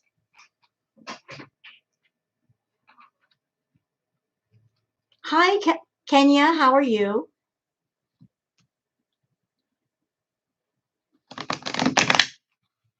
All the salt on the roads would rust on the inside of the car. Depends on the chapter. Theory. I have a theory.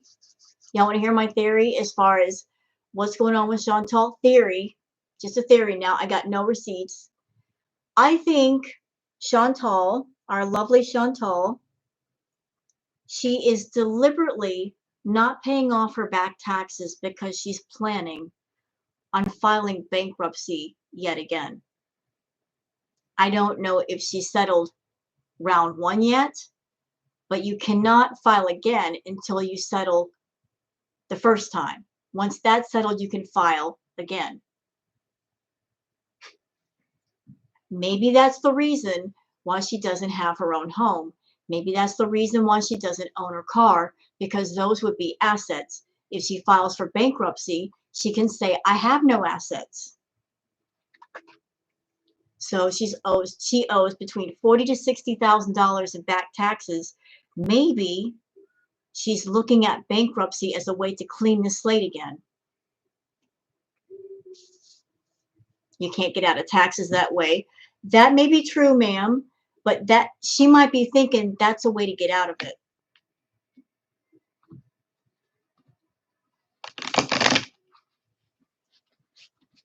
Salty Shannon. You know, I've seen pictures of Shannon on Twitter. She looks great. She looks so happy in the Dominican Republic, and she looks fantastic. Shannon is owning that bikini. Go, Shannon. Shannon looks great.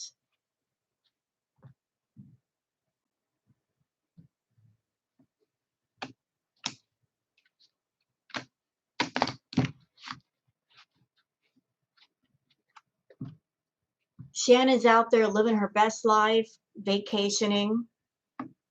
She looks fantastic. Hey, EP. How are you?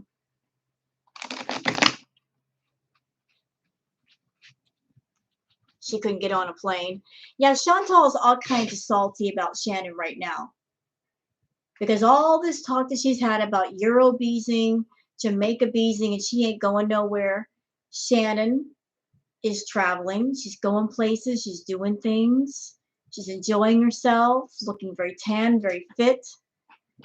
And Chantal's all kinds of salty about it. She is. She's living her best life and looking damn good. Shannon looking good over there. Hey, Amanda.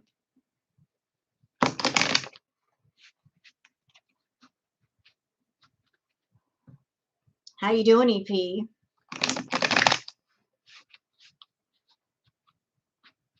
I'm going to do one more reading since we're talking about Foodie. Oops.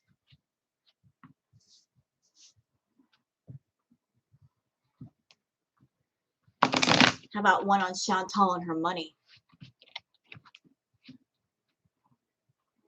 Like the money situation.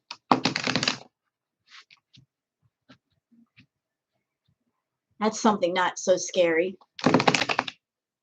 What's up with her and her money? As far as her making money, and is she going to continue to make it? Because money is like the heart of everything in her world, the foundation. The money ain't there, her world falls apart. So I'm wondering all about the money.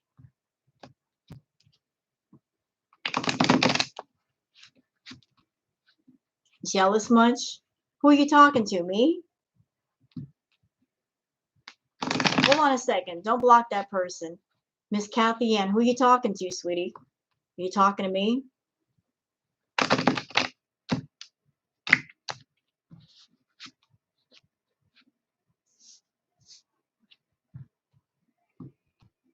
Jealous of? Who would I be jealous of? Oh, she's talking about Chantal. I hope so.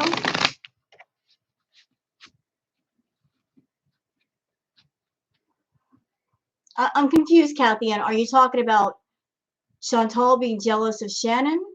Is that it? Well, she pays Pete his super chat money back. No, she won't. She would never. She will never give him the super chat money. Yes, I would like Kathy Ann to clarify because I don't like to assume things. I like to reply from a place of fact. I don't assume. Hi, Lori. Thank you for the super chat, sweetheart.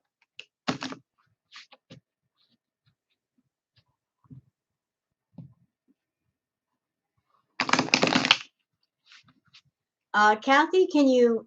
Oh, about Foodie Beauty. Okay, there you go. See, that's why I asked for clarification. That's why I asked for clarification. I don't want to jump to conclusions and get mad for nothing. Do you think Foodie Beauty is jealous? Yes, I think Foodie Beauty is very jealous about Shannon because Shannon has everything she wishes she had. And right now, she's living her best life in the Dominican Republic and looking good doing it. And thank you for clarifying, Kathy. I appreciate that, love.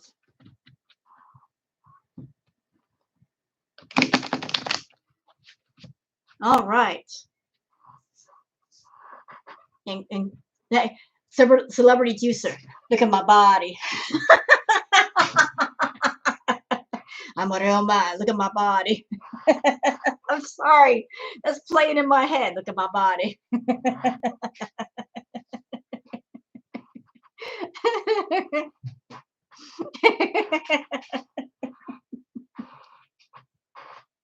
Look at my body. Oh, Oh, I just had a funny thought, y'all. I just had a funny thought. I'm going to share it with you because we like funny thoughts in here. Oh, hello. Here's the funny thought.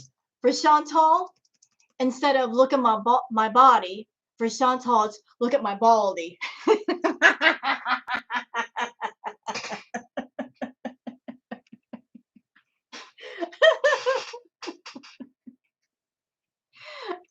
So Natter's got look at my body, and she's got look at my baldy.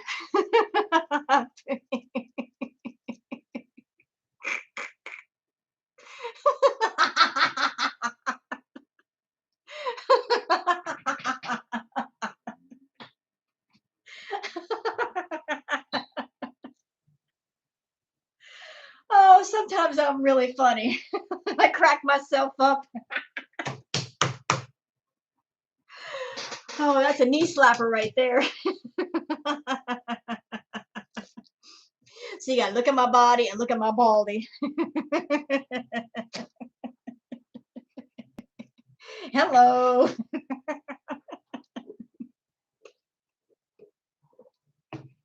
About to spit out my drink.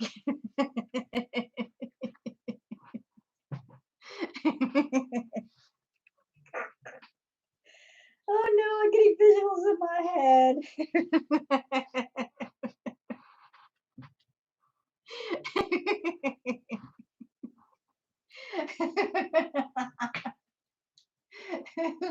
Oh no. Oh, I'm getting ideas for merch in my head that they could do for merch. Like look at my body and get a picture of Natter dancing. For look at my baldy, you got a picture of a bald head with like with the hair soot on it. Can of the hair soot. Oh no. Oh no. Thank you. Thank you very much. Thank you. Thank you. See, sometimes I crack people up. What? What are you talking about, Teddy? I am not. I am not. Oh, look at my fupa. Ah, geez. What are you gonna do? I'm not going anywhere. What is this nonsense you're talking? I'm not going anywhere. I'm not going anywhere. Stop talking dirty. Not allowed in here. What? Y'all crazy people. I'm not doing Natter's dance. I can't imitate that stupidity. Sorry. Allergies. What was the question? I want to watch the. Oh yeah, her finances, money. That's what I want to ask about. And for those people that are in my chat room, if you want to join up on my channel and subscribe, please do. I really appreciate it if you did. Rod Stewart. Oh, I love Rod Stewart. Thanks for the super chat.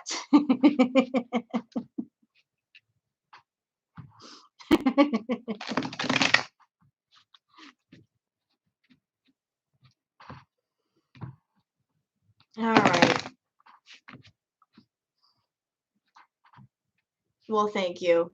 I handled it with total class. Well, thank you very much.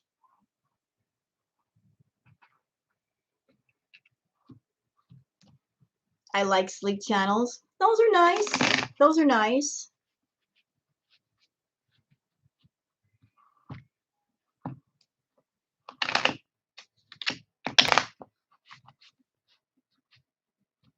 Tragic does not need to be in my room.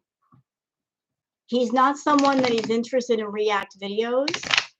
He's not someone that supports React channels. And he's not interested in ambiance, so there's really no reason for him to be here around me. And so if you're not interested in me, and if you're not interested in my content, there's really no reason to be here. And there's lots of other places on YouTube to go.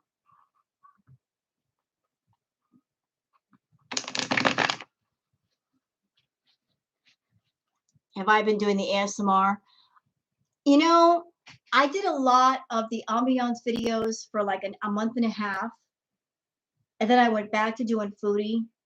And some people are not into the ambiance content, and I get that. So I'm focusing a lot more on the foodie stuff, and I will throw in some ambiance stuff here and there. It's just that people on YouTube can be kind of fickle. If you post maybe more than one video every once in a while that they don't like, they might unsubscribe just because of that. I mean, people subscribe and unsubscribe so quickly, and sometimes you don't know what caused them to unsubscribe. They just unsubscribe. So I do the ambiance stuff every once in a while, and I do more of the foodie stuff.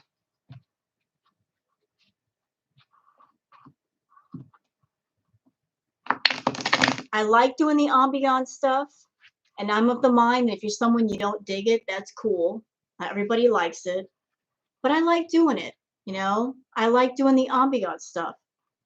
So if you don't like the ambiance stuff, you don't have to watch it. Just wait for another video you do like to come around, and you can watch that. I won't be offended, but give me some room to be creative.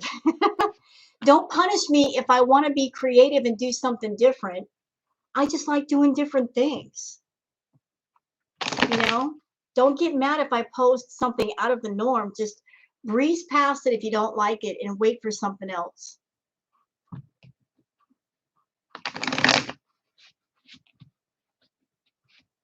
I've had people unsubscribe from me for the strangest reasons. I had one guy that actually sent me a comment saying, talking about Sparky, your cat is really loud in your videos and I don't like it, so I'm unsubscribing. So you're going to unsubscribe because of my cat? Because he was being a bit talkative in one video? Okay.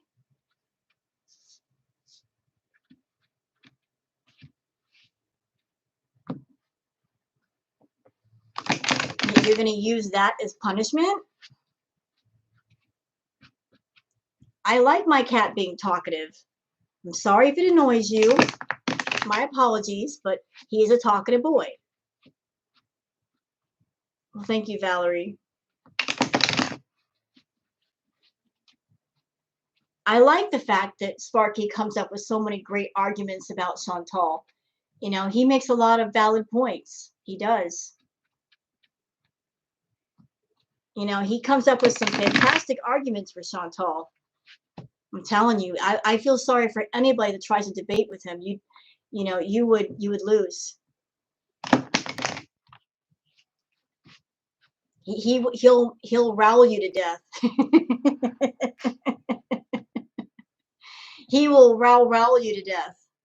He'll roll his R's at you. You don't want to be on the receiving end when he rolls his R's at you.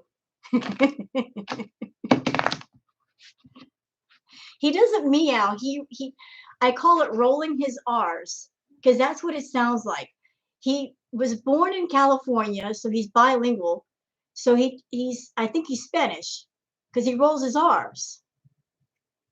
He literally like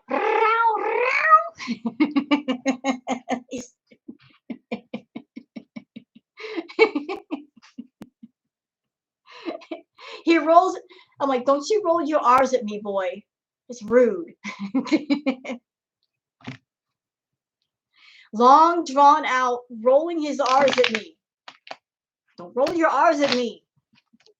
At 3 a.m, don't you roll your R's. Stop that.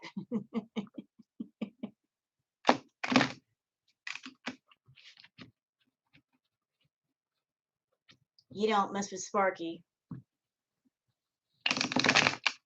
All right. So we were doing another one with the taxes, like the money situation. Money, money, money.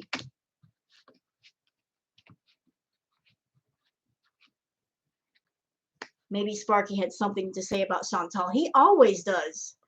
And it's okay if he says something about Chantal. Where the boy?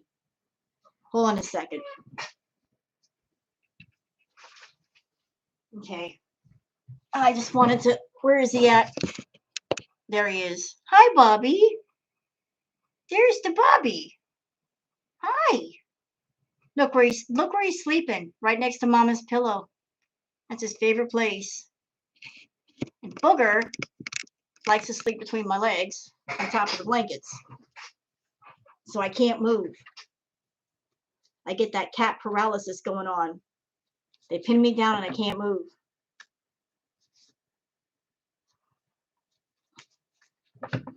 His own wetsuit. So we're going to do another one.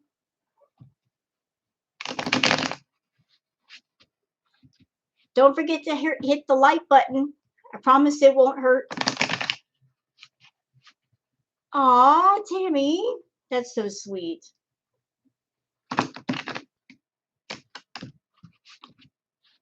All right, what do we got here? What is this? Ooh. Ooh. Uh-oh.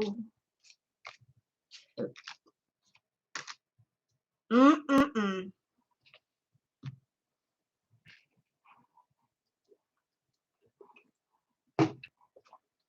Some of the same cards are popping up in this reading.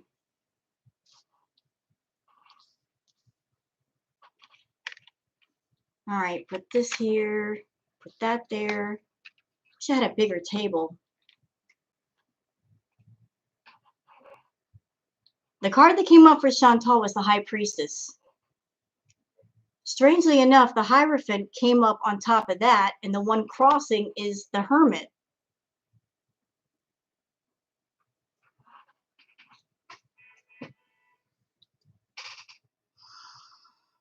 The World. That's an interesting combination.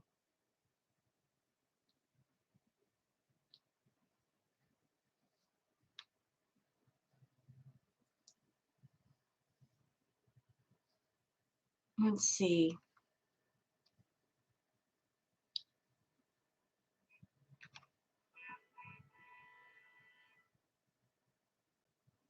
This card showed up again.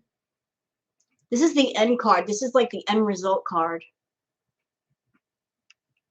This is like the last card. This is the card that was next to it. Like she's looking to make money in as many ways as possible, but that's the end card. What does the cross again? Hold on a minute. Okay, her card was represented by the High Priestess. The card on top of her card was this one, the Hierophant.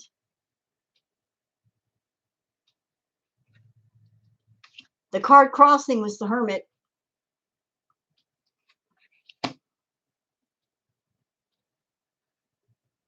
So that's what I found really interesting, is that combination of cards.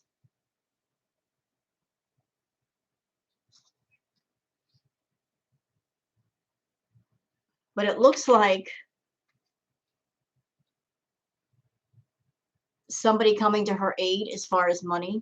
And I've seen this before. I've seen this before. That she's going to get into a place where she can't get out of, and she's going to ask for help. Possibly a family member. You know, like she just doesn't have the mental capabilities to get herself unstuck once she gets herself stuck too much.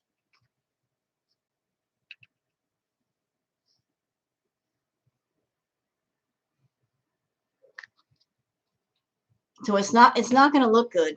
It's not going to look good.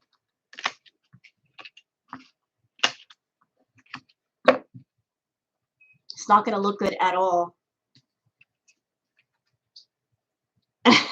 Teddy bear. They are snuggly. Well, I think I've done all of the tarot card readings that I could do for Chantal. So you guys pretty much know everything that's going to go down for Miss Chantal Marie. Hope you guys have enjoyed all the tarot readings. You have, right?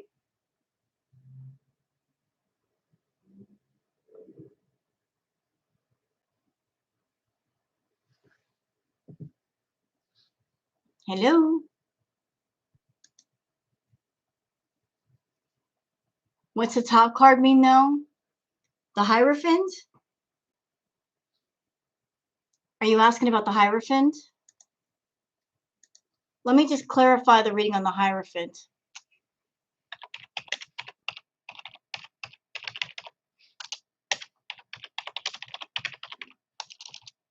Just so I don't get it wrong. Oh, shoot. Blah. The Hierophant card meaning the Hierophant card in tarot symbolizes traditional values and is often associated with the religious or spiritual. The purpose of the Hierophant is to bring a spiritual down to earth. Ooh. Strange for Chantal.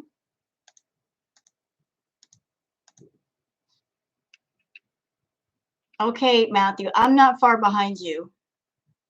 Destiny and Dana have broken up. Amberlynn must be doing cartwheels. Well, just because they've broken up doesn't mean Amberlynn's going to get in on it, you know. I don't think Destiny would go back to Amberlynn knowing how toxic she is. It's not like if she hooked up with Amberlynn, that would be a glow up, you know. She's gotten worse, not better, since she left.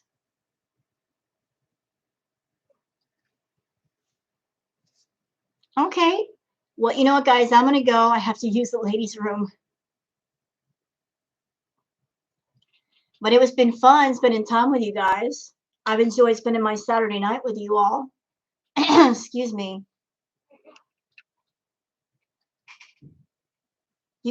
I've never had so many people in here, but you guys have been awesome. We need to do this again sometime. It's Amberlynn that wants her with us because Amberlynn doesn't have access to many people. All right, you guys have been great. Thank you guys for dropping by. If you'd like, subscribe to my channel and send me an email or something. Don't forget to drop a like on your way out. You guys have been awesome. I'm going to go and take care of my kitty cats. So thank you for being here. And I really appreciate you guys spending some time with me. And we're going to do this again sometime soon. I promise. Good night, everybody, and sleep well. Take care now. Bye-bye.